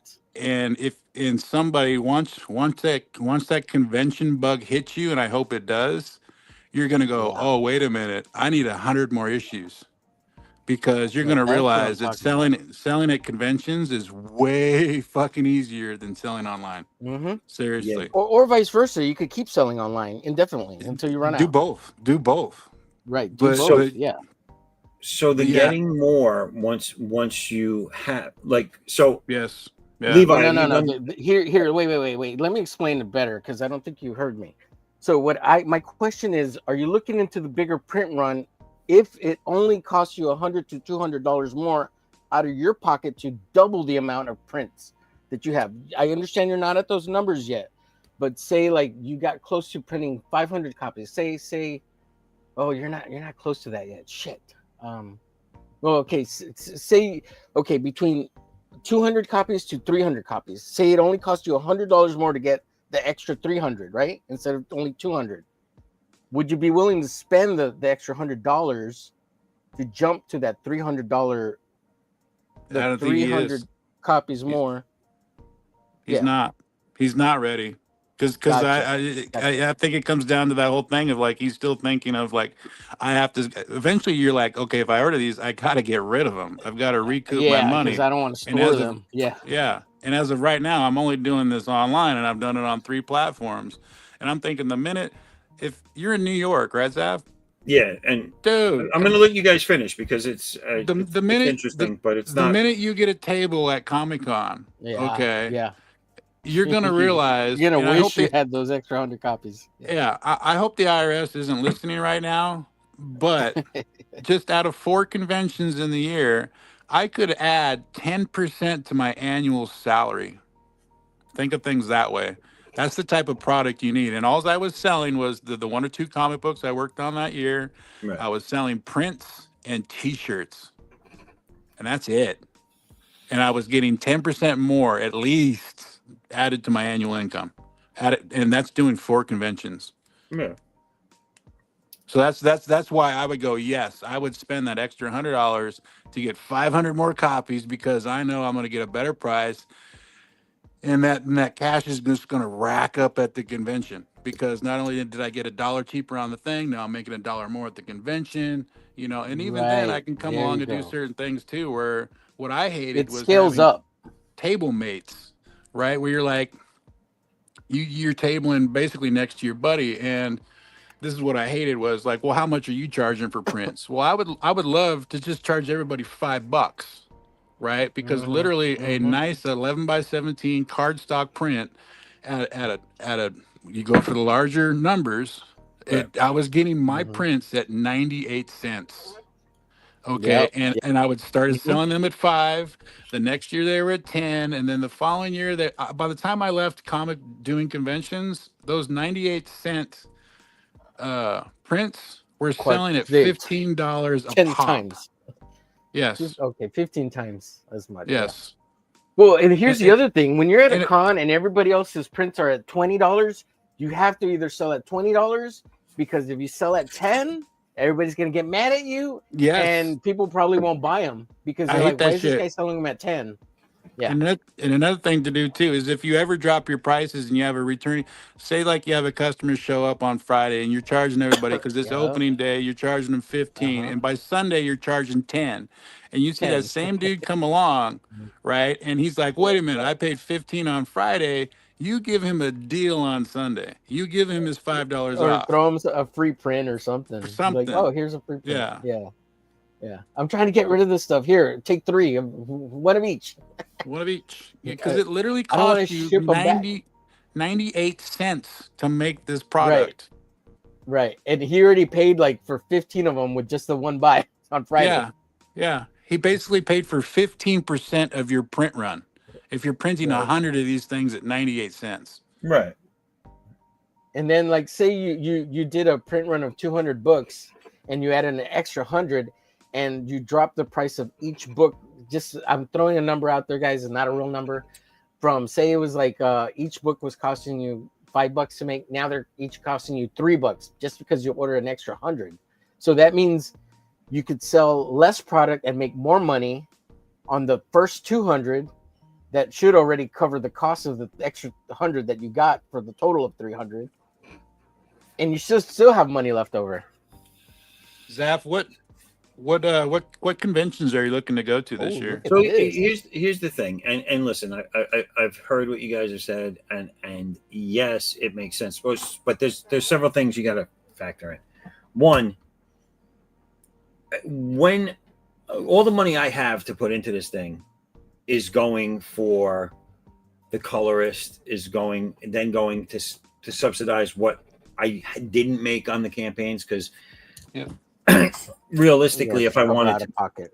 if I wanted to be completely reimbursed by the campaigns, I'd be asking for a lot more, and a lot of people would. A lot of people would. I don't have the ability or the space really to sit on a ton of shit, but I do order a little bit more. I'm talking about if I'm doing so if I have 25 orders for the book, right? And I fulfill 25 orders, and I'm buying 50 of them to have 25 in reserve to do what I need to with. Now they're more than that. I'm buying 75 of one, 50 of another, 25 of another, blah blah blah, whatever.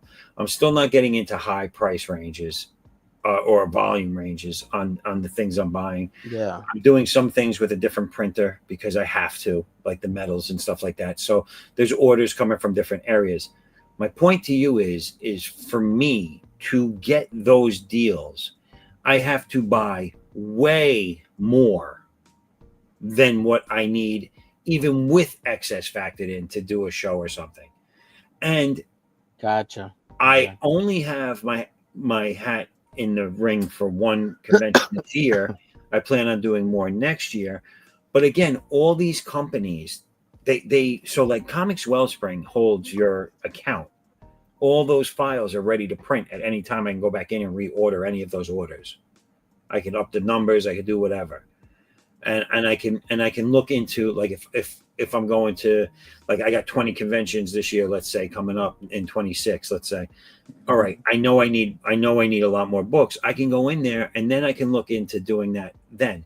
But I will not do that right now with the orders that I need to fill, because that's just a lot of money out of pocket right now. Right. I can always go back and I got you. deal later. And yes, to answer the initial question, yes, I've looked at it. I've seen what they charge. I've seen what their numbers are to get those discounts. You know what I'm saying? Right. Like, Yeah, I was just curious. so I've seen that, but yeah, I mean, I've been in business a really long time. I've owned 3 of my own businesses. I know how to look at the numbers. So I appreciate it, but it's not beneficial for me right now to be looking at it in that perspective, especially when all these books, when I start doing a higher volume, I can worry about it then, because I can still get them reprinted. I don't have to go through the whole process again. They have my orders, my files all saved. So yeah. I'm curious what the jump is like between like the low print runs to the high print runs, or like offset printing. Like what's is it still like 1,000 copies or 500 copies, or I don't start seeing, I don't remember seeing the hundreds of dollars off until you start getting into like the 500 above or more. Yeah. Have you guys looked at Peter Sameti's chart that he put out? For he's got good pricing. Yeah. His stuff is real competitive. Very reasonable. Yeah. Yeah, well, that's part of why I brought that question up. I was curious because, and then recently somebody mentioned to me some really good pricing from somewhere, but I was just curious if other people. What place? They didn't tell me what place. They didn't want to say, and I was just like, okay, well, let me hit you up privately on the DMs and see what's. He didn't want to say, so at least not publicly on stream. Did he say what the pricing was though? Yeah, it was between 500 and 1,000 copies, but He didn't say. He said the difference between 500 copies and 1,000 copies was basically like $100 to $200, and I was like, how is that possible? Like, who are you looking at? So, but he didn't want to tell me on stream, so I need to find that information out. Yeah, like if I had conventions that I was going to in the next 6 months, and it fell within a campaign, I would look into the extra books, because I'd have a potential place to sell them and to go through that Yeah. inventory. But to sit on X amount indefinitely and spend, because that's the other thing I was talking about, is if that 50 that I'm buying or that 100 that I'm buying only is costing me like $300, and then I got to jump, but I got to spend $1,000 to get 200 off. That's putting my cost an extra $300 in front of me that I don't have to spend right now. You get what I'm saying? Like I don't have to spend. Yeah. To just hold I on to it. understand that. Right. Because I'm not going to be making that money. I'm always, I understand your situation. Yeah. But if it's always a possibility of getting more books, I'm curious as to what the price breakdown is on that. Yeah, for sure. Because and it's a pain in the ass too. I mean, be honest with you, it's a pain in the ass in this. When you're selling comic books, you're selling something that people want in pristine condition, and yeah, but at those prices, you could discount and still be on top and still be winning. You could yeah. You could If even you're holding, give some away for like reader copies or prizes for your unless you YouTube got warehouse channel. conditions, where you're storing them. Yeah, $1,000 that'd be a lot. You're looking at damage. You're looking at warping. You're looking at a lot of things that the humidity or environment that you have them in can do to them, and you want to. So you're buying them at a discount, but then you're going to discount them further because whatever. And then again, that's just to me that's a bad look, a business model bad look. Like, hey, look, this guy has a bunch of books. This is how I store mine. Discounted because they're warped, bagged and boarded. Yeah, more books the better, always. But I understand. But already, Levi, you said already you plan on being on the convention circuit. You plan on doing, yeah. You have a Kickstarter coming up now, so you know a lot of those are going to go.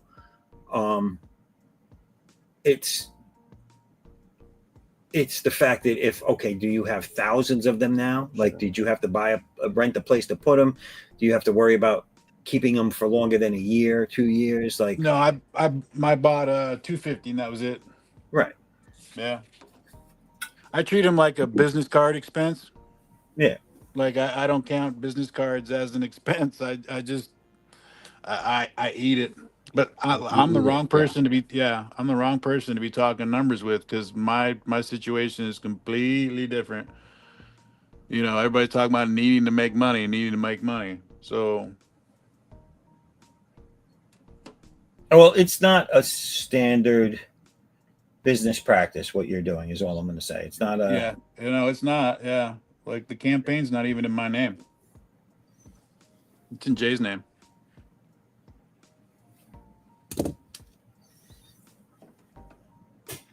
I'm getting screwed worse than Dillard. I don't even get 40%. Man, you're paying Jay to get the book made, huh? Yeah, Jay's getting paid. If we can make money, he'll get paid.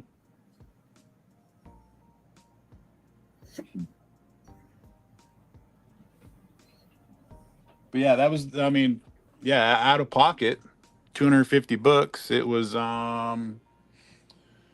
shipped to me for the Galaxy Memorial Ashcan Volume 1, 250 copies. Was 800. That was all out of pocket.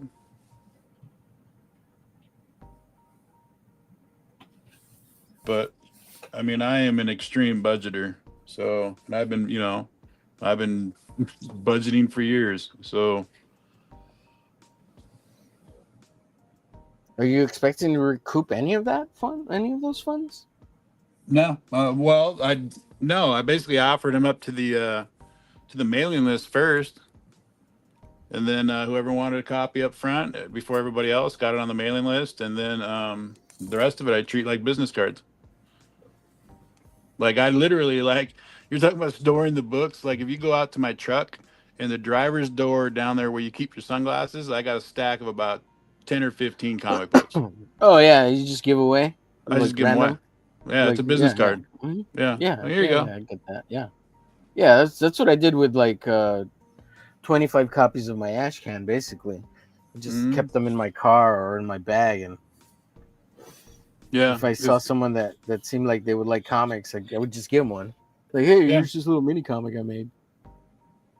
But I mean, they only cost me $1 to make, back then, 10 years Right. ago. Now dude, black and white copies at like your local FedEx copy place is like like $1.10 or more, $1.25. Like, what the hell for a black and white copy? Yeah. Get out of here. I want to say the per issue, the ash can was around like 268 because I wasn't even doubling my money at $5. And even then, with shipping costs, the way they were when we offered it up, it actually ended up costing me the fuck was it? I wasn't making a quarter. It was costing me $1.25 just to give the book to people through the mail. Yeah, As they were paying the $5 for the book, and then whatever we were charging at the time, $5 for shipping. right. So by that Jeez, time, I think our cost was like 12. You got 12 into it, and they're only paying you back 10. So yeah, that's it. It is so crazy how much printing has gone up in the last 10 years. right, Well, yeah. I can't believe it. we gave out copies on Free Comic Book Day, all the stores in town. We lost Raul again. Damn it. Next time he's on, we should ask him if he's in the boonies so that There he is. we can find out. He's I think that's using it. Chrome now, or is that an old post? No, that was a 139 3 minutes ago. Raul, do you live out in the boonies? You keep dropping out. We were curious. He's living off grid.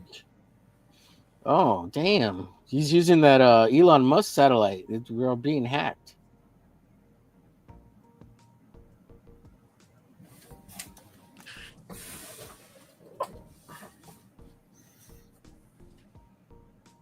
Yeah, Pops will be giving some away too at that convention he's going to next weekend. Some of yours? Yeah. Yeah, I mean you're doing comics like you're Elon Musk. Yeah. You're like, yeah. There you go. Like, or Oprah Winfrey, one of those. Or a drug dealer. The first one's free. Yeah, First one's free. you get First one's you free. get a book. You get a book. Everyone gets a book. Everybody wants to find out what happened to Michael. Yeah. Oh shit. Got away from Grandpa inside the park. How in the fuck did that happen? Tune in, find out. Does Michael live or die inside of a park that's supposed to protect everybody? It's a Catholic priest, man. He does end up with some priests. Uh-oh. I will give you that. Uh-oh. There is a this just took a turn. There's a character. Yeah, I don't want to know what happens now, Levi. Stop talking. Go ahead. His name is Giru, and he is our basically he's Thor, right? Because his thing is like he always ends up in like a Ragnarok type deal, and he's constantly not constantly, he dies in battle, but then will be resurrected. And so there's some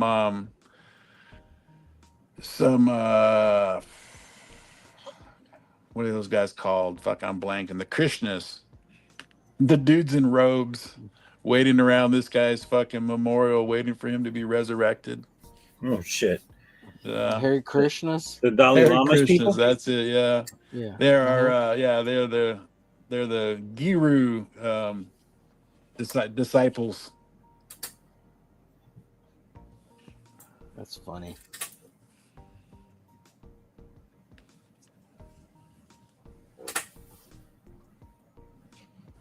There's another character in the book that can raise the dead. Necromancer.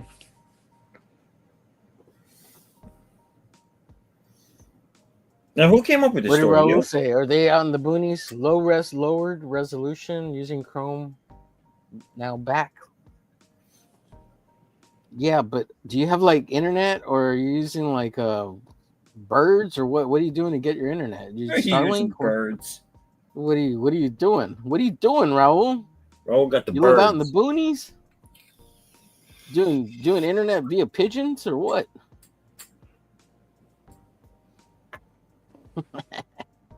Smoke signals? What the hell's going on? Mule carriers? What are you doing?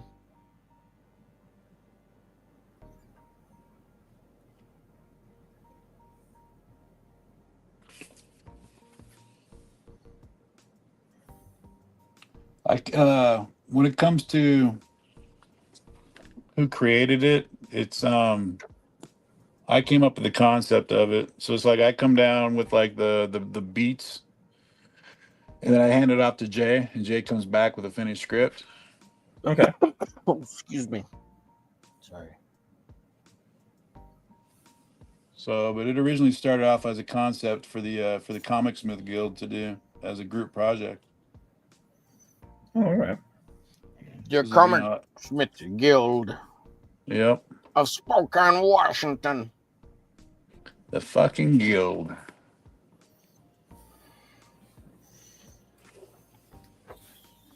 The bane of your existence at the end there. Yeah. Yeah, no skin Is it on my still back. being run by that crazy guy? No, it fell apart. They couldn't figure out how to run it. It's over. It's over. It's over. How Levi come we was the can't make any glue. money? Well, because Levi was donating his fucking prints. That's how we were making money, dumbass. They didn't grasp that concept that I was feeding the machine. Because we had this You were deal the where like moneymaker. we would show up at the stores, and we had a tip system, right? Like we'll give you a sketch, but you have to tip us. So, and at the end of the day, the tips go back into the war chest. Well, anything that was built on top of that was off of my prints. I would offer up a stack of prints, like whatever you want to pay for them, right? Tip jar. Yeah, Right. and back in the day when you can get the prints at 98 cents a pop, 90. baby. Hell Yeah. yeah. Hell It's yeah. money in the bank all day long. Yeah. Dude, Yeah. Levi, I'm so there with you because you're talking about like 10 years ago, right? My last convention I was at was 2016. I did Yeah, so almost 10 years. 14 Around that time, years. dude, I was getting prints done basically full color 11 by 17 on cardstock, nice prints for roughly like 75 cents to $1.25 depending on the day, right? Yeah. And I still have a crap load of them, so at some point I want to offload them, and I mean they're gonna be like $15 a pop, but because I They're all looked into paid getting for. stuff printed right now, and in 11 by 17 prints, like even at good places, the best price is like about $5-6. I'm like, geez, what the hell's happening? I just looked at it like a couple of weeks ago, and I'm just like, this is ridiculous. Why is it so expensive? Yeah.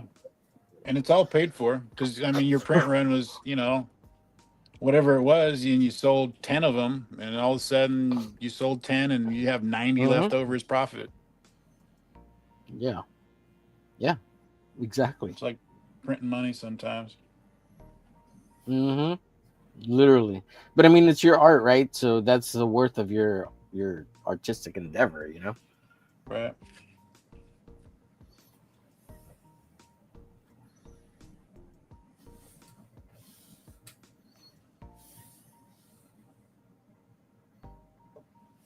So Zav, this is your first book that's come out, No. or the second. This is the second campaign that was fulfilled and put out. The first one had 3 books in it. This one had just a regular book, and then you could get a catch up here. The next one, the one that's going into campaign now, will be my third. And in all this time, have you done cons like with your book, like tabling and all that, or not yet? In conventions, you mean? Yeah. No, I did. I did a convention a while ago, back in the late '90s. I was at New York Comic Con You attended in it? Artist Alley. I had a Oh, book that was nice. coming out, and I had put together an ash can for that and some prints together for that. Cool. That sounds awesome. Yeah. And then life just catches up with you. Like I had to Right. go full time with a regular job to make ends meet and to do what I had to do. So Right. I couldn't dedicate the time to my stuff anymore. And Yeah. Life, family. Yeah. Absolutely. and Hey, now, and I didn't mean to get like be aggressive or anything. I wasn't getting my point across earlier. no, and and Levi got it. it's So not you, Omar. It's not you, but I do sometimes get frustrated. But it's the new guy thing, like, because I don't know how to I just want to explain it, make that but like clear. I I'm not do get frustrated when people talk to me like I don't know what I'm talking about. And right. it's Sorry. nothing So against you. It's it's just not. Yeah. a character flaw Yeah. I in just me. want to make sure that I It wasn't. frustrates me I didn't want because to overstep and. comics might be relatively new to me, but I've been around the industry the whole time, whether I was doing my own thing or not. I kind of keep up with the Joneses, and as far as business and crunching numbers, I do that all the time. I've done that my whole life. So Yeah, yeah, I just wanted to apologize if that was. No, it's cool. It's cool. So. Like, listen, shit happens. Well, it's because I wasn't explaining myself very well, but Levi got what I was trying to say, and I hope that. And I do get the led to some concept. understanding. I do get the Right, concept of having the inventory and having all that stuff for things you plan on doing, but you're just not at the numbers yet. I get it. It makes and sense. it's also that's stuff because the printers have it now. You're talking about a month, maybe two, to get a restock.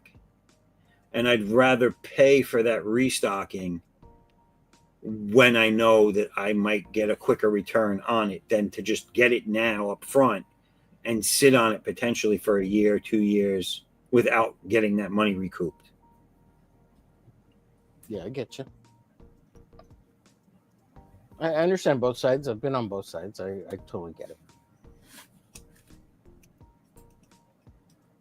Yeah, I've always been a practical person. You know what I'm saying? What I need when I need it.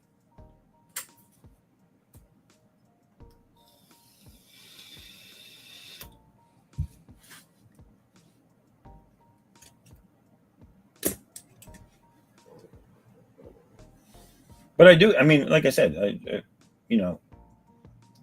again, when you're talking in business terms, there's all sorts of business models you can go for, and there's people that like to have, Eric July. He's all about stocking up the warehouse for what he will need. You know what I'm saying? Yeah. But then some people, he had a lot of excess in his campaigns. He has a lot of money in the bank, so he can afford to do that at that level. Dude, I got. But I mean, also, I got 4 duffel bags full of T-shirts that I gotta store. So yeah, I understand. But like, it's eventually like it does catch up to you too. Like eventually, it gets bam, annoying. you do have to store it. Yeah, like talking about the prints. I got a 2 boxes that weigh like 25 pounds each of prints that I need to get rid of. And like I got them cheap, but I've been storing these for like 7-8 years now. It's like I gotta get rid of these. So like at some point I'll be giving prizes away on the channel and putting them up on the website. And the thing is, it's older stuff, so I'm like, oh, how's that gonna go? And again, where you're in a situation like I said, where I can just order them and have to wait a month to get them. You know what I'm saying? And if you're talking about your convention scene, a lot more in advance when those conventions are coming up. So well, I was just curious if if there was any, if you guys were like on the Window tippity shopping. top pulse of the pricing kind of stuff. That's all I was really trying to find out. Yeah, that stuff would definitely Like I be. said, That stuff would one guy definitely telling be. me this, and it's like, what? That would definitely be a route for me if I got up to those numbers. But until I Once you need build those the fan numbers, base, yeah, right, yeah, I hear you. Absolutely. Hey guys, I'm gonna take off. all Thanks for right. having me. Yeah, cool. Omer, Hope you thanks for guys have stopping a by, great man. rest Always a of pleasure. Yeah, Yeah, man. Wait, Likewise. definitely. you want to throw Good up some seeing of you your again, cards? yeah. Levi. Sure. Throw up some of your stuff. I'll be right back. No, not that one. This is like, share, follow, and subscribe. I'm gonna do a Levi and throw away these cards here. Thanks, Haldir, even though he's not here. And go follow Throw this 'em guy away. right here. No, Where's because Haldir? you're handing them out. You know, they're throwaways. You know what I mean? Oh yeah. The comic reference, the business card. Yeah. And follow don't Omer forget on all those. to hit the bell, baby. Oh, Pop that's a not bell colored or yet. a YouTube bell. Just It's not colored yet. No, it's not. I appreciate you guys. yeah, It you is. too, man. Take it easy, man. Stuff, sir. You too. Good seeing Omer, you. always a pleasure, Good man. luck Later. on Monday. Hopefully, I'll get to see you. And, Oh, yeah. Pimping your book out over on the Hump Day show, and Haldir's been dropping the links and on the Monday shows and definitely on the Wednesday shows for your Memorial Park, and been mentioning it and bringing up the sign up. Yeah. All right, Zaf. Appreciate you, buddy. Omer, always a pleasure, my man. Peace. Later, bro. Later. Later. Good night.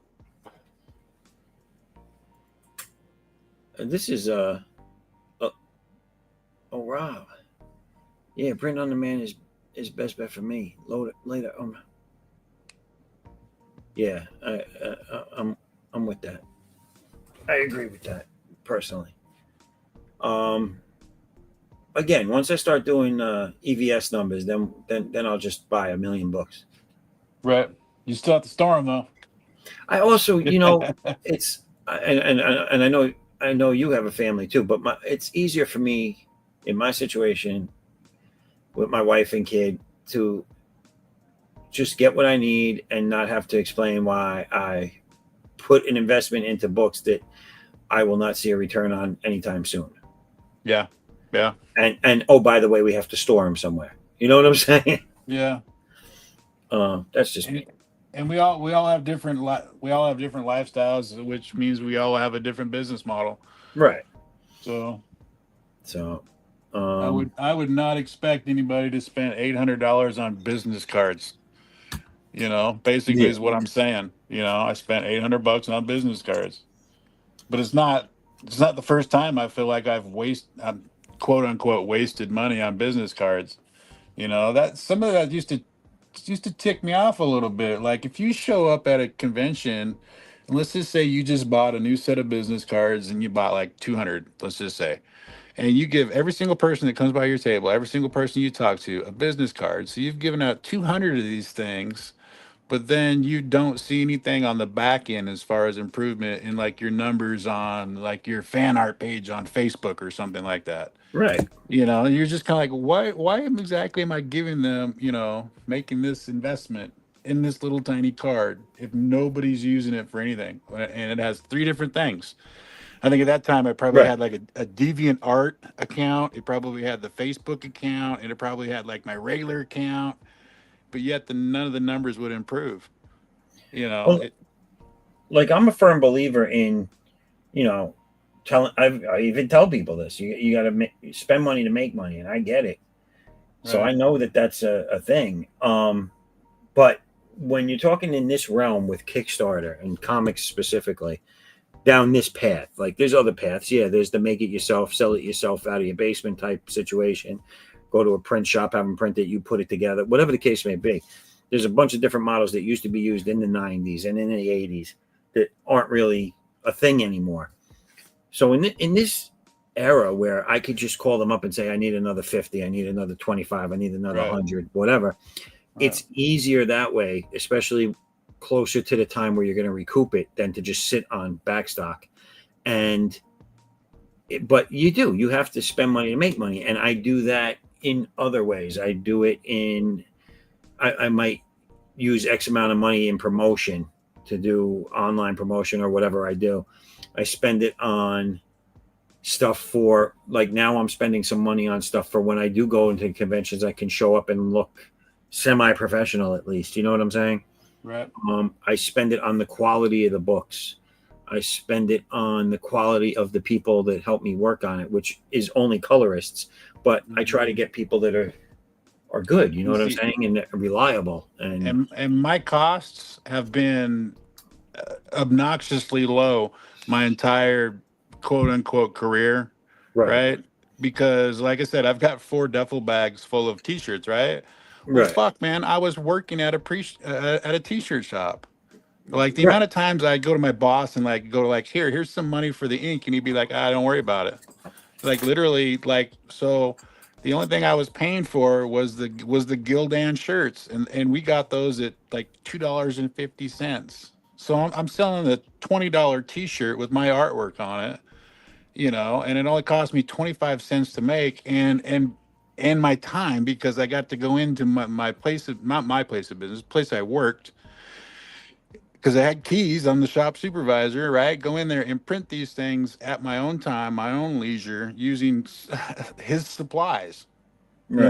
So yeah, it was sometimes it was stupid money.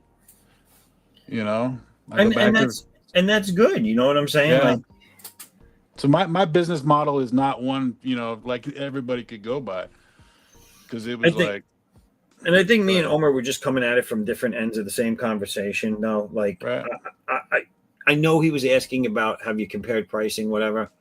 And I guess I took it to the next level with, like, I have. And I thought I answered it by saying that wasn't, the offset printing wasn't for me. And then I just went into explaining why. And I think maybe he missed that I said no initially. And this is why. But yeah, it's like, I just, I've already said it. Like, I just don't think that's something I'm into, but there are people out there that absolutely it would be better for. There's definitely people out there that it'd be better for, especially people with big numbers right out the gate. Yeah. It's not your business model. Yeah. If you got like shit, if you got to put out 1,000 books because you got 1,000 orders, hey, shit, more power to you. And yeah, you're going to benefit off all that shit. Right. I'm sorry I'm laughing, dude. I was just sitting here thinking, those duffel bags, even those were fucking free. Right. I didn't even duffel pay bags you're holding them in? Yeah, because fucking Raul's ready. I'm sorry. Is he back? Yeah, we'll see how long. Nice. Oh, that's a hell of a setup he's got going there. What's going on there? What's going on with Raul? I hear something he's going got on. graphics. Like some TV or something. Graphics now. Let's see if this audio is doing anything. Yes, we have sound. Hey, nice. Say, hey, just real quick. Am I back? Yes. Am I back? Yes. Can you hear us? Can you hear me? We can hear you. Can you hear us? Can you hear us? Can you hear me? Yes. Oh, you can't? Yeah. There you go, buddy. What's going on? You can hear us good? Oh, thank God. You know what is? You know what's going on? I was doing all this thing, trying to do all this weird stuff, and that's why I was getting kicked. I had all this stuff open. I'm gonna try to unmute like the whole computer monitor. Oh my gosh. Hello? Oh, there you go. Yes. We're here. Can you hear us? That's why. That's why I was getting kicked the whole time. Like, I was trying to set all this other stuff. Yeah, I can hear you now. I can hear you. Oh, it looks cool. Yeah.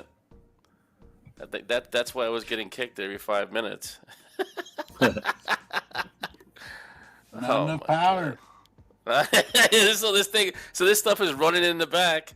all this wild stuff, and then I'm like, huh? I wasn't using that. I gotta figure out how to use it. I don't know. Oh wait, I might be able to get this OBS. Like maybe run another version of OBS where it doesn't have this on it. I'm gonna try that.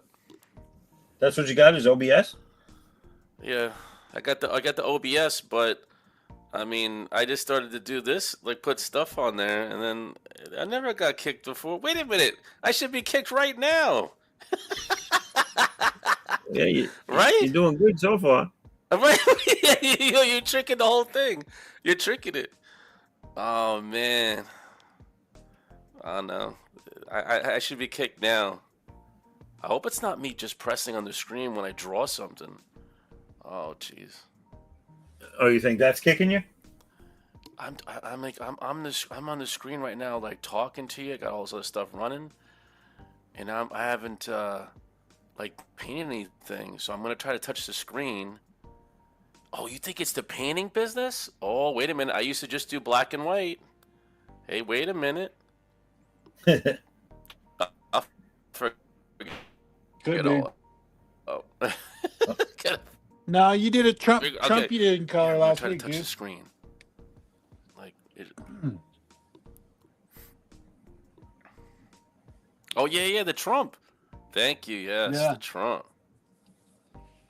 Yeah, it came out cool. So what this is, I'm doing the zombie addicts. That's what I was trying to do. It looks a little zombified. I like it. It looks cool. Yeah. Thank you. Trying to add that zombie detail flavor to it. Let's see. How did I get here? Yeah. Unbelievable, right? Like, it's okay. So I'm painting now. I'm running all this stuff, and so I'm not getting kicked. I don't understand. Hey, you know what? When I started talking on the microphone, I didn't get kicked. Like when I didn't, is when I got kicked. I don't know. I don't know what it is. Maybe it's the mic. The mic's keeping you on. While you're on this thing. I can't. Looking at Rob's comments There's something about the mic. over here where he's Which one? talking. He says the business cards have to be made out of bone, Patrick Bateman style. I seen somebody online talking about like the ultimate business card one time, and like he had it, and he kind of explained why it was the bone. Made like out of bone? holographic. Man, I forget what it was. It was like the ultimate business card. This guy had done like massive research into like how do you get somebody to take your business card and use it, and fucking I forget what made it so fucking special, but I want to say like one side of it had like a hologram on it and shit. Like it unfolded. Ooh, It I did, like that. yeah, some crazy shit. Like it wasn't just a piece of paper you handed somebody. Yeah. Yeah, you gotta make it useful. Yes, you're right. I think I've seen the same thing, and I can't remember what it was. And it was I like to thank it was- you. it was the for best my, business card world ever, they premiere said. Again. What's that, Raul? I like to thank the stream for my world premiere again. My last premiere was Carly something. What was it? It was like a Carly video game. It was like 5 in the morning. He's like, wait a minute, hold on, I'm gonna help you. I got premiere. This is like the second world premiere right now. World premiere. This is second for world premiere. What was it? Harley the video game or something like that. I can't remember what that girl's name is. Over here, weren't you doing? What was that girl's name? The Disney girl. The Disney girl. You were doing what's her name? Addie. Talking about Addie Marie? Who's that? Yeah, Addie, right? Addie. Yeah. What's that Disney? Oh, you girl's did name? world I'm not gonna premiere on Google it. Addie? I thought I could remember. No, I came talking about on a you. girl- I mean, I showed up on the show here. Yeah, you and were then here. It was like 5 in the morning, and I was streaming the video game. No, it was, what's her name? premiere. Hannah Montana. Hannah Montana. That's it. You're playing the Hannah. You I was got like, what the fuck is this? He's playing. It's Hannah Montana. Good. So thank you. This is my second world premiere, and I'm actually painting. So if I'm actually painting and I'm talking to you at the same time, I don't get it. I guess I was kind of right. I was like, you know what? I bet you this other stuff is running in the background. I didn't want to bring it on because I was afraid it was gonna like completely crash the whole time. But I know. Yeah, I was trying to leave it really basic. So I guess this is weird. Now it's not crashing. I don't get it. That's all right. Second world premiere here. Freaking Hannah Montana. But You seen it first? Man, so here? I got a daughter, right? So she was like huge into Hannah Montana. right. And then Hannah Montana turned into fucking Miley Cyrus, right? You're like, oh, Mhm. this is not a good role model. I was so Nope. happy when she found her new role model, Taylor Swift. It's like, now, fuck. Looking Still- back, it's like, what was worse, Taylor Swift or fucking? Still not Yeah. good. Still not good. But shit, I mean, at the time she was like 8, and you know, Miley had been busted smoking weed, and Smoking weed, Madonna's doing looking dope. better every day. yeah, you're like, yeah, I think you're done watching this show. Remember, that was the one the parents didn't want their daughters to watch back when we were growing up. Oh, okay. Madonna. Don't let nobody watch Madonna. Yeah, Papa don't pre. Yeah, They told you that? They told you say don't let them watch Madonna? like a Oh. bird. No, I just remember the I parents watch it. being like that. You know what I'm saying? Like, yeah, it was. Oh. Dude, my brother worked at the Coliseum here in town. He was the concession stand restocker. So he brought the the metal tubes of fucking pop and the popcorn and shit, and so he was all over the Coliseum. And I got to see any ice capades or fucking circus I wanted. But the minute Ozzy shows up with fucking Motley Crue, your parents start screaming, "Devil worshiper!" You're like, oh, you can't go see him. He worships the devil. he's a devil. Yeah. Stay away from him. He worships the devil. Foosball the devil. But my brother could go because he had to go to work. Yeah, you couldn't tell him though. Yeah. He'd come home. He's like, that was a great concert. Yeah.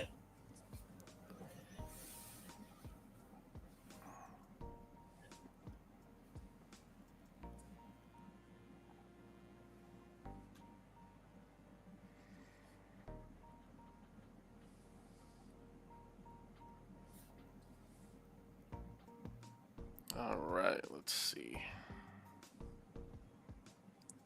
This is pretty cool. This is the next hidden chapter. The zombie. Zombie addicts. Came out really cool, man. Yeah. Well, you saw me. I was working on hard, and then everything was dropping, streaming. I was like, I'm not giving up. I'm just gonna sit here until I want to get this accomplished. You know. And I know that's the first time I'm doing this kind of stuff, so that's where it is. So I'm still new at this. I like it. That's why I didn't. Color's a little bit different out there. Yeah. You know, that's why it took me forever to get online too, because you got to come up with an idea, like something. You know, it's like, oh, these guys are on. That's cool. I don't plan it out for like a week ahead. Like, oh man, I gotta go come up with some ideas. I gotta go come up with something. I was like, oh, I'm just gonna do that. Well, this is cool. I like this. Yeah, I'd rather just do what I'm already regularly doing. That makes, you know. Well, that's why yeah, it looks nice. Yeah. I do like the shows that plan stuff out. You know, I have segments and stuff. It's just not something that I'd want to do. You know, just rather just come on and draw, right? Yeah. Well, that's why, like, for this show, that's why I said, like, I'm always going to be working on this show for something that's part of my campaign. You know what I'm saying? Yeah. Whether it's an ad, a page, a cover, It's always going to be something. Cards, something. But try and make it as productive as possible as well, And I just thought it'd be cool. Like, eventually I want it to be like have backers that go onto YouTube come and see it as well, and they can or have people that come and see it become backers because they're seeing what they're going to be getting being made. Yeah, I had a friend that did the conventions with me. This is like 10 years ago, right? And he started recording himself in time lapse doing it. Right. And I tried for the longest time. I'm like, dude, you need to bring in a laptop and show them, because he'd do sketch covers. Right. And I'm like, show them the time lapse on the sketch cover, and it'll fucking sell. Like, he was having problems like selling because he'd be like, look, I got 10 hours into this cover and you're only offering me $40. This cover's at least worth 80. I'm like, and you could show them the time lapse. Like, here you go. Here's 10 hours of it. Yeah, here's 10 hours of work. I mean, that I always thought, to me, that was something that was missing at conventions, was somebody showing you, here's my artwork, here's the artwork being made. I think to me, it's a selling point. Well, that's why I'm doing it, man. I was like, I would, what it is? It's like, I would like to see someone whose stuff I'm buying working on what I'm looking at the finished product of. Yeah. I'd like to see the process of that. And what else? The other thing that spurred me to do it was the fact that there's this whole thing nowadays where people are like, oh, you didn't do that. Oh, you didn't do that. It's like, okay, well, come on to the draw stream. You're going to see me working on all of it. Right. Because seriously, like you hear the stories about people asking to hire a penciler or colorist or whatever. Well, mostly a penciler, creator.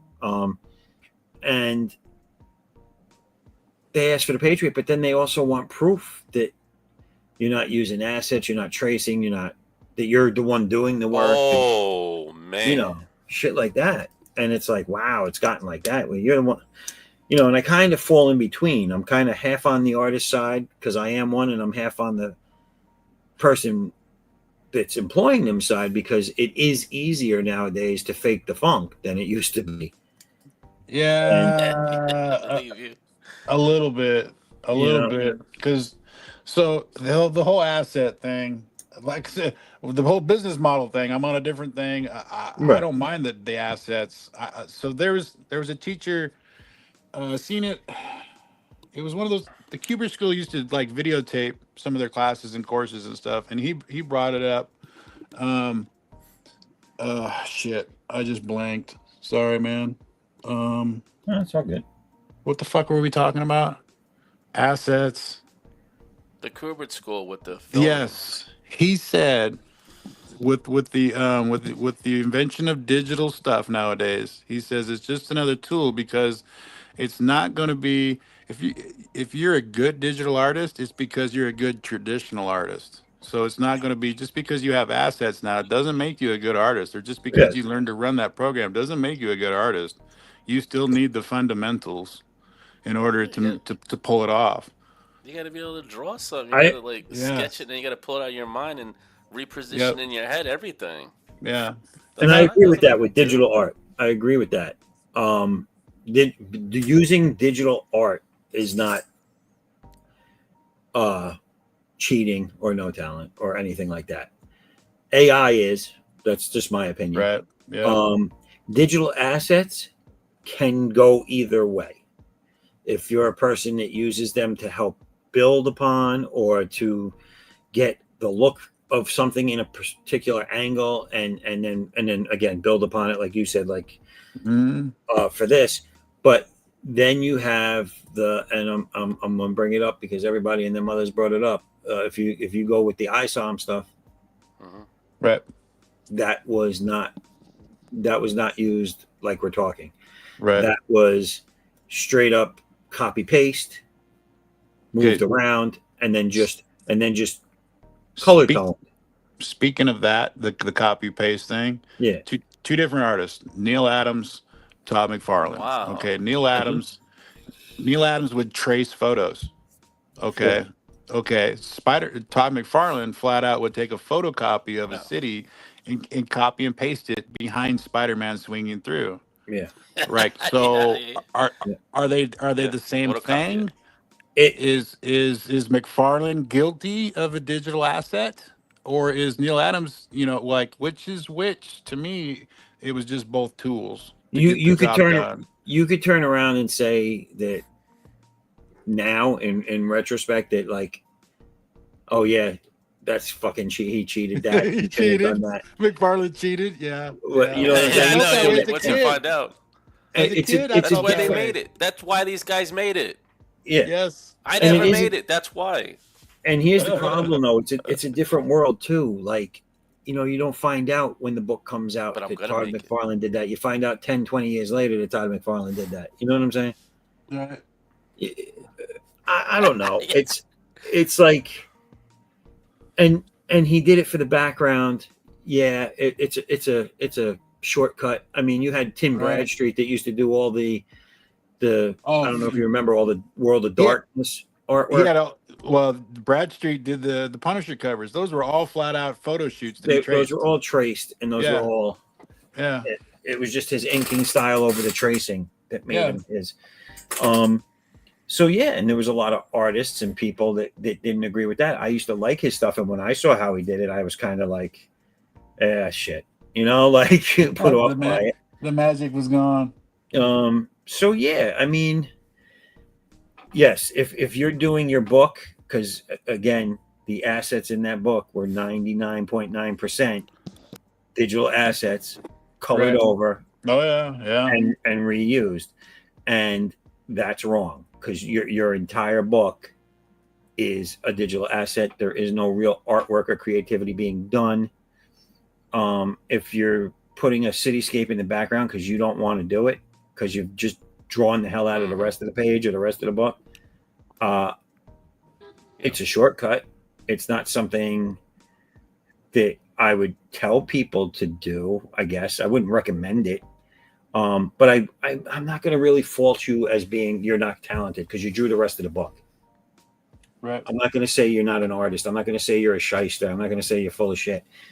When your entire book is a digital asset and nothing you did, nothing there was yours, then I can say that about it. You know what I'm saying? So, do you hold it against Cliff Richards? Have you seen Cliff Richards' stuff when he was on Buffy? When he was on what? On Buffy. Like, I've actually inked Cliff Richards on Buffy. No, I'll be honest. I never picked up Buffy. There was no fucking digital assets. Like, so I got stuck as the assistant of doing the fucking library scene because Annie didn't want to ink all those fucking books. Right. Right. And none of that was digital assets. So, I mean, so has he declined as an artist or has he just found ways to like. Well, wait, were you credited for doing the library scene? No. Dark Horse and DC does not co-credit. Yeah, so there, and now now you get into a whole nother spectrum. Like I told you earlier, that my grandfather, quote unquote, right, did some of the Saturday Evening Posts. That's kind of like the fine arts field trickling into the comics field. That's why I said at the time, the world is full of assistants. Yes. So there's a reality that hits that you want to keep from the buying public, right? And that is that. Well, let's go for the fine artists for a second. They're expected by the public and by the shows that they go to every year, and this is nowadays, not back in the day, but to have X amount of new work every year. And it is impossible for one individual to produce that much work in one single year. Right. So there are assistants. There are, especially when you're doing, I worked for a guy that did 3D art, and he was in the fine arts field, but he was technically a commercial artist. And he did 3D art. Now, if you're a person buying it, you think he did it, but he's got a series of 500. He put out 10 series of 500 this year. He has one-offs that are all originals that he's doing of other things, and like, he's one human being. That person cannot do all of this work in 1 year. There's not just one assistant either. There's like 10, 20 assistants doing different parts of it. Right. That's just reality when you get into a business model. But in our field in comics, I feel the artist, the creator, should be trying to do, if not doing all, trying to do as much of it as they humanly can without needing some sort of assistant. And if you're using the tools right, then I don't begrudge you any of the tools. But if you're using the tools to get around either not having an artist, not being an artist, or, if you're using the tools and then you're trying to sell it off as, yeah, I did this, that's wrong. That's where it's wrong. It's, use the tools as tools. Exactly that. It's a tool. It's not, hey, I did my whole comic in assets, and assets is considered a tool, so am I wrong? Well, yeah, you are. I'm sorry. That's my outlook on it.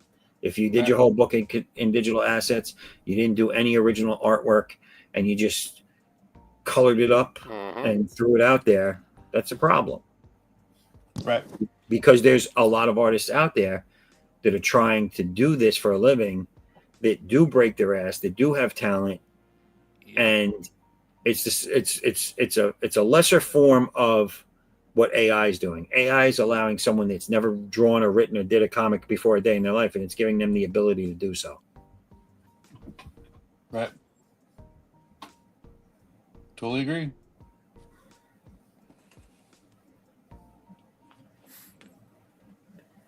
I just think if you're going to use it, I've been ignoring the chat. Rob's been on a bender over here. I was just going to say, if you're going to use a digital asset, just trace it. What?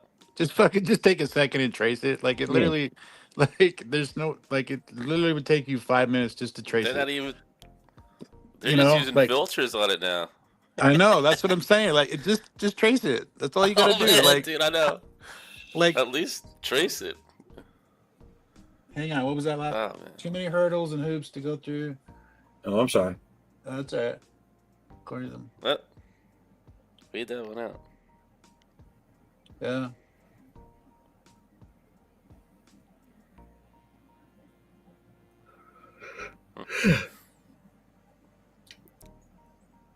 Yeah.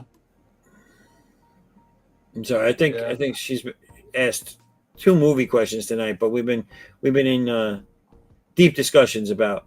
I'm in the wrong chat for her. Acres, where's she at? Do you like the Phantom movie? Yeah. I've seen it once, and that's like right when it came out. 2022. He spent $4K on comics in this indie space. This qualifies to take away from the next generation. Yeah, yes, I agree, Rob. They are. And that's a problem because. So look, like he's saying right here, the next generation of disqualifiers. So painters, right? We were just talking about Norman Rockwell. The minute there's a difference in style change once Norman Rockwell added the camera. Once a painter in the camera was invented, once that became available to the painter, there were some painters that said, well, if you shoot reference, you're not a painter. And now it's just a common tool nowadays. Right. So yeah, there's definitely, like, the next generation has to, like, if there's an adaptation of technology, they have to absorb it and learn to use it and pass it on to the next generation. There's always going to be that old guard of going, well, you're not technically, Well, but what he's saying here is he didn't question how they were doing the art because there wasn't really any different ways to do it. You did the artwork. Yeah. And now, because of all the different things that are out there, they question whether or not you have talent, or if you're doing the art yourself, or if it's just a model that you've reproduced, if it's AI. All these things are now making the people hiring you question you. Are you a real artist? Like, I want to see you do the work. And Yeah. that goes back to what I was I saying think- earlier. Why doing something like this, I feel, is a good thing, because you don't have to question it. You can come and see me do it live. Right. You know what I'm saying? I just think that it's not a new question. That's all. I just think it's an age old question of like that's something that somebody's always found a new way to get their art done faster. You know, whether or not it was like, hey, the first guy who brought on an assistant, you know, or the first guy that you know, they figured out tracing paper, or they, you know, the first time. I think it's just, you know, just the I flows agree. of I just think some of the things nowadays have crossed the line. yeah. Some of the things Yeah. that we're trying to say are a new tool or a new or a new means aren't really a means. They're something that you didn't. The artist always had a hand in doing it directly, and Right. the assistants only did when you had an art assistant helping you do your chores. It was because you had more than you could chew. You had too much of it, but you were still working every day doing it. You just couldn't do it all. Yeah. Nowadays, that's not why you would get these programs. These people are getting these programs to do all the work for them. Right. And maybe it's a small handful of people, but it's put the whole lot of us into question by the public hiring you. That's what the problem is now. It's because the abuse is there, and the people that are going to use it for evil, for lack of a better term, are out there, and they've been found out in some areas. Now everybody looking to hire an artist is going to question the artist because they don't want to be the next person to be taken. Yeah, I totally get that.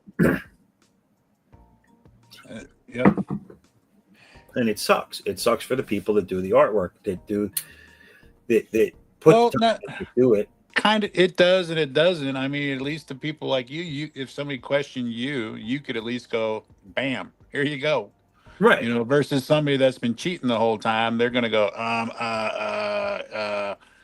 you know, can I get back to you? I gotta go warm up my computer. But I get the frustration for guys that have been doing it for 10, 20 years already, and longer. For them to be questioned, I could see that just being. Imagine. I could see that just being aggravating. You know what I'm saying? Like, yo, I've been doing this for fucking 30 years, and now I got to start proving that I'm doing it. Like, I could see their frustration in that. Now, this is something new I have to go through every time I get a job, a gig. You know, tryout pages. I hated those. Right. Sometimes you would just be like, okay, you apply for the job and I'll apply for the job. And if we both end up with the same tryout page, it's legit. But if I ended up with page 8 and you ended up with page 9, he's just looking to screw it over everybody and get free artwork. And portfolios too. Like if you go to for a portfolio thing nowadays, right? They don't want to see something you already did. They're going to give you something, tell you to do it, and come back because they're going to be of the mindset of you're showing them something that they don't know you did. That never used to be the thing back in the day. Like if you went through the trouble of showing up to somewhere with a portfolio, that was yours. You know what I'm saying? They didn't really question it. Right. But nowadays they do because everything can be done. Everything can be done digitally, and it's not the digital art that's in question. It's what you can do on a computer to submit to someone claiming it was yours, whether it be AI, whether it be just copy and pasting an asset and calling it yours, whether it's taking someone else's artwork and calling it yours. It's too easy to fudge it all today. And I get it. I get both ends of it. I get the artist's frustration, and I get the leeriness from the person buying the work or paying for it. I get it. And it sucks, but that's why work for yourself. Do your own shit. Yep. Don't worry about hiring nobody. Fuck it. Comics. We were supposed to make money in comics. Come on now. There ain't no money in comics. Yeah. I still have my mom's words of inspiration running through my head. Levi, the world doesn't need another starving artist. You should be a lawyer. Yeah. Yeah, I think I heard that too. My mother was not happy. Yep. because my father was a Let's starving be a artist. lawyer. You're right. Oh, My grandfather wasn't. My father was. And she was a little jaded on the whole art thing. So when I said, "Hey, Mom, I think I'm going to go to art school," no, you will not. She was not happy about that. She's like, "You will get a real job. Right. You got it. You ain't never gonna find no woman that wants to deal with your ass."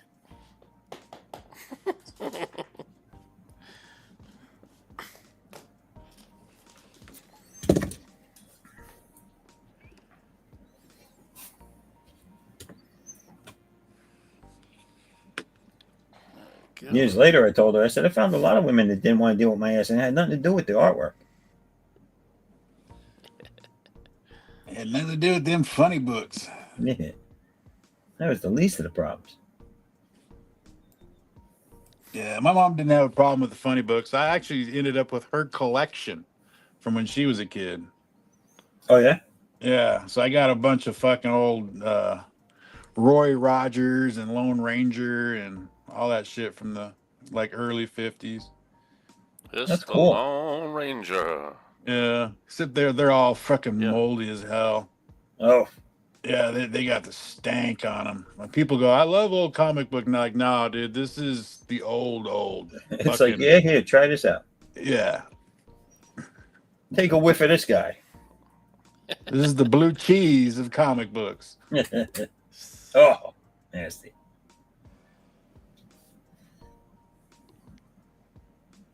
That's the from under comic books. Yeah. All right, what do we got? Oh, all right. Well, gentlemen, Jeez. I've had a great time tonight, but we are just past the 5-hour mark. Okay. I am past the 5 beer mark, and I'm gonna go around the room with you, gentlemen, before I leave. So let's start with Raul. Yeah. So, is there anything you're up to that you want to tell people about? Yes.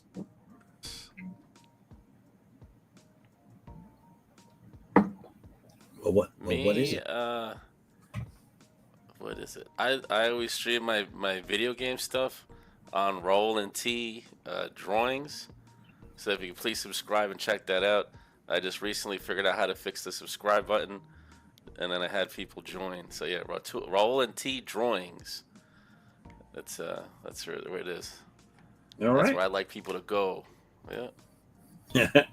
Well, go check out Raul and T drawings, and they'll see cool stuff like this. Zombie addicts. Yeah, badass. That's looking sick.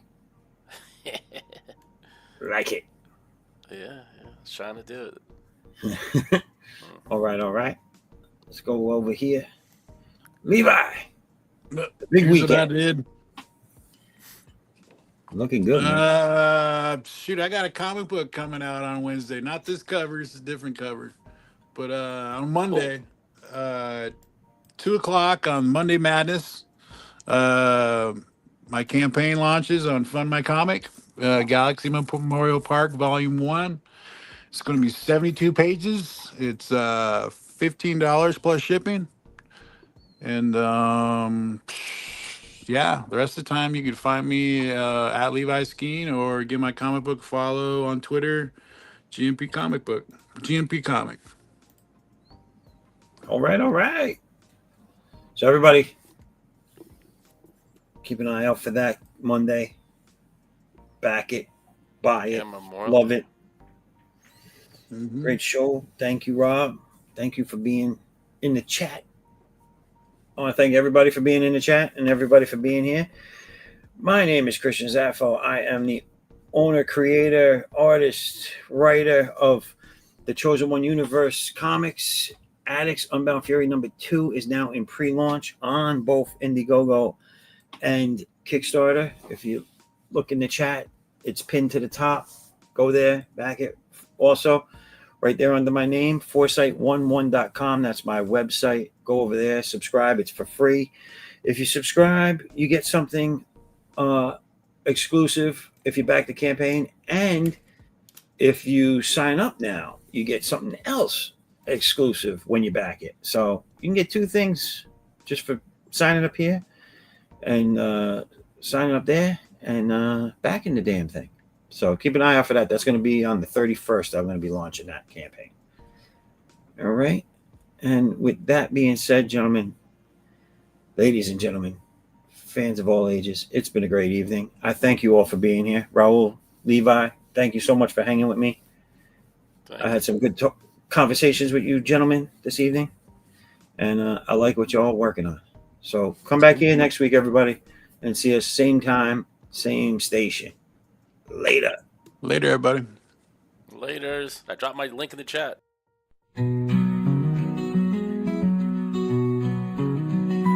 Little president in his sandbox play, build a tower, make it stay.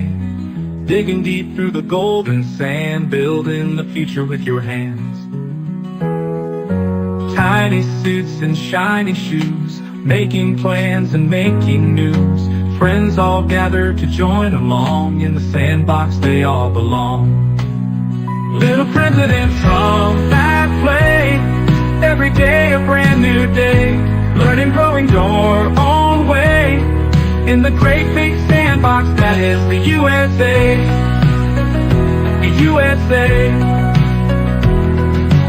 Share your dreams with everyone, sandbox fun under the sun. Big ideas taking flight, with Little Trump everything's bright. Dig a moat, build a wall, in the sandbox he stands so tall. Dreamer dream, builder build, Little Trump your heart's fulfilled. Little President Trump that play, every day a brand new day. Learning, growing your own way, in the great big sandbox that is the USA. Hooray, hooray, for the USA.